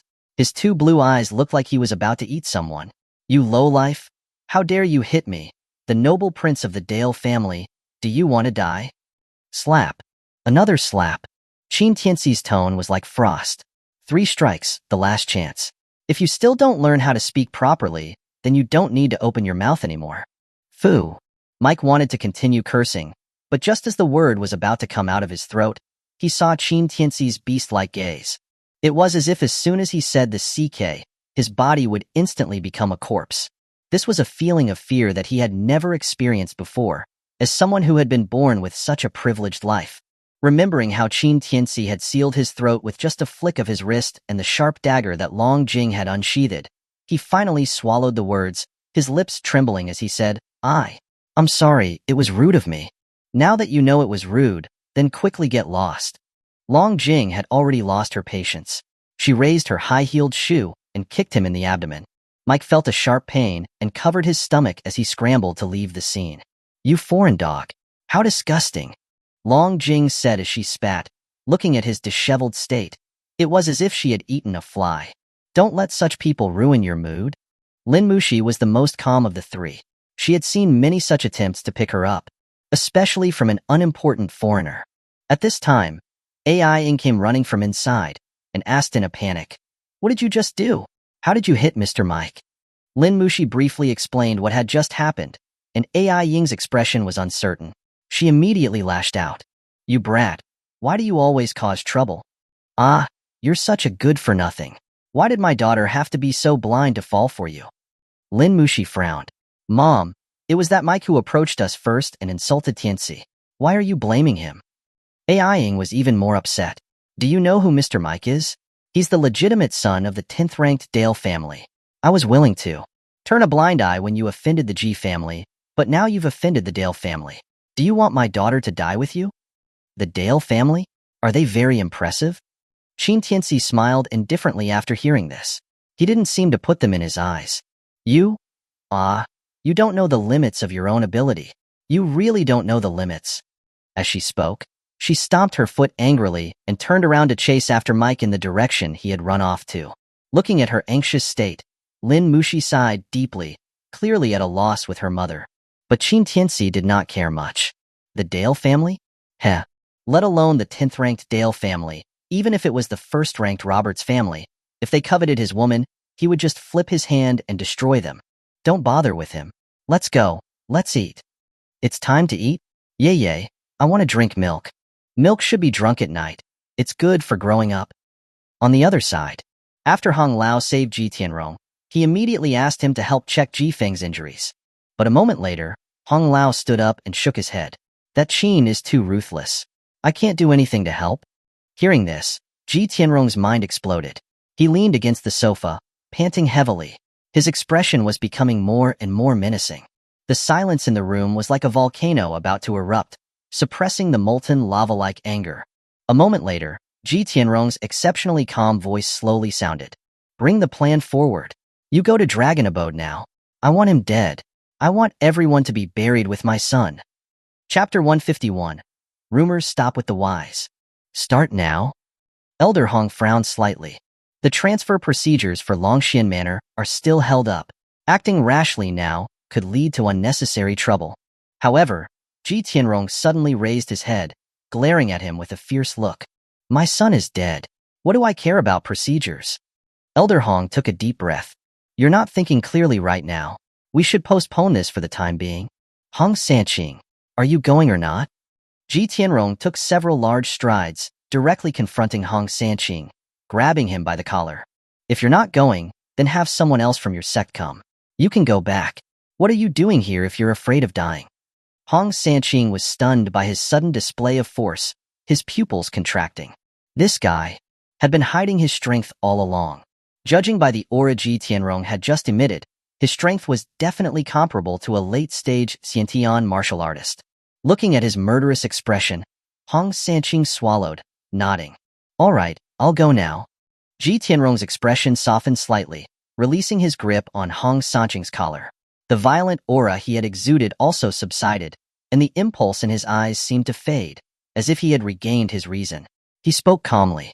Today at the World Expo Medical Society event, there were a total of 6,396 people. The large screens provided a comprehensive, unobstructed view. Everyone clearly saw the millipede, a full meter long, hidden in the sleeve. Furthermore, with the failure of the Ji family's new drug launch, your identity as a sorcerer has been exposed. The Ji family is about to face a storm. If we don't act now, we're just waiting to die.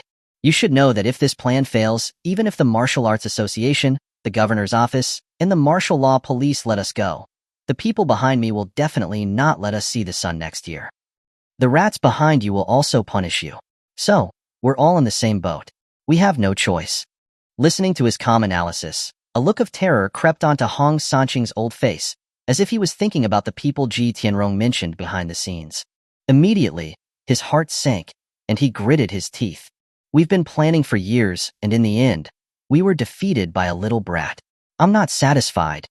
Ji Tianrong's expression turned fierce again. No matter what, I will make that Qin surname die. No, I will make him suffer a fate worse than death.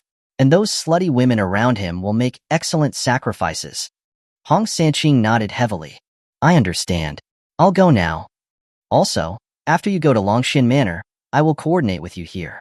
Regardless of whether things go smoothly for you, as long as I control Jiangbei, this world will still be ours.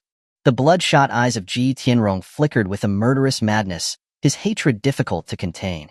Good. Let's begin. Only a few days had passed since the World Expo. The Ji Pharmaceutical Company's reputation had been completely ruined overnight. All the online forums and short videos were spreading the news like wildfire. One name in particular had a high number of likes and comments. Ji Pharmaceutical Company's new drug hides bugs, fake medicine is not the bottom line. Also trending was Jisher Medical Center and Shao Corporation jointly developed Jisher Divine Medicine, curing all diseases. Zhang Honghua and Shao Qinxue had been working themselves to the bone recently. They were both speeding up the production of Jisher Divine Medicine and preventing scalpers from faking illnesses to get prescriptions. Even a workaholic like Shao Qinxue was worn out, not to mention Zhang Honghua, who was already past 50. In these past few days, The new medicine from Jishir Medical Center would sell out as soon as it was released. Zhang Honghua had not expected this, and he immediately told Xiao Qianxue. Xiao Qianxue, a veteran of the business world, immediately realized that something was wrong. Sure enough, just when she reacted, people were already selling the medicine they had grabbed on secondhand websites. And with the drug becoming scarce in such a short time, one pill was selling for almost 2 million. The comments below were exploding. Ordinary people were complaining. Those who had gotten the original price were gloating, and some. Rumors were even spreading that Jishir Medical Center was engaged in self-production and self-sales, deliberately raising the price. Xiao Qianxue held a meeting with her newly established medical team overnight, demanding that they come up with a solution to the scalper problem within 2 hours. To sell the medicine to those who truly needed it, they decided to implement a zoning plan. Only those with incurable illnesses could be prescribed the medicine. Those with minor ailments should go to the hospital. Regardless of the medical records brought to Jishir Medical Center, they would have to be examined by the center. Only if the center determined that the patient needed the medicine would they be given a prescription. Under this strict control, the hype surrounding the divine medicine was finally suppressed. After all, medicine is not a commodity, nor is it an opportunity for speculation and profiteering. If even the patients who needed the medicine the most couldn't get it, and it was all going to scalpers, then that would betray their original intention. When they implemented this plan, the people who had been frantically buying the medicine in the early days were dumbfounded. They immediately mobilized online trolls to bombard Jishir Medical Center. They claimed that Jishir Medical Center was engaging in hunger marketing, that it was all a show, and that they were prioritizing the wealthy, intending to stir up class conflict. Xiao Qianxue didn't tolerate them, refuting every single rumor that came out. But the newly established team was still small. Moreover, refuting rumors was a double-edged sword. Rumors only stop with the wise, but there were far too many people in the Dragon Country who followed the crowd, and these narratives couldn't be completely suppressed. Thus, their first confrontation with the scalpers who spread the rumors could not be described as a defeat, only as a severe disadvantage. Fortunately, after Xiao Qianxue's actions, the number of people hoarding the medicine had decreased, and most of the patients were able to receive the medicine they needed. Therefore, Xiao Qianxue didn't pay much attention to those small details. She believed that with time, the reputation of Jishir divine medicine would spread, eventually winning hearts. Compared to Xiao Qianxue, who was working so hard that she was rarely home, Qin Tianci was bored to tears. He hadn't acquired Longxian Manor and didn't want to look at other houses. Every day, he would just help Lin Mushi with her business skills and produce some milk to feed Longjing. The days went by like any other. Until today, he suddenly received a call from Chan Yi. "Speak," Qin Tianci said while lying on the sofa eating grapes, lazily answering the phone. "Sir, we just found traces of the Gu sect remnants. We're assembling manpower now. Do you want to come?" "Found them?" Qin Tianci sat up straight, his gaze sharpening. "Where?" Chun Yi was silent for a moment before saying, word by word, "Longxian Manor." Chapter 152. I'm very thick. Okay, Longxian Manor? Qin Tianci narrowed his eyes slightly. "That's right, sir. According to reliable information, a sorcerer was discovered in Longxian Manor an hour ago. I'm currently assembling manpower and heading to Chief Dong's residence." Qin Yi confirmed. "I understand. I'll be there right away." Qin Tianci hung up the phone. Then, he told Lin Mushi and Longjing. Although his tone was casual, Longjing noticed something amiss and insisted on going with him. Qin Tianci said it was a small matter and told her to stay at home. Longjing grabbed his hand and shook it wildly, eventually being subdued by a smack to her rear before becoming obedient. When he arrived outside Dong Shuqing's villa, Qin Tianci discovered that many police cars and armored vehicles were parked outside. The courtyard was already filled with people. Dong Shuqing, Lu Daorong, and Chen Yi were surrounded by people, discussing something. Qin Tianci only wanted to listen to what they were saying. He lit a cigarette, but the click of his lighter in the quiet courtyard made everyone stop their discussion, turning their heads to look at him with puzzled expressions. Qin Tianci paused, smiling casually. "You guys talk, don't mind me." Before Chen Yi, Dong Shuqing, and Lu Daorong could respond, a tall, handsome female police officer came forward, looking down at him disdainfully. "I'm sorry, smoking is not allowed here. Also, we're discussing confidential matters here. Please leave immediately." Qin Tianci was stunned, looking at the curvaceous, beautiful, but stern and humorless female officer. He was immediately tempted to tease her. "Beauty, this isn't your private area. Besides, I was invited here."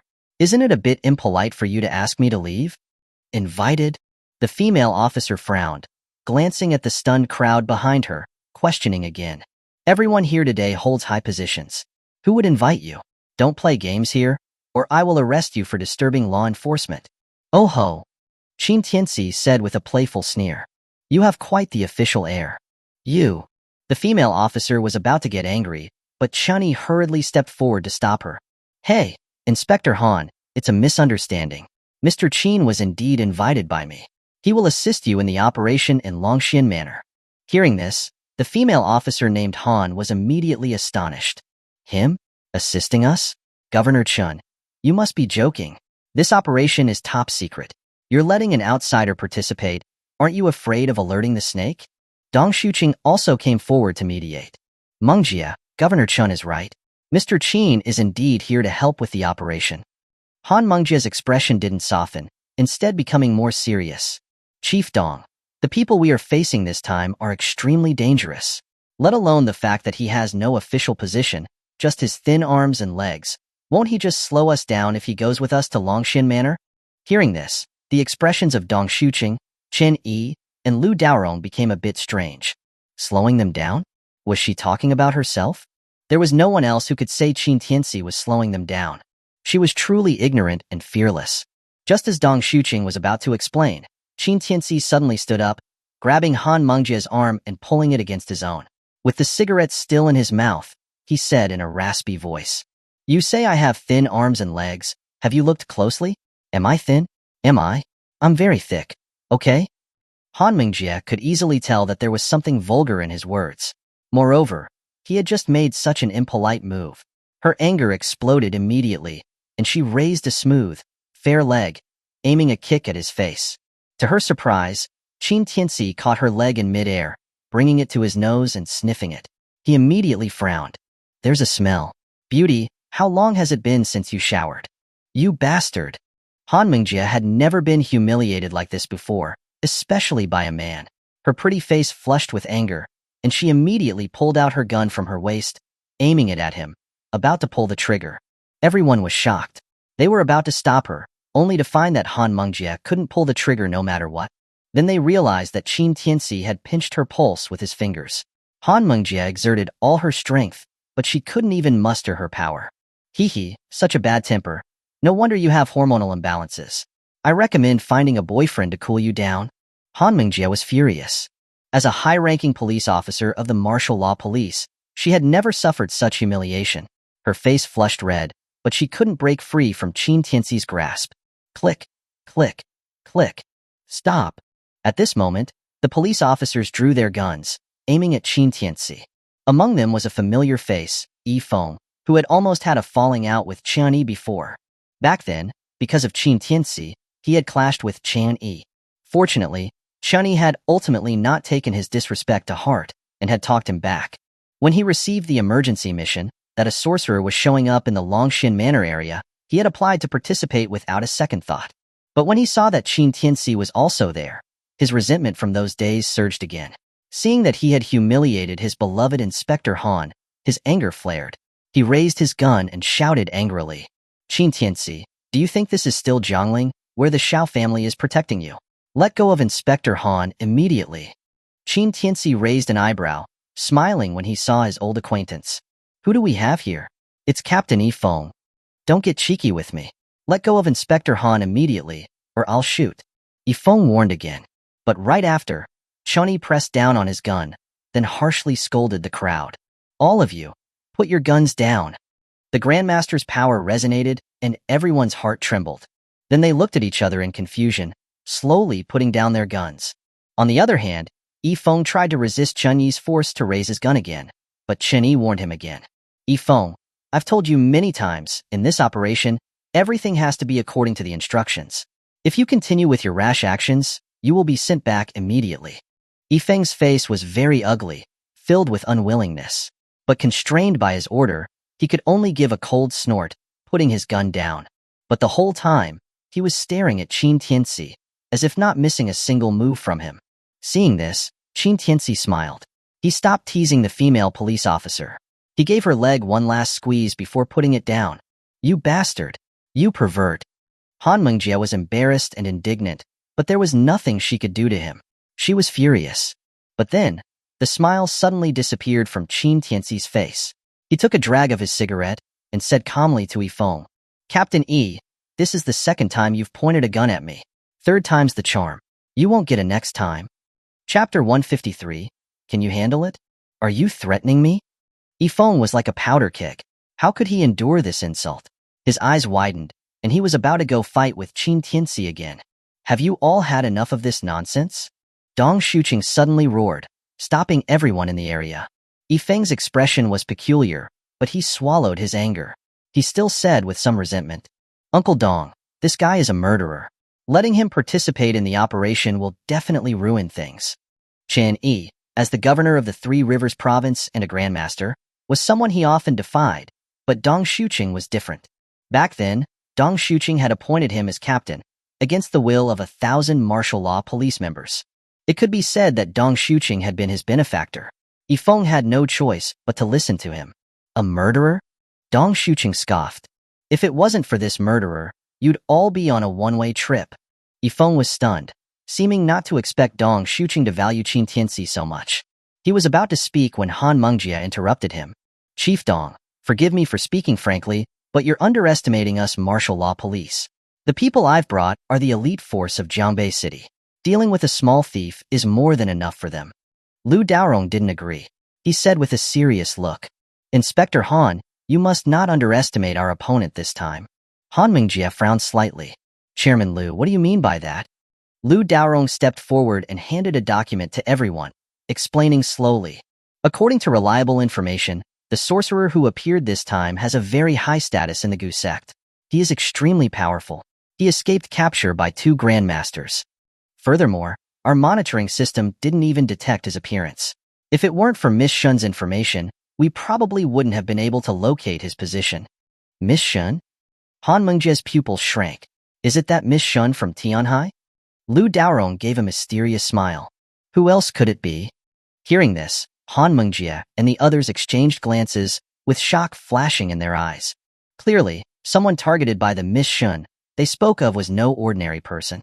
Even Yifeng, who was usually arrogant, looked grave. The atmosphere at the scene became silent.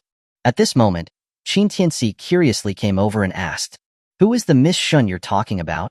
You don't even know Miss Shen? Yifeng sneered. What an ignoramus. She's the youngest martial arts grandmaster in the Dragon Country. The Tianqing Pavilion under the Shun family is a top martial arts sect in the Dragon Country. The youngest martial arts grandmaster? And surnamed Shun? Qin Tianci was stunned. Shun Weiwei? A name suddenly flashed through his mind. Wasn't this another one of his fiancées? Although he couldn't be sure if it was her, it probably had something to do with Shun Weiwei. Seeing his strange expression, Yifeng couldn't help but scoff. What? A person like you can't possibly know Miss Shun, right? Qin Tianci shrugged. I know her halfway. Yifeng was stunned. Knowing someone was knowing someone? What did knowing someone halfway even mean? However, he figured that a woman of that status and a bum like him probably had nothing to do with each other. He just thought he was putting on an act. All right, I'll give you your specific instructions as we go. Since this scoundrel showed up in Jiangbei, we absolutely can't let him go so easily. Han Mengjie didn't want to delay any longer. If word of this were to get out and allow the sorcerer in Longxin Manor to escape, they wouldn't have another opportunity like this. Chunyi nodded, repeating his warnings. Inspector Han, the opponent this time is extraordinary. Moreover, since we're in such a strange place, please take extra caution. Han Mengjie nodded in agreement. Just as she was about to issue the order, Qin Tianci asked, Why aren't you coming with us? Chen Yi's face stiffened, and he laughed awkwardly. Mr. Qin, it's not that we don't want to go. It's just that we have urgent matters to deal with in Jiangbei City. He wasn't making excuses. Just a few minutes after he received the information about the sorcerer, he received a notice that the Ji family seemed to be secretly mobilizing people. It seemed that they were planning something big. However, since there were so many people here, it wasn't appropriate for him to say this in public. Qin Tianci looked at him deeply. He felt that something was strange about this matter. But for the moment, he didn't think much of it, saying casually, All right, in that case, I'll go with Inspector Han. Han Mengjie had a terrible first impression of Qin Tianci, so she replied dismissively, I don't have any requirements for you. I only hope that you don't slow us down. That will be the greatest help you can offer. Qin Tianci smiled, not refuting anything. However, Lu Daorong, Dong Shuqing, and Chen Yi exchanged strange glances, as if they wanted to say something, but in the end, they didn't, watching as Han Mengjie gathered her forces to set off for Longxian Manor. Just as Qin Tianci was about to get into the car, a girl ran out of the house, holding some wound medicine and mosquito repellent, hurriedly making her way towards Qin Tianci. This for you. Qin Tianci was stunned. Recognizing her, he exclaimed, So it's you. It's only been a few days since I saw you last. You've changed so much? The girl was Dong Xiaoyu, whom he had previously pulled back from the brink of death. But compared to that day, Dong Xiaoyu was no longer emaciated. Her skin had regained its healthy, fair color. Her whole demeanor was completely different from before. She wore a JK miniskirt, giving off a youthful aura. Dong Xiaoyu blushed slightly from Qin Tianci's teasing, lowering her head, not daring to make eye contact with him. She stammered, Qin, brother Qin, please come back safely. Qin Tianci smiled, patting her head. Looking at the girl who was about the same age as his younger sister, he was filled with relief. Don't worry. There aren't many people who can harm me in this world. You, on the other hand, just recovered from your illness. Take care of your body. As he said that, he accepted the ointment from her and got into the armored vehicle. Let's move out, Longxian Manor. With Han Mengjie's command, a group of well-equipped martial law police officers confidently headed to Longxian Manor. After they left, Dong Xiaoyu continued to stare at the vanishing police car, lost in her thoughts. Lu Daorong seemed to have seen through the girl's thoughts, sourly saying, Sigh, this shows the benefits of having a daughter. Too bad I only have a rebellious son. Dong Shuqing laughed. It's okay, Lao Lu. Modern medicine is advanced. Cutting losses early isn't a bad thing. You old bastard. Are you cursing my line to go extinct? Haha, no. Chunyi looked at the two of them bantering and his eyes were filled with gravity. Old Dong, old Lu, don't mess around. The Longxian Manor issue hasn't settled yet. We still have a larger crisis to face. Hearing this, Dong and Lu were stunned, frowning as they asked, Has Ji Tianrong really made his move? Chunyi nodded. According to the message I just received, Ji Tianrong has already made his intentions known that he wants to be the commander of Jiangbei. It seems that the Longxian Manor issue and his Ji family are closely linked. Both are happening simultaneously. Dong Shuqing took a deep breath. With that person in Longxian Manor, there's no need to worry. But Jiangbei, old Chun, can you handle it? Chapter 154, Traces of Cultivators. Longxian Manor was not located in the suburbs of Jiangbei, but rather, it was considered part of the semi-city center because the Jiangbei Land Bureau had planned it to be another livable area. However, many supernatural incidents occurred in Longxian Manor, which resulted in most of the surrounding residents moving out. Therefore, an area that was once very bustling had become desolate. Soon, Han Mengjie and her team arrived at the entrance of Longxian Manor. Due to the special nature of their mission and the notorious reputation of Longxian Manor, everyone looked tense. On the other hand, Qin Tianci was sound asleep in the car, even snoring, which annoyed Han Mengjie. She didn't understand why Dong Shuqing would allow such a useless waste to join their operation. Longxian Manor was a gloomy and eerie place. Even her elite unit didn't have complete confidence in handling it, and now they had to bring along a burden. Did that mean if danger arose, she had to send someone to protect him? The more Han Mengjie thought about it, the more she believed that this Qin surname was using Dong Shuqing's connections to come here for a gold-plating opportunity. Yes, that must be it. Therefore, when she arrived at the scene, Han Mengjie got out of the car and approached Qin Tianci, saying coldly, Mr. Qin, I don't care what your relationship with Chief Dong is, but since you're following us on this mission, you have to follow our orders. I'll be frank with you. This mission is extremely dangerous. Once the battle begins, I will try my best to protect my team members, not you. If you're afraid, I can send you back right now. Qin Tianci looked at the woman's serious expression, a little confused. He lit a cigarette and said calmly, Just take care of yourselves. Seeing his unyielding attitude, Han Mengjie frowned and emphasized again, Mr. Qin, I advise you not to be so arrogant. Sorcerers have deep roots in the dragon country, and their strength is unfathomable. Stop talking nonsense. Are you going in or not? Qin Tianci interrupted her impatiently, his tone also becoming impatient. This woman, is she never going to end? Han Mengjie's face changed slightly, seemingly not expecting Qin Tianci to treat her this way. Yifeng couldn't help stepping forward and scolding angrily. Inspector Han is also thinking about your safety. What kind of attitude is that? However, Qin Tianci didn't care. That's just my attitude. If you don't want to die, just follow behind me. Who do you think you are? Yifeng scoffed, his words full of disdain. Anyone here could take you down with one hand. Do you think you're someone because you killed Jiang Tianyu? Qin Tianci, smoking his cigarette, didn't want to continue arguing with him. He walked towards the entrance of Longxian Manor. You. Yifeng was furious that he had been ignored. His face turned ugly. He turned to Han Mengjie. Inspector Han, let this brat be arrogant, let's ignore him. However, Han Mengjie looked at Qin Tianci's back and sighed helplessly. Chief Dong personally instructed me that Mr. Qin's safety is more important than the mission. Yifeng was stunned. His face showed surprise. He didn't understand why a rapist who spent 3 years in prison could attract the attention of so many big figures. First Chen Yi, now Dong Shuqing. Where did this young master come from? Were they helping him farm achievements without any bottom line? Thinking of this, he was extremely unwilling. A spoiled young master. If he dies, he dies.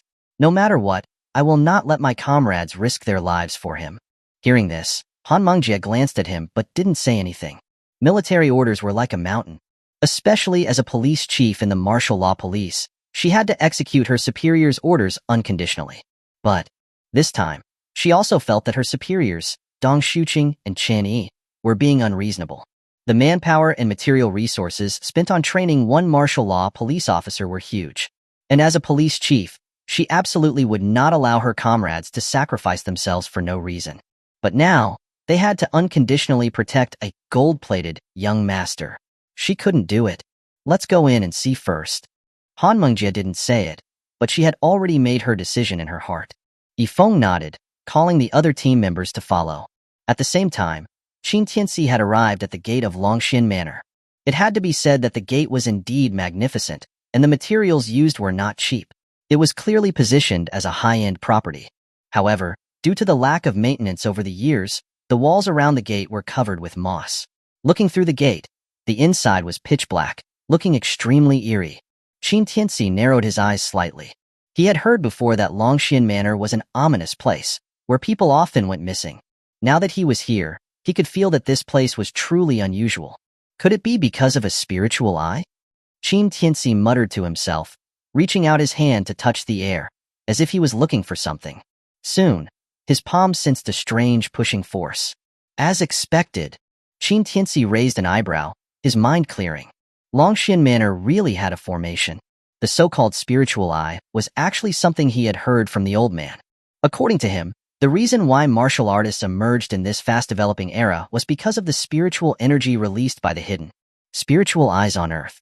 By continuously tempering and cultivating their bodies, they could achieve power beyond the reach of ordinary people. But in reality, besides martial artists, there was another hidden force in the cities. This group of people had deciphered the use of spiritual energy and could transform it into their own pulse energy, developing into an even more powerful group. Cultivators. This group of cultivators could use spiritual energy to unleash abilities that martial artists could not reach. For example, sorcery, Gu techniques, Dao techniques. Sorcerers were one such group that branched out from cultivators. Among them, some were naturally talented and could use spiritual energy to set up formations, use Gu worms to manipulate people's minds, and could even regulate yin-yang arts and the 5 elements. However, these matters were classified and ordinary people had no way of knowing about them. It was because of the Gu sect's ambition to overthrow the entire Dragon Country's government that Qin Tianci had brought his team and wiped them out. Unexpectedly, they were not dead, wanting to make a comeback. Qin Tianci could tell at a glance that there were cultivators in Longxian Manor, but he didn't know what the formation was trying to achieve. With that thought, he began to look around. Since it was a formation, it must have a flaw. To avoid alerting the enemy, he needed to find the flaw before entering. And if they didn't find the formation eye in time, all the martial law police officers who had followed him would probably die. But just as he was searching, Yifeng came over and sneered. What? Scared? If you're scared, then go back. Don't slow us down here. Without another word, he took the lead, striding through the gate. Qin Tianci wanted to stop him, but it was already too late. Chapter 155. Being led in circles. Confirmed safe, everyone. Move out quickly. After crossing the gate, Yifeng looked around vigilantly. After confirming that there were no issues, he turned and waved at his teammates and Han Mengjie. Qin Tianci frowned. You're being reckless. This is going to cause problems. Yifeng was displeased that he was being criticized. He said sarcastically, non-professionals should not participate in directing our actions. Han Mengjie also stepped forward, saying coldly, Mr. Qin, Captain Yi is our most professional action captain in the martial law police. Please do not question him. This is for everyone's safety, and also for your own. Qin Tianci was speechless. Were these two sick? Hopping around in front of other people's formation was no different than stripping naked and doing a dance in front of them. And now they were saying this was for the safety of everyone. Did they know that they were completely exposed, you morons? Move out, stay alert throughout. Seeing that Qin Tianci was silent, Han Mengjie didn't waste any more words with him and gave her command to the others again. Qin Tianci was somewhat helpless, but he knew that these people were biased against him, so he didn't bother to waste his breath. If they were exposed, then so be it. Now, Han Mengjie and Yifeng didn't listen to a word he said. Letting them suffer a little would also be good. Afterward, he slowly followed behind, smoking and putting his hands in his pockets, looking like he was on a sightseeing tour. On the other hand, Yifeng and the others in front of him were all tense, reacting as if they were facing a formidable enemy even to the slightest sound. It was no wonder they were so nervous. The inside of Longshan Manor was more than 10 times more terrifying than the gloomy exterior of the gate. Climbing plants were growing wildly on the eaves. The stone statues looked like ferocious ghosts hidden in the darkness. The luxurious villas looked like 18th century Nordic church towers, ancient and eerie. Throughout the journey, they could only hear their own gradually quickening breathing and footsteps. Everything around them seemed to be in a closed, silent dimension. Looking at the pitch-black path in front of her, Han Mengjie's heart suddenly tightened. She didn't know why, but she felt like this place was very strange. It was a feeling of palpitations that she had never experienced as a police chief before. Cuckoo. At this time, a strange sound suddenly came from above them, scaring the few of them. They pointed their guns at the sky. But when they saw the source of the sound, they all breathed a sigh of relief. It turned out to be an owl hanging on a tree. Keep watch, don't get so easily frightened. Who are you trying to scare? Yifeng let out a breath, ordering everyone. But just as he finished, Qin Tianci picked up a stone and threw it at the owl in the tree.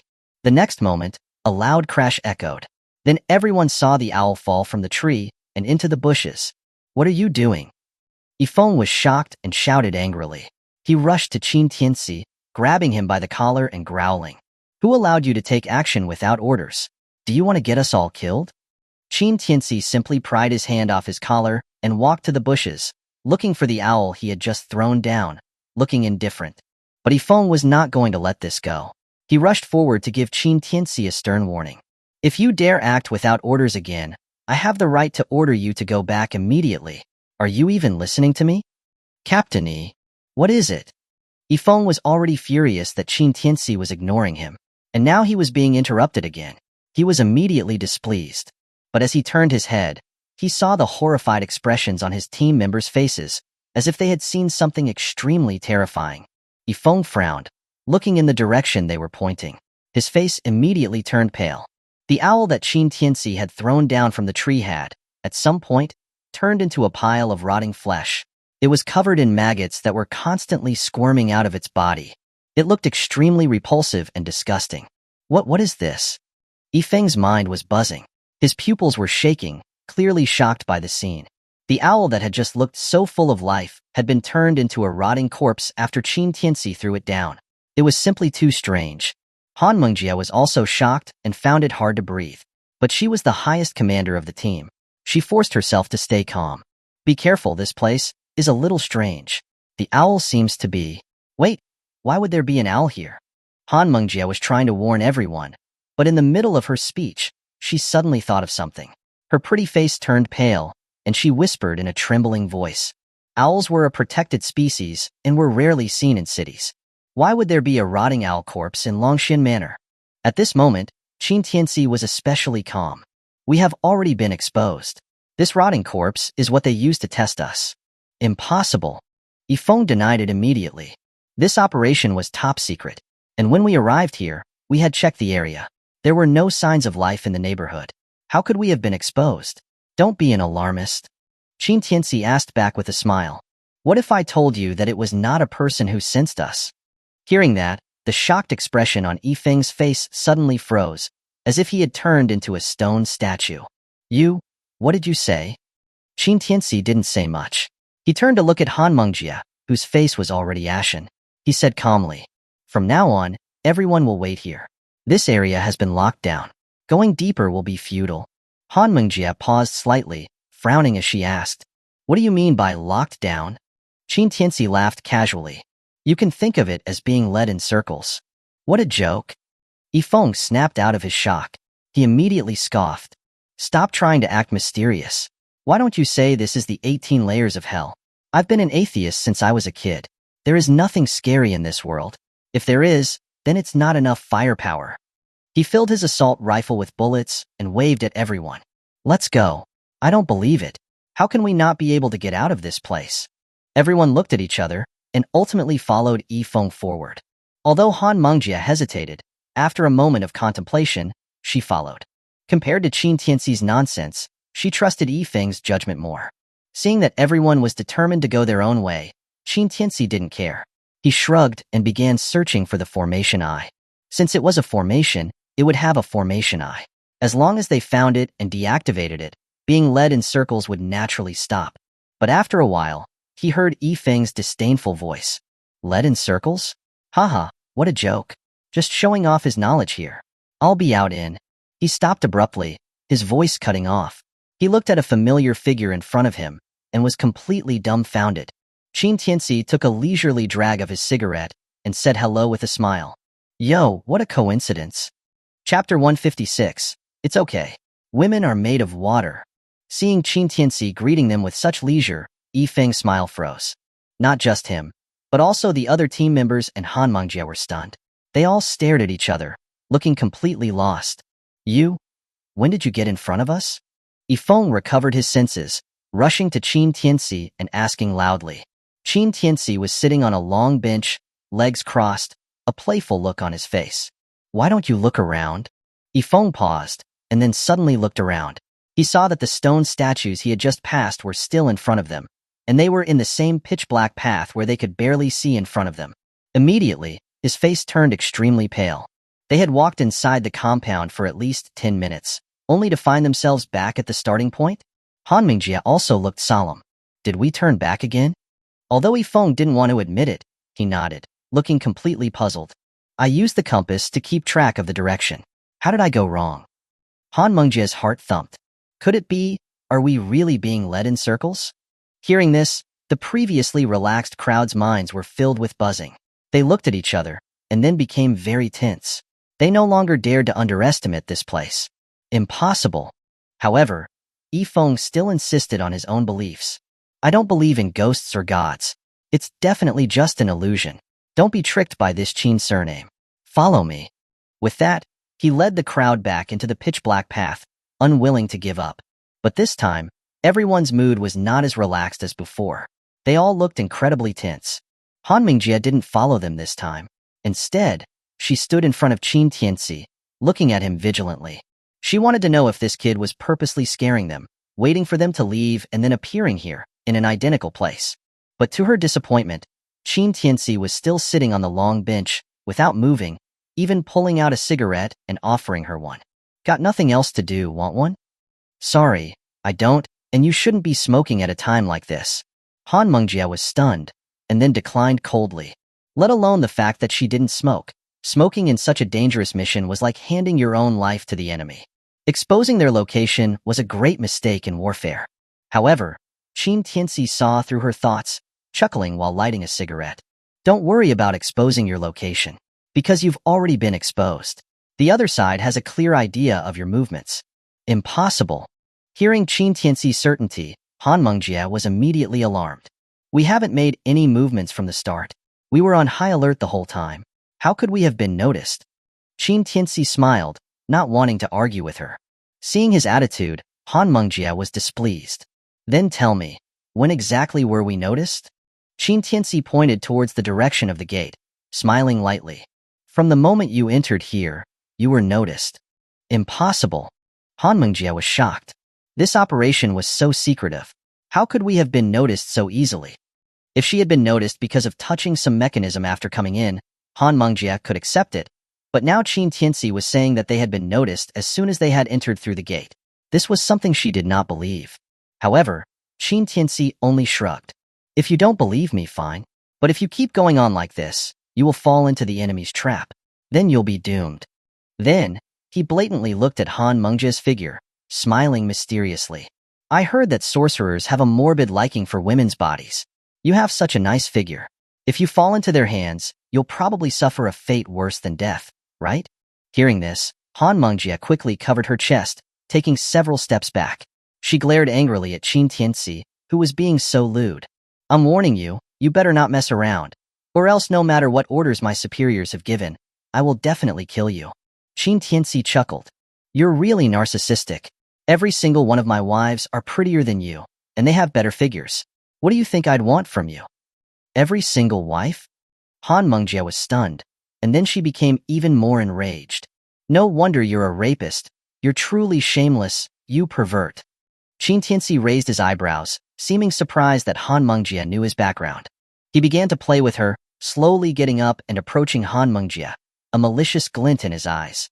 Since Inspector Han knows the reason why I went in back then, you still dare to be alone with me in a place like this? You sure are brave. Han Mengjie watched him slowly approach, her heart pounding in alarm, instinctively taking a step back. What do you want? Qin Tianci smiled. Nothing, although I have many women, I've never played with a female police officer before. This is a good place. Hearing this, Han Mengjie's face turned pale. She pulled out her gun from her waist with a click, aiming it at Qin Tianci's head. Stop. If you come any closer, I'll shoot. However, Qin Tianci acted like he didn't hear her, his hands in his pockets, and continued to slowly approach her. Han Mengjie's heart was in her throat. She could already feel beads of sweat on her forehead. She gave another warning. Second warning. I really will shoot. Qin Tianci continued to approach. Bang. Along with the sound of a gunshot, Han Mengjie's pupils shrank, her pretty face full of terror. Where was Qin Tianci? He seemed to have disappeared into thin air. Beauty, did you really want to kill me? Suddenly, Qin Tianci's teasing voice came from her ear. Han Mengjie's scalp tingled. She swung her hand back with a karate chop. However, Qin Tianci seemed to have predicted her move, catching her arm, pulling her whole body into his arms. Ah! Han Mengjie screamed in shock, only to find that she was already in midair. She turned her head, seeing a handsome and masculine profile. Only then did she realize that she was already dozens of feet off the ground, and at the place where she had been standing, the dead tree behind her had grown a few tentacles that were thrashing around wildly. If she had still been where she was, she would have already been penetrated by those tentacles. Were you intentionally provoking me? Han Mengjie couldn't help but ask. Qin Tianci smoked his cigarette, saying calmly, a woman as pretty as you. It would be such a pity for you to die. Han Mengjie's heart trembled. A hint of shame and anger appeared on her pretty face. But she wasn't in the mood to argue with Qin Tianci. Instead, she continued to observe the situation below. She soon noticed that Yifeng and the others were surrounded by these awakened plants, engaged in a fierce battle. Han Mengjie couldn't believe what she was seeing. She couldn't believe that this was actually happening in front of her. Then, Qin Tianci carried her steadily onto a rooftop, looking around and saying casually, Did you bring water? Han Mengjie paused, shaking her head. No, I didn't. Qin Tianci was stunned for a moment. Then, rubbing his chin, he looked her up and down again, suddenly laughing very happily. It's okay. Women are made of water. Chapter 157. Apologize to me. Women are made of water? Han Mengjie was confused by this statement. Although she understood the teasing, she felt like she didn't understand it when used in this situation. But before she could recover, Qin Tianci had already extended his finger, directly touching her back. Ah! Han Mengjie cried out, a blush rising uncontrollably on her face. The next moment, a puddle of water flowed out from under their feet. Qin Tianci was slightly stunned. This woman seemed to be a little sensitive, but he didn't have time to think too much about that now. With a wave of his hand, the puddle of water turned into water droplets that flew towards the mutated plants below.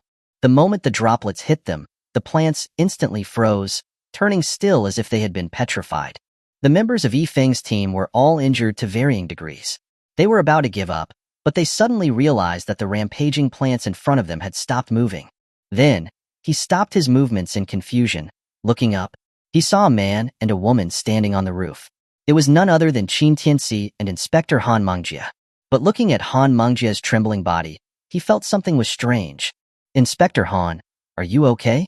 Han Mengjie's mind was buzzing. Her whole body was trembling slightly. The shame in her heart had already reached the top of her head. It wasn't until Qin Tianci's hand was no longer touching her that she suddenly knelt down, gasping for breath. After regaining some strength, she looked at Qin Tianci with anger. You, how dare you do that to me? Qin Tianci spread his hands, his face showing an innocent smile. Come on, beauty. I saved you and your team. How can you be angry at me? You bastard. Han Mengjie didn't care. She had lived for 26 years and had never even had a boyfriend. And now, she had actually lost it in front of a man. This was simply something she could not accept. As she said this, she pulled out the military knife on her leg, stabbing it at Qin Tianci's head. Qin Tianci didn't panic, dodging to the side, using 2 fingers to clamp her knife. Han Mengjie paused, but instinctively lashed out with a roundhouse kick at his face. Qin Tianci snapped her knife in half with a crack, then caught her leg again. I said, Miss Han, this roundhouse kick smells even worse than the last one. You. Han Mengjie was both ashamed and annoyed, completely enraged. Being told twice to her face that she smelled bad, as a woman, especially a beautiful woman, didn't she need to save face? Qin Tianci, let go of Inspector Han. Yifeng, seeing this from below, was furious and berated him endlessly. I won't. Qin Tianci directly refused, smiling at Han Mengjie. Unless you apologize to me. Why should I apologize to you? Han Mengjie's pretty face was filled with shame and anger, her eyes blazing with fire, wanting to eat him alive. But Qin Tianci used reason to persuade her. First, I reminded you not to run around, but you didn't listen, leading to you getting into danger. Second, when you were in danger, it was me who saved you. Third, after I saved you, you still turned around and spoke rudely to me. Don't you owe me an apology? You. Han Mengjie was speechless, not knowing how to refute him. It was true, from the time they had arrived at Longxin Manor, Qin Tianci had repeatedly warned that this place was not simple and told them not to act rashly. But Han Mengjie and Yifeng, the 2 leaders, did not heed his advice. Later, when they had gotten into danger, it was Qin Tianci who had saved them from it. In the end, he had done those indecent things to her because it was necessary. Why should she blame others? Thinking about this, Han Mengjie's face became uncertain. She muttered, not knowing what to say. Yifeng was also speechless after being rebutted by Qin Tianci, but he quickly shouted angrily. Heh, you sure are good at patting yourself on the back. If it weren't for you, would we have been put in such danger? Saving us, do you dare say that you didn't just stumble upon a lucky break? Why don't you try getting one to see? Qin Tianci retorted, causing Yifeng to be speechless again, his expression becoming extremely ugly. In the end, he became so enraged that he shouted, You've got some guts, come down here. I'm going to have a one-on-one with you. Enough. Han Mengjie suddenly said coldly to Yifeng. Then, she turned to Qin Tianci, her beautiful eyes filled with complexity. She murmured, No matter what, can you let me go first? Qin Tianci shook his head. I can't apologize. Han Mengjie's breath hitched, and she frowned. As a man, how can you be so petty? Qin Tianci said calmly, Who says men have to be generous? Is there any law about it? You. Han Mengjie was completely out of options, glaring at him for a long time. In the end, she took a deep breath and said in a low voice, I'm sorry. Qin Tianci cupped his hand to his ear. What did you say? I can't hear you. I said, I'm sorry. Han Mengjie shouted out of shame and anger. Only then did Qin Tianci release her. Han Mengjie felt the dampness below her body, shame filling her entire being, making it impossible for her to calm down. After the 2 of them came down, Yifeng immediately rushed up to ask, Inspector Han, are you okay? Han Mengjie tried hard to remain calm, shaking her head. I'm fine. You bastard. After confirming that she was fine, Yifeng turned to Qin Tianci and threw a punch. However, it was stopped by Han Mengjie in midair. Enough. Our mission comes first. The danger is not completely over, and our location has already been exposed. Only then did Yifeng stop. He looked at Qin Tianci and threatened. When we get out of here, see how I teach you a lesson, you bastard. Qin Tianci lit a cigarette, not caring. He said with a smile, wait until you can get out first. I don't want to have a one-on-one with a dead man. You. Yifeng was enraged again, but Han Mengjie glared at him and scolded, haven't you had enough? As a captain, can you have a little bigger perspective? Humph. Yifeng was very unhappy, but due to Han Mengjie, he could only swallow his anger. What do we do now? We're trapped here. We can't get out. Aren't you great? Tell us a way. Qin Tianci had no intention of paying attention to him. He turned around to look for the formation eye. But at that moment, a sound of footsteps came from the darkness not far away. Da-da-da-da. The sound was faint, but in this quiet environment, it was particularly eerie. Everyone's face instantly turned pale. They aimed their guns at the path where the sound came from. Everyone held their breath, cold sweat trickling down their foreheads. Just as they thought some monster was about to appear, a figure walked out of the dark path. Everyone present was completely stunned. This person was a 7 or 8-year-old girl? Chapter 158. It's much quieter now. Everyone held their guns up in shock, looking at the little girl with a dirty face and torn clothes like a beggar. Everyone was dumbfounded. The little girl also seemed to realize that she had wandered into a place she shouldn't have. Her little face was filled with fear. She took a step back, trembling, and tripped on a stone, falling onto her bottom. You, who are you people? The girl asked in a childish voice, her voice trembling, her large eyes filled with fear. Yifeng recovered his senses and immediately had everyone put away their guns. He crouched down to ask, little girl, who are you? Why are you here? The girl blinked her eyes, looking at Yifeng, stammering. I don't know my name. My mom and dad call me Xiaoran. Han Mengjie, looking at this lone little girl, felt a pang of sympathy.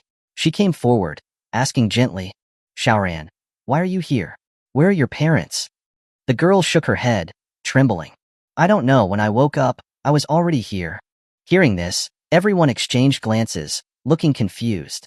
At this time, a glimmer of light flashed in Qin Tianci's eyes as he looked at the girl. This girl was filled with death energy from head to toe. This death energy was not coming from her. It was coming from someone else. But as to why this was so, he wasn't too clear. He stepped forward. Don't worry about her. Let's leave this place first. Don't worry about her? Yifeng was annoyed, hearing this. She's just a 7 or 8-year-old little girl in such a dangerous place. As martial law police officers, shouldn't we save her? Do you even have a shred of compassion? Qin Tianci didn't care. If you can get out of here, then you can talk about saving people. Yifeng's expression changed slightly. We don't need your help to get out of here. No one here is as selfish as you. Seeing that persuasion was not working, Qin Tianci stopped arguing. Han Mengjie frowned, seeming to fall into deep thought. Having been with Qin Tianci for a while, she knew that he must have a reason for saying this. If Qin Tianci was really as selfish and cold as Yifeng made him out to be, then they would probably have already died at the hands of those strange plants. But, looking at the little girl's pitiful appearance, she really couldn't bear it. She opened her mouth to ask Qin Tianci's opinion. Taking her with us won't delay anything, and her appearance proves that there are people in Longxian Manor. Perhaps we can find some clues, and find those people who have gone missing in Longxian Manor. What's with all the nonsense? Yifeng sneered. Do we need to get his permission to make a decision? Qin Tianci ignored Yifeng, focusing his gaze on Han Mengjie. In the end, he nodded. You're right. One more person makes little difference, and one less makes no difference either. The little girl's combat power isn't that far from you all. What did you say? Say that again. Yifeng was enraged again, hearing him compare their combat power to a little girl. Okay. Han Mengjie stepped in to stop them. Let's take care of the main mission. If you have any personal grievances, you can settle them after the mission is over. Humph. Yifeng gave up. He stared at Qin Tianci, his heart filled with resentment. He swore that he would teach the kid a deep lesson after they got out. At this moment, the little girl looked up, staring blankly at them, asking, Are you all police uncles? Han Mengjie smiled gently. Of course, we will definitely save you. But the little girl shook her head. I don't want to go out. Han Mengjie was stunned, asking in confusion, Why? Because I haven't found my mom and dad yet. The little girl looked dejected and very sad. Yifeng patted his chest. Don't worry, Leave it to the police, uncle. When we take you out, we'll help you look for them right away. Really? Children were easily satisfied and very naive. She didn't know that finding someone was a small probability event. She seemed to feel that as long as she met a police officer, all her troubles could be solved. However, Qin Tianci was still staring at the little girl, deep in thought. Mr. Qin, what are you thinking about? Han Mengjie, noticing his strangeness, couldn't help but ask. Qin Tianci snapped out of his thoughts, smiling. Nothing, let's go. Where to? Yifeng asked with displeasure. Now that we are being led in circles, can you really get us out? You say we're being led in circles, do you really believe in ghosts? Qin Tianci leisurely lit a cigarette, his smile full of mockery. You? Yifeng was furious again, glaring at Qin Tianci. But after thinking for a while, he figured that only Qin Tianci would be able to get them out of this place. So he swallowed his anger. Then tell us, what should we do now? Qin Tianci took a puff of his cigarette, looking around, then said calmly, this kind of a being led in circles, which makes people lose their sense of direction, is not difficult to break. We just need to find the formation eye and destroy it. You've just said a lot of nonsense. Yifeng rolled his eyes. If I could find the formation eye, would I still be asking you? As soon as he finished speaking, Qin Tianci flipped his hand and stuck a silver needle into his throat. Yifeng immediately opened his mouth, eyes bulging, his expression filled with horror. Even using all his strength, he could not make any sound. Qin Tianci took a puff of his cigarette and smiled. It's much quieter now. Han Mengjie. Then, in full view of everyone, Qin Tianci walked in front of a towering tree, as if he was looking for something. Han Mengjie followed, looking in the direction he was looking. But she didn't see anything. She couldn't help but ask, is the formation eye up there? No, it's not up there. Then what are you looking at? I'm smoking. Even if one had the best temper, they would be annoyed by Qin Tianci's shameless words. Everyone was on edge, waiting for him to look for the formation eye, but he was leisurely instead. Then, Qin Tianci smiled, throwing the cigarette on the ground and stomping on it. Then he said, let's go. Where to? Of course, to find the formation eye. Are we on a date instead? Han Mengjie. I'll hold it in. Then, under the guidance of Qin Tianci, the crowd followed him. But after walking for a while, they found themselves back at the starting point. At this point, not only Yifeng, but even Han Mengjie couldn't take it anymore. Mr. Qin, we're back at the starting point again. Can you tell me, when can we finally find the formation eye? Qin Tianci appeared very calm. Why are you in such a hurry? How could the person who set up this formation make it so easy for us to find the formation eye? Then what should we do now? Han Mengjie asked, frowning. Qin Tianci spread his hands. I don't know either. At this moment, Xiaoran, who had been following them the entire time, suddenly spoke. Police uncles and aunts, I see that you're tired. Why don't you go to my house to sit down and drink some water first? Chapter 159, One Less Sign of Life. Hearing this, Han Mengjie and the others were stunned. Han Mengjie recovered her senses and asked, Xiaoran, didn't you say that you don't know where your mom and dad are? Do you remember now? She increasingly felt that this little girl was strange. Whether it was the time of her appearance, or the place where she had appeared, they were so incongruous. But she couldn't say exactly what was off. But when Xiaoran heard her question, she shook her head. I can't find my mom and dad, but I know where my house is. Where is it? Han Mengjie couldn't help but bend down to ask. Xiaoran raised her hand and pointed at a villa not far away. That's my house. Han Mengjie paused, her expression becoming somewhat relieved. If this was Xiaoran's house, then her appearance here could at least be somewhat explained. But no one lived in Longxin Manor, right? How could she live here? Could she not be human? A thought suddenly came to Han Mengjie's mind, making her feel chilled. No. Didn't this kid say earlier that there were no ghosts in this world? And seeing Xiaoran breathing evenly, and her being a cute girl with flesh and blood, she didn't seem like a supernatural creature. With that in mind, she turned to the others. We just encountered an ambush. It's good to take a break. Let's go. Hearing this, everyone exchanged glances, ultimately looking at Yifeng. But at this moment, Yifeng was speechless. He could only point at his throat, turning red. Han Mengjie couldn't help but persuade. Mr. Qin, why don't you release Captain Yi's? Qin Tianci smiled and retracted the silver needle. Only then did Yifeng recover his voice. He was breathing hard, staring at Qin Tianci as if he wanted to eat him alive. But in order to not be mute anymore, he ultimately said in a gloomy voice, "Let's go, take a break." The group followed Xiaoran to the villa not far away. They didn't know. At this very moment, in the King of the Hills villa in the center of Longxian Manor, an old man in black robes was sitting cross-legged in the middle of the villa.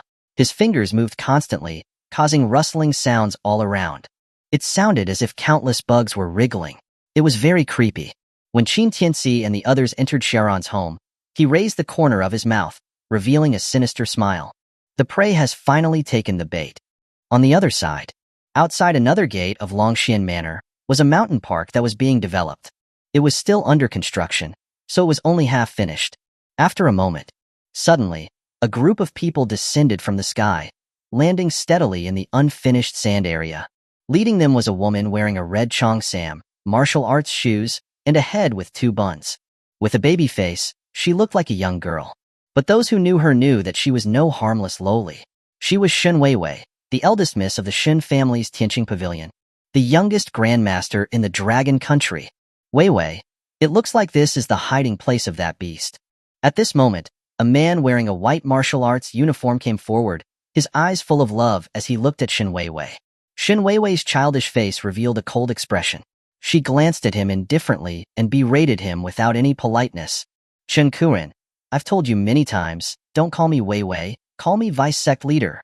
The man called Chen Kuren's expression stiffened. He said with a forced smile, "Weiwei, it's just a title. You don't need to be so serious about it, right?"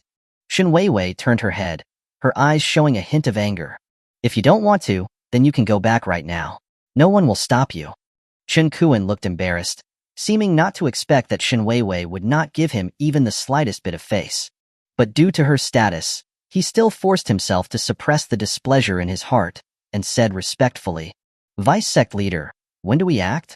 Seeing that he had changed the way he addressed her, Shen Weiwei's expression became a bit softer. She leaped into the air, standing on one leg on a piece of public gym equipment like a golden rooster. She looked into the Longxian Manor, saying with a pout, "No need to rush. Chenny has already sent in an elite unit. Let them tire out that old thing first. We'll go in when the time is right." "Yes, ma'am." Chen Kuren immediately replied respectfully.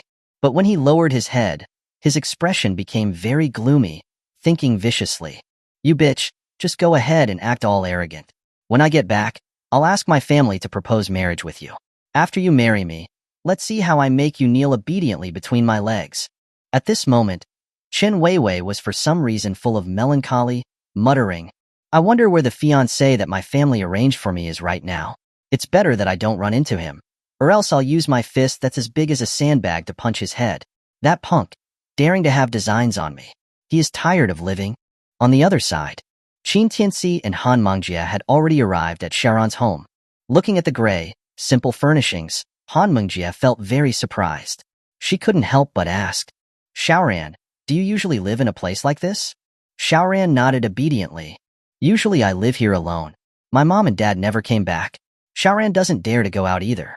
She's afraid of being caught by bad guys, so I can only listen to what my parents said and wait at home. Hearing this, Han Mengjie fell silent. A 7 or 8-year-old girl lived in such poverty. If there were no accidents, then her parents should already be. "What do you eat usually?" Perhaps feeling some empathy, Han Mengjie started asking about her daily life. "I eat meat," Xiaoran said happily. "Meat?" Han Mengjie and the others were stunned. Living in Longxian Manor without ever going out, how could she have meat to eat? Xiaoran seemed to see their confusion. She explained, "A grandpa often comes to bring meat for Xiaoran, and he brings a lot, so much that I can't finish it." "Grandpa?" Han Mengjie was shocked. "Are there other people living in this neighborhood?" Yes. Xiaoran nodded. "That grandpa is very kind. He takes care of Xiaoran a lot, or else Xiaoran would have starved to death a long time ago." Hearing this, Han Mengjie turned to look at Yifeng and gave him an order. "Captain E, turn on the biodetector. Let's see if there are any signs of life around us." "Yes." Yifeng immediately agreed and took out an instrument from his bag. At this moment, Qin Tianci walked up to them and asked casually, "What's this?" "A life detector," Han Mengjie explained. "It can detect living organisms within a range of 10 miles. "Oh, very advanced," Qin Tianci said casually, then went off to look at other parts of the house. At this moment, Han Mengjia also went to Yifeng and asked, "How is it? Did you find the old man?" However, Yifeng's face became extremely pale and strange. His eyes were filled with terror, and his voice was trembling. Inspector Han, there are no signs of life, other than us? No one there? Han Mengjia didn't notice Yifeng's strangeness. She glanced over. There were 7 blinking lights on the instrument, which corresponded to the life signs of their team members. There's really no one. Han Mengjia muttered strangely, but as she was talking, she suddenly stopped, her mind blanking for a moment, followed by a loud bang. There were 7 people who had participated in this mission, but now there were one more little girl in their group. Chapter 160, Monster. At this moment, the atmosphere in the entire room became extremely strange. Han Mengjia and Yifeng's faces were extremely pale. Their gazes were slanted as they looked at the little girl who was sitting on the sofa, looking listless. "Captain, Inspector Han, is there something wrong?" At this time, one of the bewildered team members stepped forward to ask. Han Mengjia quickly regained her composure, forcing her throat to say, "No, nothing. Xiao Zhou, take a person and stand guard at the entrance. If there's an abnormality, alert us immediately." "Okay." Xiao Zhou nodded and went to the entrance with another teammate. How can this be? Is the detector broken? Yifeng was having a hard time believing this. These were all professional devices. Logically speaking, it was impossible for them to break. The only explanation was the little girl in front of them. She wasn't human. A knowing smile appeared on Qin Tianci's face. Looking at them like this, they had obviously noticed it. Han Mengjia forced down the fear in her heart, turning to look at Xiaoran. She squeezed out a smile that was even more unpleasant than crying. Xiaoran, we didn't detect any signs of the old man you mentioned in this area. Are you sure you're not mistaken?" Xiaoran shook her head. "I'm not mistaken. There's definitely a grandpa living here." Han Mengjia took a deep breath, her heart trembling more and more. If the Xiaoran in front of her was not human, then the old man she had mentioned was probably also not. Thinking of this, Han Mengjia decided she couldn't stay any longer. She turned to Yifeng. "Captain Yi, how's the rest?" Yifeng immediately understood her intentions, quickly saying, "We're almost ready to go."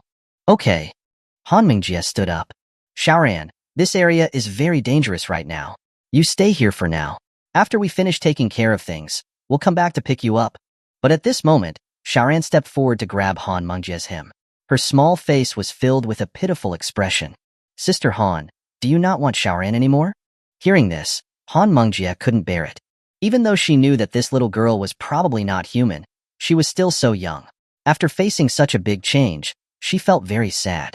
Then, Han Mengjia crouched down, smiling and touching her head. "No. After we chase away all the bad guys in the neighborhood, I'll visit you often." She implied that she already considered Xiaoran a wandering ghost. "Okay." Only then did Xiaoran release her hand reluctantly. Han Mengjia smiled, then she led the team to leave. However, Qin Tianci sneered. "You're already so old, it's not good to trick children." Han Mengjia stopped, her expression stiffening. "Mr. Qin, whatever it is, let's talk about it outside." But Qin Tianci was still sitting on the sofa, even lighting a cigarette leisurely. "It's too late." As soon as he finished speaking, Xiao Zhou, the person they had sent out, and the other teammate rushed back in a panic. "Inspector Han, Captain Yi, the gate has disappeared." Han Mengjia's heart thumped. She rushed out and found that the iron gate they had entered through had turned into a tall wall that reached the clouds at some point. And there were no gaps on all sides. The entire garden looked like an enclosed space. All the lights in the villa went out. The scene became dark. Facing the sudden change, Han Mengjia's heart trembled. She shouted, "Everyone, retreat back into the villa. Alert! Alert!" When they all returned to the villa, they found that the interior decor had changed completely. Dense layers of talismans were pasted over the entire window. In the middle was a giant lit candle. It looked like a huge altar. And Xiaoran was standing in the middle. "Xiaoran, you?" Han Mengjia exclaimed. She found that Xiaoran's expression had become dull. She was standing there motionless. After a moment, the door to a room on the side slowly opened. It was pitch black inside. No figures could be seen. Han Mengjia and Yifeng's hearts were in their throats. They aimed their guns at the door. Roar. As 2 low roars sounded, everyone's hearts seemed to stop beating. What's in there?" Clang, clang. The sound of metal clashing grew louder and closer. The next moment, two humanoid monsters covered in hair suddenly appeared in front of them. Hiss. Everyone gasped, seeing the terrifying scene. What kind of monster is this? Yifeng was terrified. The two humanoid monsters in front of them were baring their fangs, faces twisted. Their eyeballs looked like they were about to pop out. After seeing them, they were like they had smelled food. Their eyes slowly turned bloodshot. Woo woo woo. At this moment, the sound of Xiaoran crying reached their ears. Her eyes were empty, but tears were streaming down her face. She kept apologizing. I'm sorry. Sister Han, I'm sorry. Hearing this, everyone's minds exploded. Han Mengjie's pupils shrank. Her breathing quickened. She didn't expect Xiaoran to trick them. These two monsters had obviously seen them as food. The whole process was actually Xiaoran leading them here to feed these two monsters. However, after the two monsters heard Xiaoran's cry, their bodies stiffened slightly. Their twisted expressions turned painful, as if they were constantly struggling. Everyone, focus fire. Yifeng didn't think too much. After recovering from his shock, he immediately ordered everyone to aim their guns at the two monsters. Da-da-da. As flames came out of the gun barrels, green blood spurted out all over the bodies of the two monsters. Their figures kept retreating, but they didn't fall. They had clearly not received any fatal injuries. How can this be? Yifeng was shocked. Even guns weren't effective against them? Roar. The monsters, after being injured, seemed to have been enraged. They turned around, opening their mouths as they charged at them. Han Mengjie immediately dropped her gun, taking out a military knife. She shouted, "Drop your guns. Take out your knives." Han Mengjie took the lead, charging into the fray. The monster, seeing this, swung its arms to grab her. But Han Mengjie was agile. She slid between the monster's legs, raising her knife to stab the monster's head. Clang. The knife broke. What? Han Mengjie cried out in shock. She tried to retreat, but it was too late. The monster grabbed her by the neck, lifting her into the air. Inspector Han. Yifeng cried out in alarm, charging over with his knife. However, at that moment, a dark figure suddenly darted out from behind him. It was so fast that it could not even be seen with the naked eye. The next moment, the monster suddenly felt pain in its hand, allowing the suffering Han Mengjie to be released. The figure pulled her into their arms, making a strange hand seal at the monster with the other hand. Suppress. Ding. With a crisp sound, a golden light emanated from the figure, lighting up the entire room.